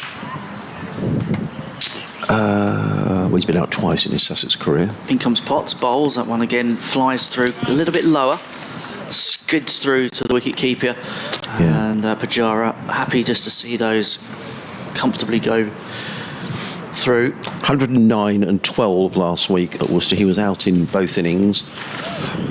And in that game at Derby, 201 not out. And 94 not out here. It's what Sussex have been desperate for in the last few seasons, is a rock in that middle order, Absolutely. which is what Cheteshwar Pujara is proving to be. He's on 94 at the moment, and once again he leaves that one alone, and there's a little bit of in-swing as it passes the bat as well. Moves away as it goes past the stumps. Moves in, indeed. So 299 for 4, the Sussex score. That's a lead of 76, and with power to add, with 6 first innings wickets in hand. Tom Clark is 27 not out. Cheteshwar Pujara 94 not out. As I say, Ben Rain, a man who I think has been unlucky to go. No, I would agree. He's continuing to Clark. Comes in from the C end of the ground, bowl to Tom Clark, and Clark eases that down to fine leg and picks up a single, and that's the 300 up for Sussex. 300 for 4. Sussex pick up a third batting bonus point, and they'll have their eyes on picking up a maximum 5 if they can. They need to get to 400 inside 110 overs. But they'd only need to, they'd need to going on at about not far shy of 5 and over, 4 and over, 5 and over if they're going to get there. Yeah, 4.5, something like that. It's going to be a challenge. I wonder when they'll start looking at that possibility. Here come the lights. In comes Ben Rain, bowls to Pujara, who plays it beautifully through extra cover. What a shot by Pujara. That is absolutely magnificent. Too short from Rain, but Pujara absolutely thumped the ball through extra cover. He goes to 98 and Sussex to 304 for 4. What a shot. Climbed into it, didn't he? Oh. It was short, but he cut it away with, well, I daren't say disdain, but it's a sign of a man who's in great touch. Wonderful, wonderful shot, wasn't it? The lights flicker into action as Ben Rain is on his way from the C end. He bowled to Pujara, who's playing this firmly down the ground to mid-on, fielded there by the substitute. Well, he's not the substitute, he's the concussion replacement, who's Oliver Gibson on the field, because Chris Rushworth, and I think we have to keep mentioning there's no Chris Rushworth in this. It has hampered Durham, hasn't it? In this Durham side. Well, a bowler of his quality is going to be missed, and it's a great shame that he got a hit yesterday and unable to carry on today. He would have been a big threat, I feel, particularly at this time with the new ball under lights. In comes Rain, bowls, Pujara lets that go outside the off stump, taken by Eckersley. What I like about Pujara, and it's a trait of his, but also a sign of a man who's just in the zone, is at the moment he's just standing there by the stumps, just sort of lining everything up and thinking about life, and again he holds the bat out to get his grip and everything else. But he's in position, certainly has been, and he is now just about in position before the bowler turns around on his mark. So he's waiting all the time for them. In comes Ben Rain, bowls, and Pujara eases that onto the onside. There is no run. I'm just going to give an update to BBC Radio Newcastle. So Durham desperate for a wicket here at Hove. They have taken the new ball, but they're against the Indian Test batsman Cheteshwar Pujara, who's not out on 98. He's batted beautifully. This would be his third 100 in consecutive innings, or consecutive matches, I should say, for Sussex. Sussex are 304 for 4. It means they lead by 81. In comes Rain, bowl to Pujara, who flicks that one down to finally. He'll pick up a single, will Pujara, which will take him to 99, and Sussex to 305 for 4. Pujara 99, Clark is on 28, Sussex 305 for 4. Means that Pujara will be on strike at the start of this next over from Matty Potts. He's on 99 from 159 deliveries. Sussex 82 runs ahead now on first innings. Pujara surveys the scene around him. Currently it is one slip, but it might become two. I think it will do, because Scott Borthwick has been discussing things elsewhere and is now taking his place up at second slip. Pujara on 100. Down the leg side, there's a slight appeal from the wicket-keeper, but nothing happening. Rather missed out there, didn't he, Pujara? I think his eyes lit up, didn't they? That, he's short and down the leg side from Potts. Yeah, he's played so well, you weren't expected to see that. I did worry briefly if Ned Eckersley's little appeal was going to be continued elsewhere. But so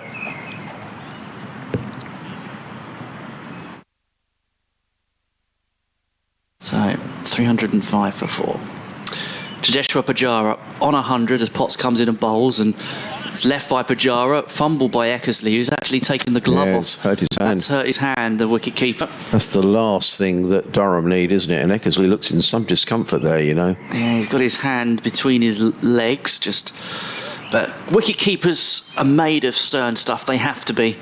As ball after ball after ball comes thudding into their gloves. This one possibly just catching, I don't know, perhaps just catching one finger or webbing or something like that, but took his glove off really quickly. He's all right now. Pujara on 99. He goes for a quick single, which will take him to his 100. A fantastic innings from Cheteshwar Pujara. He drops it into the leg side. He scampers through, takes his helmet off, raises the bat on his home debut at Hove, and takes in the applause of the Hove faithful. And Cheteshwar Pujara's 100 has taken Sussex into a commanding position in their first innings. They're 306 for 4. And looking to build on a healthy first innings lead. But what a performance from Cheteshwar Pujara. Well, it was a masterclass, Andrew, really. He's not given a chance since the moment he walked to the middle. He frankly hasn't looked like getting out, has he? He's just been majestic. He's played shots all around the wicket. An absolute exhibition for a good crowd here at Hove. Potts comes into Clark, and he's going to get a single off his hips to the vacant region in front of him, or by his side at square leg, if you like. Clark coming through there, scattering the pigeons, and the 100 partnership between these two. You mentioned, Adrian, actually, that how many runs they put on together in the last match, Clark and... Yeah, well, that's come in 84 minutes, and in the last game, Clark and Pujara put on 121. Yeah, done at Worcester last week. But then Tom Clark was dismissed, and then there was a collapse. So we don't want any of that today, please. Well, Durham fans listening will do, Adrian. Well, they do. We are broadcasting to Sussex and we are indeed. Durham, and that one's left alone by Cheteshwar Pujara. So, I mean, Durham will be desperate for a collapse. As I said earlier, though, I mean, Sussex took 5 for 15. This is what Steve Finn was saying as well about the effect of the new ball, and it being a new ball pitch was how he described it, wasn't yes, it? It was. So it rather suggests that Durham have the opportunity, particularly under lights, to sort of break this partnership and then get under the hood of the Sussex batting lineup as Pujara faces up and they take a quick single. Potts fell over actually in his delivery stride, but he's up and he's all right now. No alarms for either batsman or bowler in the end, and so details of Cheteshwar Pujara's 100 being announced to the crowd, which will give him another round of applause. I always think that's good for a bowler when you've just taken a wicket, and you take the wicket during the over and you get all the adulation, and then at the end of the over you take your place back in the field, often on the boundary rope, because that tends to be where quick bowlers end up fielding, and fine leg or whatever, and you get the crowds cheering you on again after that. So you get it twice, don't you? Absolutely. Well, Scott Borthwick is juggling his bowlers around. He's giving Oliver Gibson a run out from the C end of the ground. The floodlights are on. So this ball is only 9 overs old. And Rain's giving him a lot of advice. Yeah, Durham just need to believe here that 1 wicket might lead to 2, and it's the great thing about 4-day cricket, the way that it can change very quickly. As in comes Gibson over the wicket, bowled to Pujara. Oh, that is just absolutely beautiful. That is the shot of the day. Well, it's just an exhibition, really, from Pujara. I mean, it's over pitch from Gibson, and Pujara just thumped the ball through extra cover for 4 runs. And I'll tell you what, there won't be many people leaving Hove when you've got a quality batsman, one of the top batsmen in the world, who's playing like this. This is a display and a half. It's wonderful stuff. He goes to 105, Sussex to 312 for 4. Gibson in a game bowls, and Pujara's thrashing this one away through the offside. Sometimes he's known for scoring fairly slowly, Cheteshwar Pujara, but not today. He gets another single. He goes to 106, 313 for 4. I've watched the replay of that shot. It is a little bit over-pitched from Gibson, but it's up there, and it's a newish ball, and if he misjudges it, Pujara, there's a possibility for an edge there. But there was just so much control on the shot. Yes, he's climbed into it. As I say, it is a little bit wide and it's a little bit too full. But it's the sort of shot where a sort of ball where as a new batsman against a newish ball, you might go, I tell you what, I'll just watch that one, just see what it's doing. But when you're in Pujara's form, that sort of ball goes to the rope. Gibson in bowls to Clark, who's forward, plays him to the offside, and there is no run. We'll have a quick rattle around some of the other scores in a moment's time. The county champions in trouble down at Taunton, 92 for 6 after Somerset made 458. Good game down at the Aegeus Bowl. Hampshire 246, Lancashire 240. Hampshire second time around 8 for 1, so leading by just 14. Surrey 603 all out down at Bristol against Gloucester. Jamie Smith making a big double 100 for Surrey, as in comes Gibson bowls and Clark drives but straight to cover, and there is no run.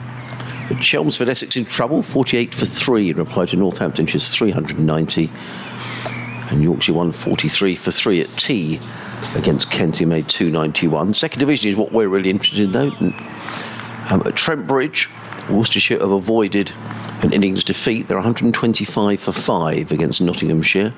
Ed Barnard not out on 47. Jack Haynes made 49.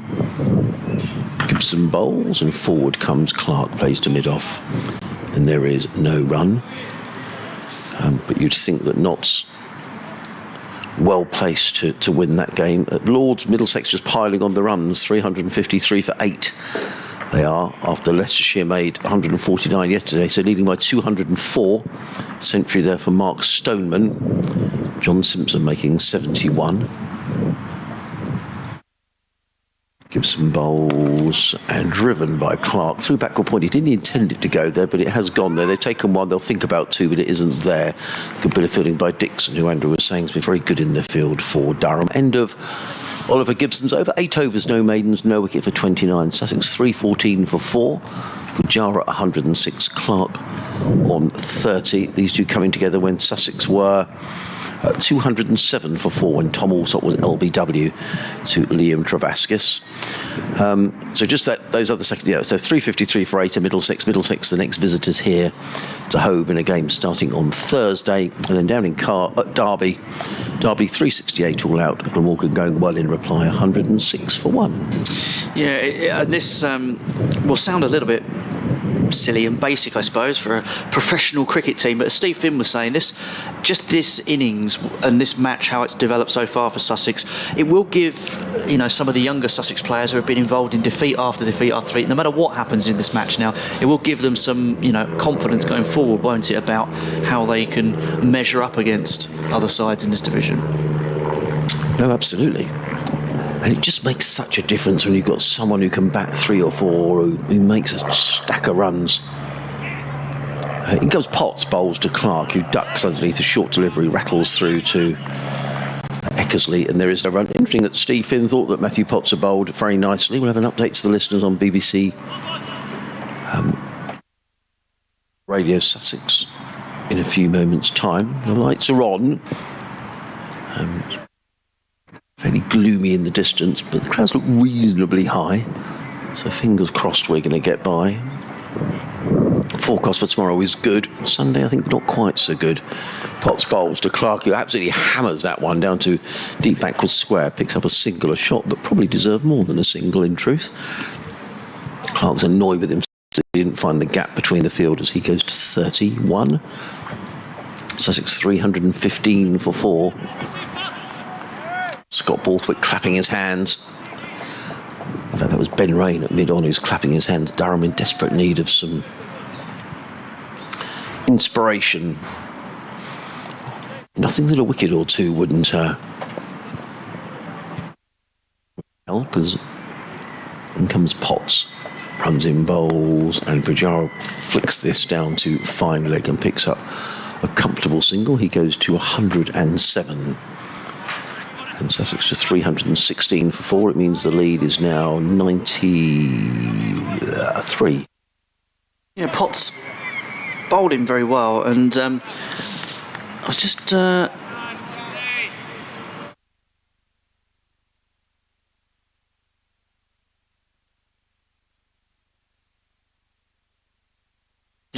sorry, Adrian. Yeah, just turns and runs in towards us and bowls, and Clark just plays slightly across the line to mid-wicket. Pujara thought about Yeah, Pujara was looking for a single, and they might well have been one actually, but fielded by the lively Dixon.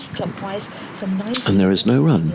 Yeah, just holding off from my bit of commentary there, because I knew Adrian was about to update radio listeners, and I think we're about to do that. Yeah. 2 slips. Point cover mid-off, mid-on, mid-wicket. Fine leg. There's also a deep backward square as well, as in comes Potts running in towards us and bowls, and Clark drives nicely to mid-on. There is no run. Clark remains on 31. Pujara on 107.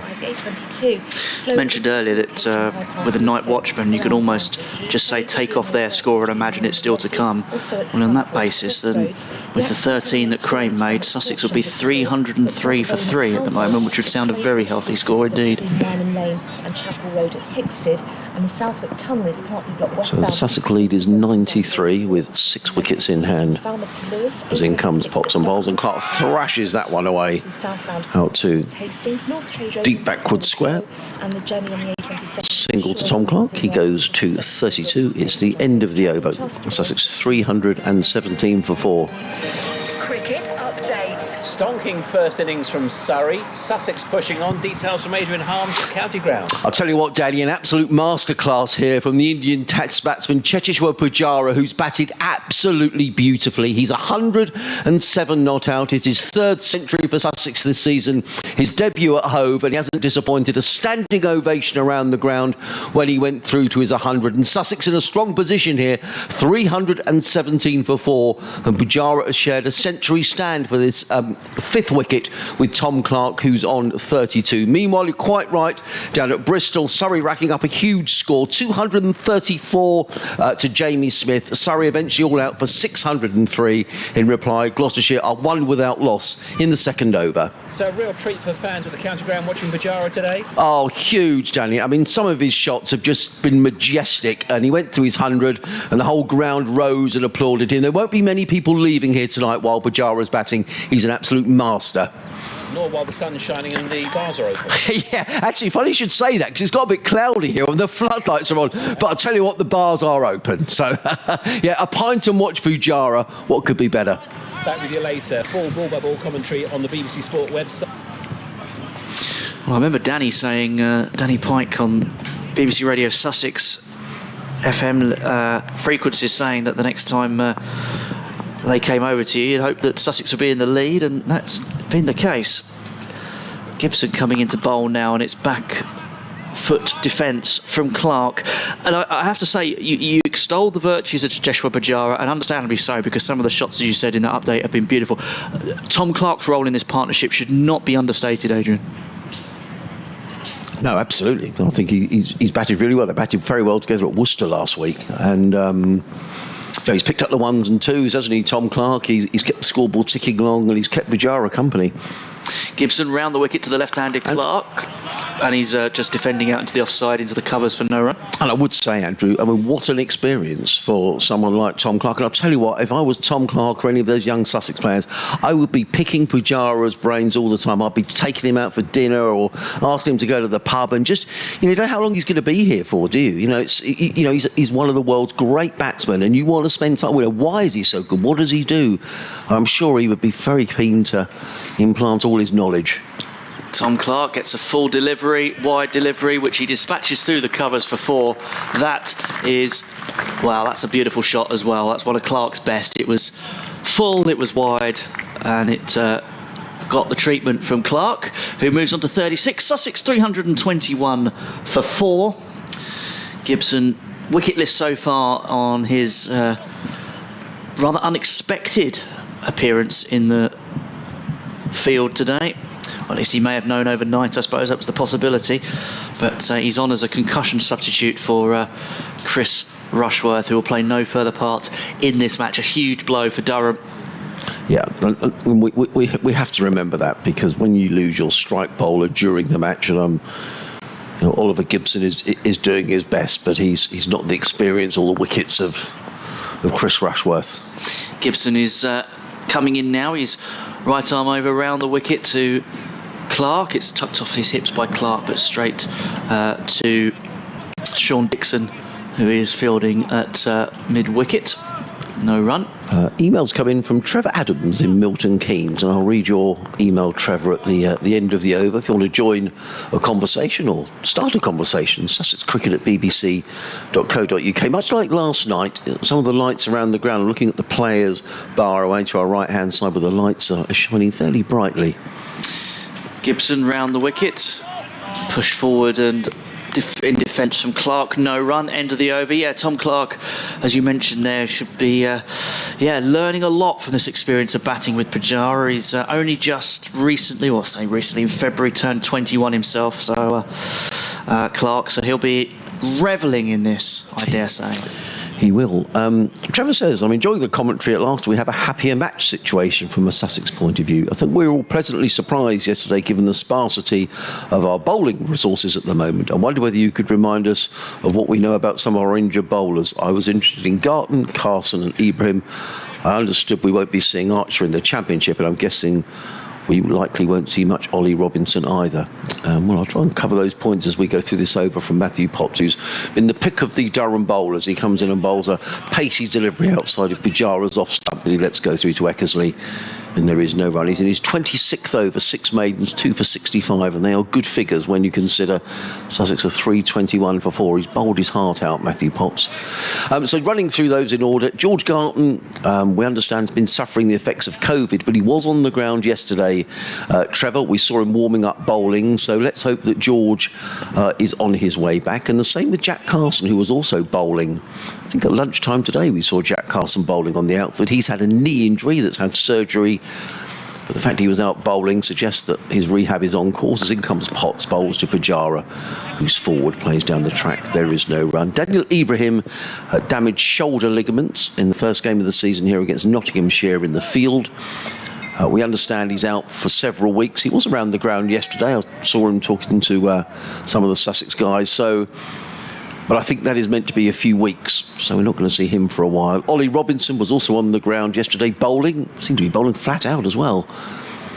As in comes Potts, bowls, Pujara lets that go, taken by Eckersley, and there is no run. We understand that when it's England's call, Trevor, Sussex have no call over when Ollie Robinson plays.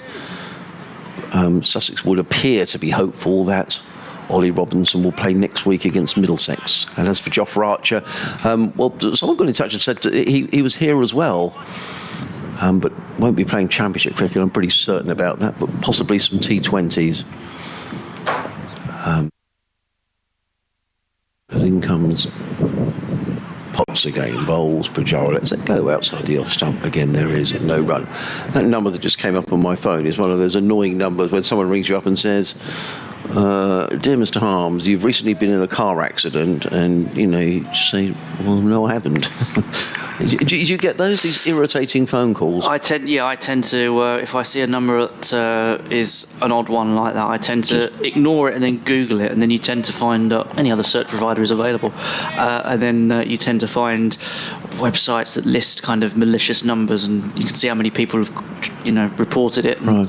Then you find out that it's Potts one of those. Bowls to Pujara lets that go outside the off stump. Again, there is no run. Yeah, very irritating. So we just ignore that. He's bowled well, hasn't he, Matthew Potts? I mean, 5 dot balls to Pujara when he's going like a train on 107.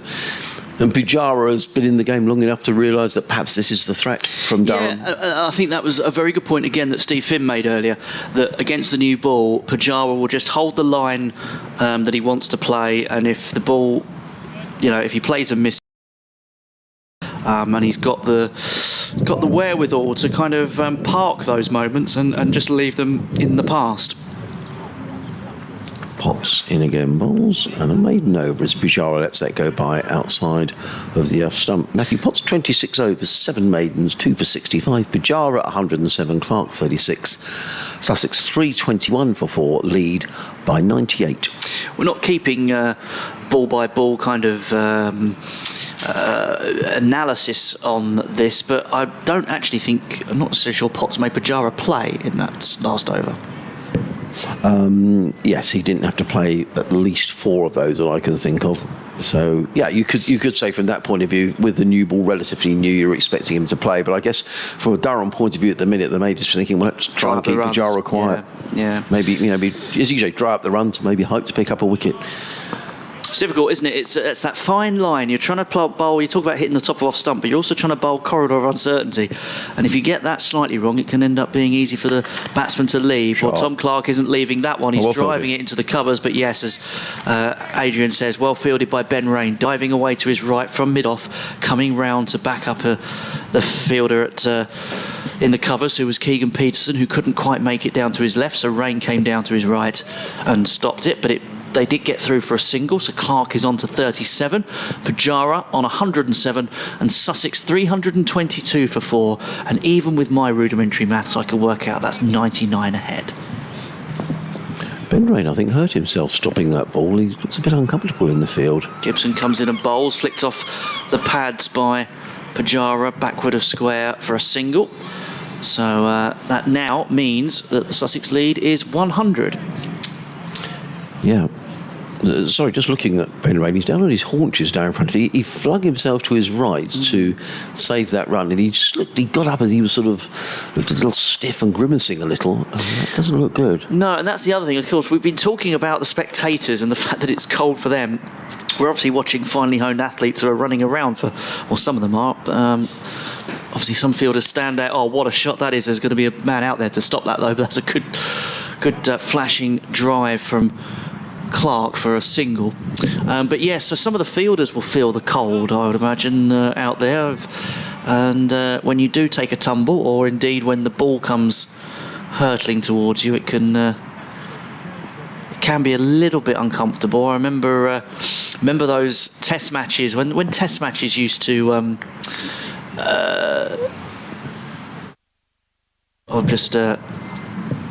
break off as Pujara flicks that one of his hips backward a square for a single. Yeah, when test matches used to start a little bit earlier, recent years have been in, first test has been in June or whatever, but that's because England have been late in touring. But you'd get, test matches beginning in early May, and it would still be a little bit cold, and you'd see fielders, from touring teams, hands in pockets with their pocket warmers in their hands. But yeah, you get a ball fly off the edge in the first morning of a test match and catch your fingers, and boy, do they know it. Yes, absolutely. Oh, Gibson round the wicket to the left-hander, Clark, who drives it into the mid-wicket region. It's well stopped again, and again the fielder just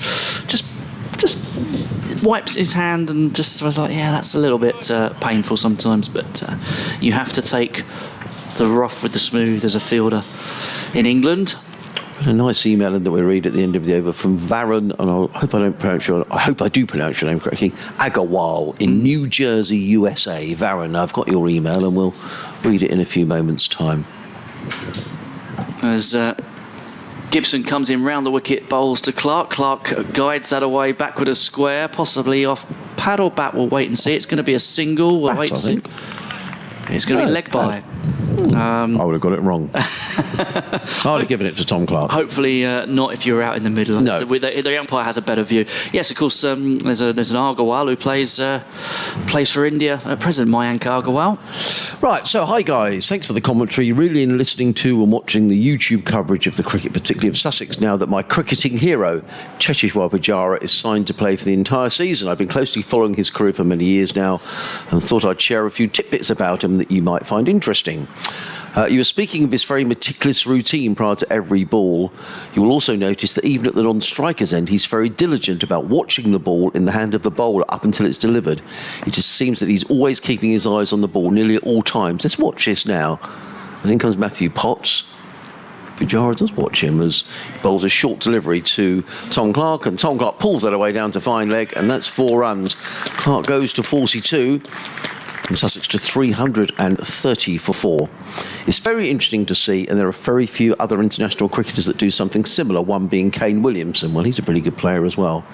Not sure if I've already spoken about it, but Pujara really played a crucial role in the 2021 India series against Australia, which was a true masterpiece, in addition to the obvious storylines of the undermanned young Indian team resiliently defeating Australia on their home turf, which stood out for me, particularly about day 5 at the Gabba, was Pujara's willingness to be hit on the body to minimise his risk of getting out to the Australian quicks. I mean, I can talk forever about Pujara's patience, discipline, technique, attritional approach, etc. But one thing I don't hear too many people say, as in comes Potts over the wicket bowls to Clark, who mistimes this into the offside and there is no run, is the sheer guts and courage this guy has. I mean, to willingly take 140 kilometres per hour strikes to the body, and there were probably 13 or 14 of him that day, and not be frazzled is something very rare to find in any cricketer. His contribution, although not as flashy in terms of total runs on the day, Pant and Gill took those honours, was still immense. He shielded his partners from Pat Cummins, tired out the Aussie pace attack. As in comes Potts and bowls, and Clark plays slightly across the line to mid-on, and there is no run. And set up the game very nicely for the bashes at the end. Have to say that this was a very special sporting moment. Just try and get rid of that email that's come up. Have to say that this was the most special sporting moment of my life and really validated my affection for Pujara. Thank you. What a lovely email from Varun over in New Jersey. Thank you for taking the time to listen. And to write the email. It's a long old email, but it's really interesting, actually, and particularly with regard to Pujara watching the ball from the non-striker's end. Indeed. Steve's back. He forgot his bag. Bowls to Tom Clark. He pulls it down to fine leg. Picks up a single fielded in front of us by Alex Lees. Clark goes to 43. He's probably been all round the ground searching for it. Sussex go to 331 for 4. And the numbers on the scoreboard are now shining pretty brightly, Andrew. The light isn't the best. The lights are on, but this happened exactly this time yesterday. Sussex will be desperate to stay out there because they'll feel they're in a really strong position. Well, they are in a strong position. They might feel it. They are in a strong position. position in this game. Yeah, indeed, and I think they'll want to pile on the misery while they can. Sussex, Durham desperately need to take advantage of these conditions. Pujara, and Pujara, with the play in a miss, he was looking to hook that. He wasn't quite in position. It wasn't a chanceable rattle through to Eckersley, and there was no run. 3:31 for 4. Yeah, the light's really... It's not good at all now, is it? Taking effect, and of course there is that time when the lights start to dominate the natural light, isn't it? And that's when the umpires start getting a little bit twitchy. They do. Potts. Game bowls to Pujara. Pujara plays to mid-on, and there is no run. 331 for 4, Pujara 109, Clark on 43. Live cricket on the BBC, BBC Radio Sussex, BBC Radio Newcastle, Adrian Harms and Andrew Rayburn. Andrew says it is gloomy here at Hove. This time yesterday when it got gloomy, some brighter skies drifted in from the southwest, and they are slightly brighter there now, but it's looking worse than this time yesterday. Yes, no, I would say that it's as gloomy now as it was worse yesterday. So let's hope from a Sussex perspective, or indeed from the spectators' perspective, that we stay on, although I can see one or two people drifting out of the ground. Scott Borthwick has got a problem here. He's desperately trying to keep a lid on things. He's a bowler down, and he's turning to Liam Travascus with this ball just 15 overs old, so giving the spinner a chance to bowl with a hard ball, which isn't a bad tactic, Andrew. No, it isn't. It can generate a little bit more bounce, and that can cause problems. Obviously, the issue that they've got is that Cheteshwar Pujara is immense against spin, so it's just so difficult to know what to do, how to get him out at the moment. But it will be Tom Clark facing up against Travascus, who comes in and bowls left arm over the wicket to the left-hander. Just trying to generate some turn and bounce. Travascus, he's 1 for 54. Got rid of Alsop earlier in the day. Travascus comes in and bowls now, and Clark just plays that into the leg side.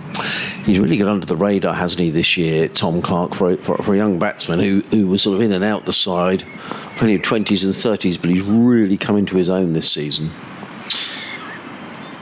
Travascus comes in and bowls to Clark, and Clark flicks that through to sort of the long-on region and gets a single. So it takes Clark on to 44, beg your pardon, and Sussex to 332 for 4. And with that lead stretching, not quite into the distance, but it's certainly a healthy one. In fact, it is a lead of 109, which is Cheteshwar Pujara's contribution. Shows his importance. Travascus, who was Durham's top scorer in their innings, comes into bowl, and it's pushed out by Pujara for no run. Pujara took a little bit of a liking to Travascus before the new ball. See what happens now the ball is slightly fresher in Travascus's hands. Bit of a pause in play. Travascus now is ready to come in off a few steps and comes in and bowls, and it's a full one which Pujara turned into a full toss, but he can't get it any further than just off the wicket on the leg side. No run. Always good with his feet, Cheteshwar Pujara, against the spinners. As Travascus comes in and bowls, this time he drops it a little bit shorter, and Pujara is able to cut that away to the boundary rider on the offside. Takes a single, and Sussex, if you're of a superstitious bent, are 333 for 4. The late great David Shepherd would be hopping around all over the place if he was umpiring out there now. He would. I'm just thinking about these last 20 overs of the day. I mean, Sussex don't need to take any unnecessary risks. There's 2 whole days left in the match, but the Durham fielders understandably looking, a little despondent. They're without their main strike bowler. They've certainly not given up hope, but I just wonder whether there's a time where Sussex really cash in now. I mean, the lead is over 100. It's 110. If Sussex could go to stumps with the lead, if we stay out with the lead of a couple of hundred, they'll feel in a good position, but with 2 full days to go. Well, Steve Finn was talking about only batting once, wasn't he? Which, I mean, even at the point he was talking, which was in the half an hour block before tea, seemed perhaps, slightly optimistic from a Sussex perspective. But maybe with one of these two can stay out till the end of the day. If these two can go through the day, sorry, Adrian, I've taken your ball. In comes rain, bowls to Pujara, and it's another majestic shot by Cheteshwar Pujara. It was wide outside the off stump, but perhaps, it wasn't an awful ball from Ben Rain, but Pujara just stepped inside and just beautifully timed through the covers for 4 runs. I think also, Andrew, when you watch the great players, and he is a great player, they don't hit the fielders very often, do they? If it's a bad ball, it's going to go for 4, but they make sure it doesn't go to the fielder. Well, it's the way they've looked around, and they know where the gaps are, they know where the spaces are, they've got that kind of inner radar, and they know exactly how to time it beautifully into those gaps. Rain again bowls. Pujara fought a ball of good length, plays on the onside, and there is no well bowled. Rainy is the cry from the Durham fielders. Yeah, he deserves a wicket, Ben Rain. He really does. I mean, if any, only for his for his work rate. I mean, he's bowled very well as well, but he's put it in for his team, and I think he will feel if he goes through this innings. I mean, there are 6 wickets to take if Sussex don't get into a position where they want to declare. But if he goes through this innings wicketless, he'll feel very frustrated. Rain again bowls, and Pujara eases that through the leg side, picks up a comfortable single. He goes to 115, Sussex to 338 for. It's a good indication of the light, those yellow and white numbers on the scoreboard away to our right hand side, and certainly the light is not good. The floodlights are on. Sussex, as I say, will be very, very keen to stay out. Durham, by contrast, I think will be very happy to call it a day now and get back and regroup and get ready for 2 probably quite long days, because they're going to have to bat well in the second innings, are Durham. But, nothing's lost. They've got a very good batting lineup. Likes of Alex Lees and Beddingham Dixon. In comes Rain bowls, and Clark clips this to mid-wicket. Fielded there by Matthew Potts. Very sprightly Matthew Potts. And there is no run. Yeah, and Sussex are going to have to produce something like they did in the first Durham innings as well with the ball. I just do wonder whether, whether obviously they do have an inexperienced bowling attack, but you do wonder whether they've got that consistency in them to produce another one like the first innings. But we'll wait and see. Not writing anything in or out at the moment. Rain turns at the far end of the ground, runs in towards us, bowls. Clark forward, plays to mid-wicket, and there is no run. Paul's been in touch up in the northeast of England. It's been bright and sunny all day, he says, in brackets, in inverted commas, in the frozen north. He says Steve Harris got I don't know, Steve's going to be here tomorrow. I think Steve might sort of stop off in London on his way down from Aberdeenshire. It's a long, long way. It is. 2 slips, a third man, point, cover, mid-off, mid-on, mid-wicket, and a fine leg as Ben Rain is coming around the wicket to the left-handed Tom Clark, who's on 44, Sussex 338 for 4.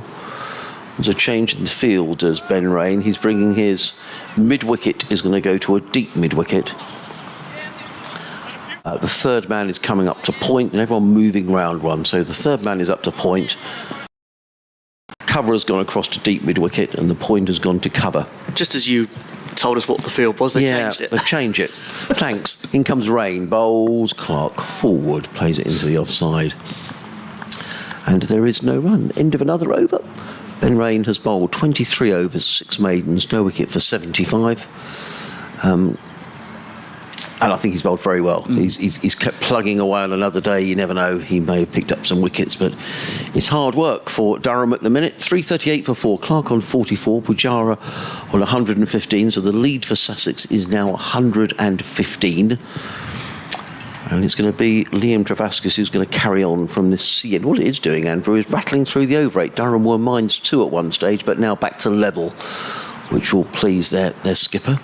And Durham will just want to take this, if Sussex do bat once, as deep as possible, and yes. then it looks a good track and try and bat out for a draw. As in comes Travascus, bowls to Pujara, who's down the wicket using his feet, clubs the ball over wideish mid-on for 4 runs. He goes to 119. Yep, 1 bounce for 4. Used his feet so well. I mean, good lord. I mean, we hope to see Cheteshwar Pujara in a Sussex shirt from a Sussex perspective. For a long period this season. Injuries and other things permitting. But I tell you what, if you've been here today for his home debut, you've seen something special. You hope to see it repeated, but. Well, it has been special. 119. I mean, as Steve Finn was saying, it was a bit slow starting, but he got himself in. But since then, his second 50 came very quickly. We could probably find the stats out, but he was excellent. Sorry, I pinched your delivery. No, I've got to do an update, Andrew. Don't worry. It's Liam Travascus bowling. Now, he's going to have a man back. Gibson is coming back at long on for Travascus here. Travascus bowls to Pujara, who just sits back, rocks back on his crease and just cuts that out to the boundary rider on the offside. Takes a single. Moves on to 120, Sussex to 343 for 4. Just after 5 o'clock, so the working week for the 9 to 5ers is done and dusted. You've got a 3-day weekend ahead of you. And now Travascus is bowling over the wicket to the left-handed Clark, who drives but is stopped from getting any benefit from it by a tumbling stop from Scott Borthwick, the Durham skipper. Travascus back ready to come in to deliver the next ball. It's shorter and it's on the leg stump and it's turned away backward a square on the leg side by Clark, who will move on to 45. He's moving towards a half century possibly. 344 for 4, Sussex. Lead of 121. Once again, Gibson goes back to long on for Pujara. Travascus has a slip in place. He has a... Well, they're now going to send mid-wicket, who is Peterson, back onto the fence. And that's going to push the deep square leg to a more deep backward square leg position. Short mid-wicket in place as well as Travascus comes in, bowls to Pujara. Pujara plays it down through the mid-on region to Gibson at long on and comes through for a single, virtually walks it. And Sussex now 345 for 4. Pujara on 121. As Adrian described earlier, the lights shining around the county ground at Hove. Clark on strike, he's on 45. He's facing Travascus, who comes in and bowls, and Travascus goes for a quick run up towards mid-off, and it's successful. So 8 off the over. Started off with that Pujara hit over the top, 1 bounce for 4. And then they milked the strike after that, the pair of them. Clark 46, Pujara 121, Sussex 346 for 4. And we have had 98 overs in the innings, so another 12 left for the bonus points. So they will look to get above 350, quite obviously. But they will need, they need 54 from the final 12 to earn maximum batting bonus points, as Ben Rain continues now from the Cromwell Road end, and Clark defends that one into the offside, no run.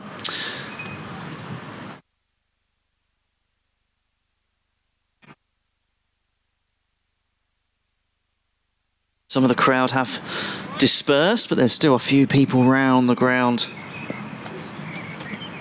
engrossed in the action out in the middle, as Clark on 46 now and just leaves that short one alone from Rain, who is bowled, as we mentioned, he's bowled well but wicketless. None for 75, his figures thus far, which doesn't really reflect the effort and quality of his bowling. in my opinion. This partnership, well, it's worth 139 at my last count, as Rain comes in and bowls, and it's that cut away by Tom Clark down to the boundary, and that will take Tom Clark to 50. And he's played a huge part in this big partnership as well. And he's gone to 50 inside 97 balls, just over 2 hours at the crease, 5 fours, 1 6, which he managed to hammer the ball out over the fence and almost down into the car park through the gate. And Sussex as well has gone to 350, so they've gone to a 7th bonus point overall as Rain comes in and bowls to Clark again, and Clark this time defends into the offside. So Pujara 121, Tom Clark 50, and it's a fabulous partnership between these two. Came together with a score on 207, and they've taken it to 350.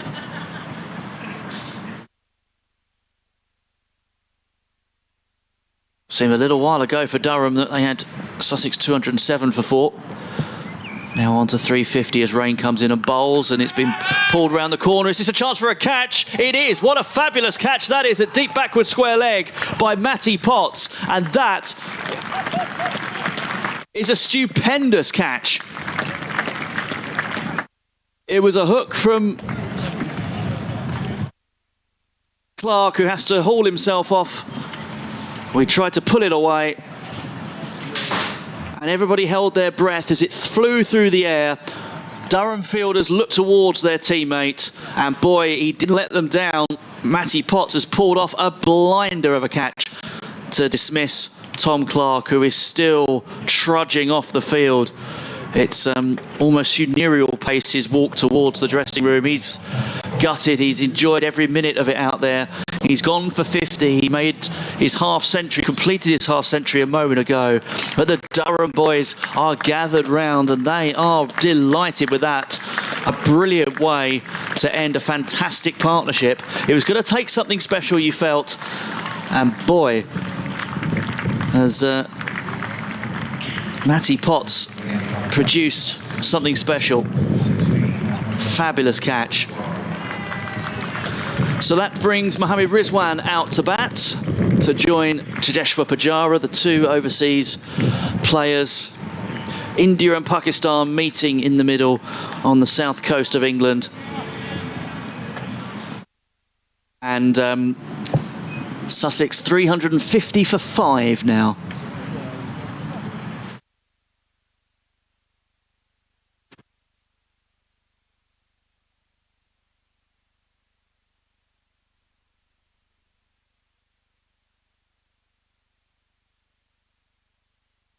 Well played, Matty Potts, a fantastic catch, and Ben Rain now does have his wicket.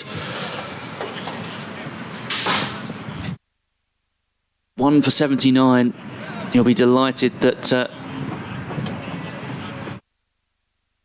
Matty Potts caught that one. Fabulous catch. So we've had it all really today. Fabulous partnerships. Great shots from Pujara and from Tom Clark as well, to be fair, in that partnership. But what a catch. Just waiting while everybody gets set up, while Mohammad Rizwan takes guard, and he's got 2 slips.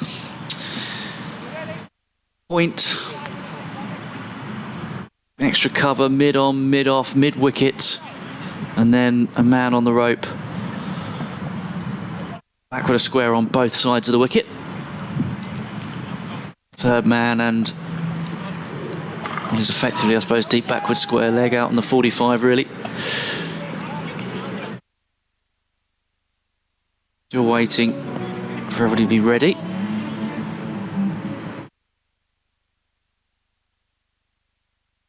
As Rain comes in and bowls to Rizwan, who is forward in defence. It's a good, accurate end to a wicket.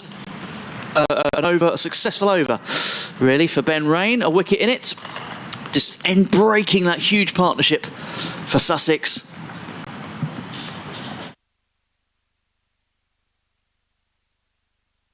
Partnership of 143 and a blinding catch.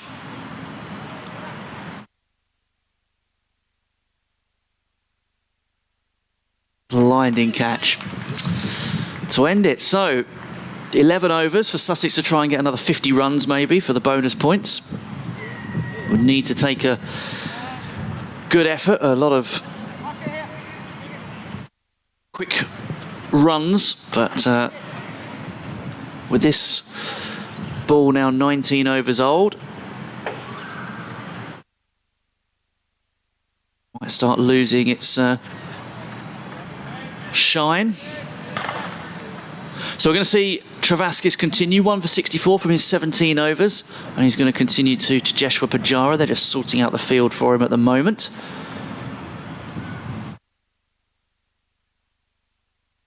You can hear players in the nets from our effects mic. That's what you can hear, the ball on bat. Now you'll be able to hear the ball on the bat from the outfielders. Pujara comes forward in defence. Just a question of whether Pujara and Rizwan want to go big to try and get the extra bonus points, or whether they're just interested in consolidating the lead. Travascus comes in and bowls to Pujara, who again is using his feet but playing with soft hands, confidently forward, defensive and secure, which is what he's been throughout most of his innings. As Travascus comes in, left arm, slow bowler. Pujara tries to force it off the back foot, but can only find a fielder. Man at long on again, back for Pujara in case he decides to go aerial down the ground. As Travascus comes in and bowls to him, it's a little bit short and it's punched down the ground, and they're going to take a quick single, and they come through quite successfully. Alex Lees collects at mid-off, and Pujara moves on to 122, Sussex 351 for 5. We have, after this over, 16 overs left in the day if the light holds. The floodlights are on full beam, and hopefully we might get a break in the cloud at some stage to try and brighten up matters, but sky looking like a little bit of a pile of damp towels as it looks at the moment, with Travascus now bowling round the wicket to the right-handed Rizwan, and Rizwan drives that through the covers. He's going to get a run to the boundary rider, who is Ben Rain, out on that cover point boundary, and that means that with Pujara on strike again, Travascus will come back to bowling over the wicket, and he'll force Liam Gibson Oliver Gibson, sorry, to come back to long on again. Pujara on the back foot, pushes it forward to Lees at mid-off, and again is able to take a single. And I think, Adrian, that's something that you mentioned earlier, that Alex Lees at mid-off there isn't saving a single. Yeah, absolutely. I'm always very surprised by that fielding position. You're either on the one or you aren't. I mean, from a Durham perspective here, I mean, they're under the pump. There's no question about that. But if they were to get one of these two out, Delray Rawlings to come yet, and then into the Sussex tail. I don't know anything about the batting of Aaron Beard. George Burrows batted 11 last week, and Henry Croker at 9. But I would say that Rawlings is definitely the last recognised batsman. Mohammad Rizwan hasn't been in great form since he came over from Pakistan. I mean, he's a fine player, but he was out first ball at Worcester last week in the first innings, and then 4 in the second innings. So he'll be mindful. He may be an established Test player, but he'll be mindful he needs a score. And these aren't the easiest conditions. It's pretty chilly. The floodlights are on. So if Durham could manage to get one of these two out, they may find themselves in a better position than maybe they thought half an hour or so ago. As Rain comes in and bowls to Pujara, who eases that through the covers and picks up a single. What a catch, though, by Matty Potts, who's been brilliant for Durham today. I mean, he's really run in hard. He's picked up a couple of wickets. I think he's looked the most threatening of the bowlers, and They were saying Steve Finn was saying, wasn't he, and we'd picked up this yesterday, that he's on the back of 2 sixfers as well. So he's been in terrific form. Aaron Beard, incidentally, from a relatively small sample size, averages 18 in first-class cricket. Does have a half-century to his name. He's been not out 11 times from 24 innings, though, which does skew his average of 18 slightly. In comes Rain over the wicket, bowls, and Rizwan covers up and plays down the offside of the track because there is no run. Paul's been in touch. He says, don't be greedy, Sussex, like Yorkshire were last week. They declared just after 400, leaving insufficient time to dismiss their opponents, so they got an extra batting point, but only a draw. Yeah, so I think what Paul's saying is Sussex must leave enough time to bowl Durham out. I mean, there's plenty of time left in the match. There's 2 full days. As I said, I think the weather forecast on Sunday is not quite as good as it is tomorrow. Tomorrow's meant to be a lovely day. But I think there is some rain around on Sunday. As in comes Rain and bowls. Rizwan plays into the offside, the cry of wait on, and there is no run. I certainly think that still at this point they've got to play every ball on its merit. With 2 experienced batsmen out there, that's exactly what they'll do. If they'd been 8 down or 7 or 8 down or something, and Pujara or Rizwan or indeed Rawlins were the senior batsmen out there, and there was 4 or 5 overs left to try and find 30 runs, I think they might try and go for that extra bonus point, but Raining again, bowls short, pulled away by Rizwan, and that's going to be 4 runs. That was too short from Ben Rain, and Rizwan tucked inside the line and pulled the ball backward and square for 4 runs. Nice shot by the Pakistan wicket-keeper. He goes to 5. Sussex 358 for 5, so they've got another 9 overs after this to score 40 runs. So you'd have thought that the 5th batting bonus point is very much on the cards for Sussex. It's certainly in sight. I think obviously a couple of maidens starts to make it a bit difficult, but a boundary in each over is what you're after. The light really isn't good, is it? As in comes Rain and bowls, and Rizwan is forward to mid-wicket, and there is no run. Having to watch quite hard to see where the ball is going on occasions. We'll start to get worried if the umpires start to look at each other. I can see umpire Blackwell at the far end is having a long chat there to Pujara. I'm sure Sussex are absolutely desperate to stay out there. Shea Pujara's probably going, this is lovely. Yeah, lovely, lovely light. Have you got any sunglasses on you?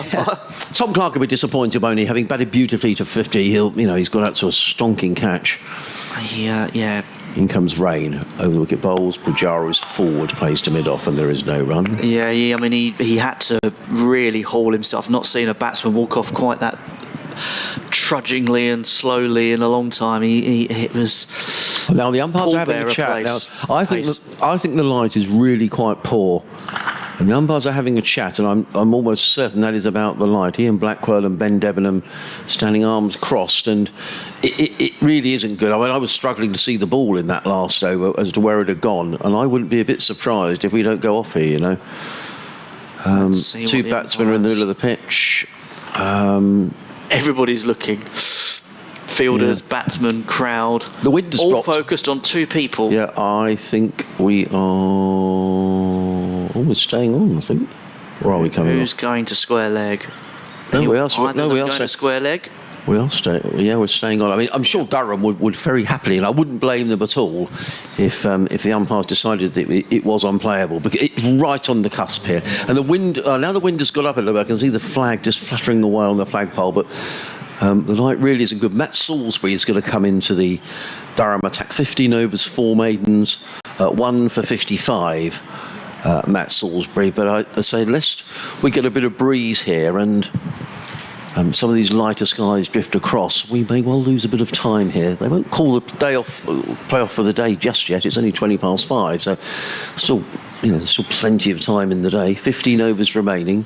The trouble is, though, the light doesn't tend to improve, does it? That's the problem. When you go off a bad light towards the end of the day, it can be very difficult for umpires to then come out and go, let's go again, as Salisbury comes in and bowls now to Pujara, who drives that through the covers, and he'll get himself 4 more runs. A wonderful shot from Cheteshwar Pujara to add to his collection. Moves on to 128. Sussex 362 for 5. And now, obviously, Adrian, I listened to your commentary when Cheteshwar Pujara was making his double 100. In terms of comparing the two innings? How has he performed in this one? I would say this is the best innings I've seen him play. I think this has been just an innings just full of magnificent shots. Salisbury comes in and bowls, and once again Pujara knows where his off stump is. He puts a big stride forward and lets it go through to the wicketkeeper. I mean, take nothing away from that partnership between Tom Haynes and Pujara, both of them making double hundreds. What I would say was that the wicket was, it was a very good, very, very good batting wicket, as indeed this is. But the state of the game was that I think Derbyshire had realised pretty much by lunchtime on that final day that this game was probably heading towards a draw. Salisbury up to the wicket now, he bowls, and Pujara briefly thought about going for a quick single, but then sent Rizwan back. Rizwan was a third of the way down the pitch, but... he really had to put the brakes on there, didn't he, Rizwan? But I think this has just been such a good innings, and certainly since he got past sort of 30, 40s, it was shots all around the wicket, and he's just looked in fabulous form. There are a lot of batsmen like that, aren't there? Once they get to 30, 40, they're just going to motor on. As Salisbury comes in and bowls to Pujara, and again he briefly flirts with a quick single, this time into the onside, but just as he looks ready and poised, and the non-striking batsman will be backing up, and then any little twitch from the they'll be watching, won't they, the batsman at the other end, and watching for movement, and if they go, you've got to go. But he twitched Pujara briefly, which prompted Rizwan to start going, and then he changed his mind as Salisbury comes in, and that's left alone by Pujara. So I wonder if, got 8 overs now to try and score 38 runs, so I think possibly Sussex may end up coming up short from that, who knows, but one good over would do it, but they're not. It's not in the minds, I don't think, of Pujara and Rizwan, that extra batting bonus point. No, I think they can get there by batting, reasonably sensibly, picking up the ones and twos. As Salisbury comes in and bowls, but he's leaving a lot Pujara at the moment. End of the over, 4 from it, so they'd need a little bit more than that an over, I think, to try and get those bonus points. We've got 8 overs before the 110 are up, and they would need 38 to get to a final maximum bonus point. So we're looking at just under 5 and over. Just going to do an update to the listeners on BBC Radio Newcastle.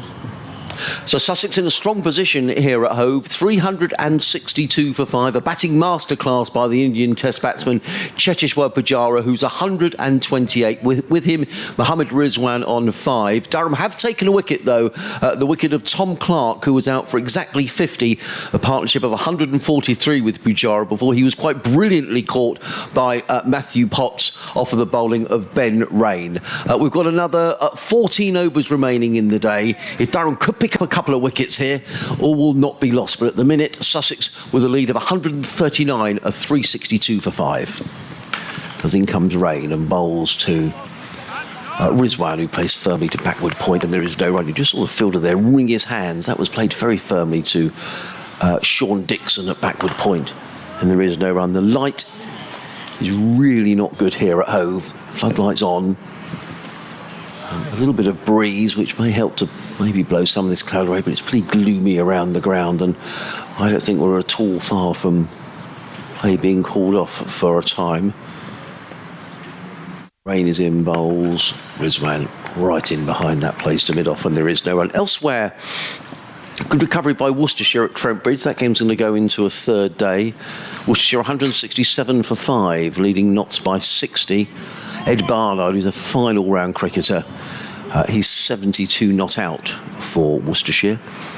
Leicestershire in a real tangle at Lords, having an awful season, aren't they? They're 2 for 2 in their second innings, trailing Middlesex, who made 370 by 219. In comes Rain again, bowls. Rizwan forward, players out into the covers, and there is no run. In the final game, Division 2 of the Championship, Derbyshire making 368, Glamorgan in reply 158 for 2. David Lloyd out for 84. Sam North East is on 22. Quickly in the First Division, Yorkshire 193 for 3 replied to Kent's 291. The County Championship leaders Warwickshire, or the County Champions Warwickshire, in trouble down at Taunton, 138 for 7 in reply to Somerset's 458. Rain in bowls, Rizwan covers up, plays down the onside to mid-on, there is no run. Down in Southampton, good game. Hampshire 246 and 44 for 2, Lancashire 240 all out. Phil Salt in the runs there for Lancashire, who are in deep trouble. Phil Salt making 55. So all to play for at the Aegeus Bowl. Looks like a good track at Bristol. Surrey 603 all out. Gloucestershire 46 without loss. Double century there for Jamie Smith. Rain in bowls. Rizwan eases that one on the bounce to backward point, fielded by Dixon. There is no run. And Essex in trouble at Chelmsford at 71 for 5 in reply to Northamptonshire's 390. 4 wickets there for Ben Sanderson, 4 for 24. He's a fine bowler, Ben Sanderson. I'll be very, very surprised if we get through these remaining 13 overs tonight, Andrew. Yeah, it's still looking a little gloomy, isn't it? Very gloomy. Then Rain comes in to bowl to Mohammad Rizwan. He's in and bowls. Rizwan plays out into the offside. That's a maiden over from Ben Rain, who's toiled away. 26 overs, 7 maidens, 1 for 84.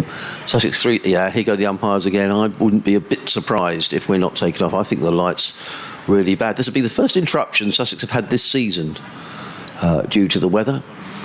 And they're having a long chat. Matt Salisbury's taking his jumper off. He thinks he's coming out. He's not... Yeah, but I'm not sure they've taken a light reading. I didn't see the umpires take a light meter reading, which is, I think they're going to go off. Yeah. Yep, we're coming off for bad light, folks. Yeah, it has got not very good in the last half an hour. There is some lighter skies away to the west. But we could tell we were having a bit of trouble sort of picking up the ball on a couple of occasions.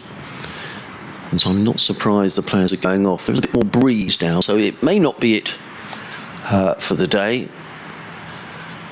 But if it is, we've seen a batting an exhibition, really, from Cheteshwar Pujara. It's been wonderful to watch, Andrew. It really has, yeah. He's 128 not out from 198 deliveries. That fabulous partnership with Tom Clark, worth 143, ended by a brilliant catch from Matty Potts. You know, you say it's going to take something special to end a partnership like that. Well, sometimes you think it's going to be with a magic ball, but actually that was a magic catch, as we hear the applause for the players as they come off, whether it's for the last time today. I think some people are voting with their feet and assuming that it is, because they're making their way from their seats, possibly to the bars, I suppose, but more likely they might well choose to go home from this point. But we're going to stick around just in case the umpires decide the lights has improved enough that we come out. But they may well decide that that's it for the day. We'll have to wait and see. But the scorecard for Sussex: Ali Orr, LBW to Potts for 27. Tom Haynes bowled Potts 54. Mason Crane, the night watchman, bowled Salisbury for 13. And Tom Alsop, LBW, for 66. What a great... Forget actually how good Tom Alsop's innings was before he was LBW to Travascus, don't you? Because that seems a little while ago now and has perhaps been overshadowed by that partnership. But and then Tom Clark called Potts brilliantly off the bowling of Rain. And Rain really deserved that wicket and earned it from his teammate with a brilliant catch, and that ended that partnership of 143. So Tom Clark out for 50, 350 for 5 at that point. The Durham bowling figures: well, Chris Rushworth bowled 4 overs yesterday for 15 before he was ruled out of the rest of the match following concussion protocols. Potts 27 overs, 7 maidens, 2 for 70. Salisbury 16 overs, 4 maidens, 1 for 59. Rain, brilliant stuff from him: 26 overs, 7 maidens, 1 for 84. Deserved better. Gibson Gibson, who is the concussion substitute, 10 overs, no maidens, 0 for 37. Travascus, 18 overs with his left arm spin, 3 maidens, 1 for 67. And Scott Borthwick bowled 2 overs for 17 before the new ball was taken. So the situation is that Sussex are 362 for 5. Players been suspended for bad light, and we'll check in to see what the rest of the day holds. Yeah, what we'll do, we'll leave the effects microphone open so you can hear the sounds around Hove. We may well get some more play. Certainly the umpires will not call it off for the day just yet. It's only 5:30, so there is plenty of time in which to get the overs in. But it has got progressively gloomy over the last hour, and the umpires have decided that the players will leave the field. So we'll leave the effects mic on. We'll keep you posted, perhaps via social media. I think most people in the ground have decided that's pretty much it for the day, and most people are making their way towards the exits. But if this is the last action of the day, thank you very much for listening. Thanks for your emails. Is there wandering around near to the cottage restaurant, watching for those that's route. A23 also busy around Golden Cross, still slow at the Cowfold Crossroads and also around Savage and Extensive, horribly busy on 3. The south side around Cobham, the north side sends to the M25, southbound around Guildford. The A331 is queuing almost all the way from Ashvale to Finley via Farnborough. 13 overs remaining in the day. Slow around Chevington and for both those directions, again around the Walton and Thames area. Swansea the other way from 1 to 7.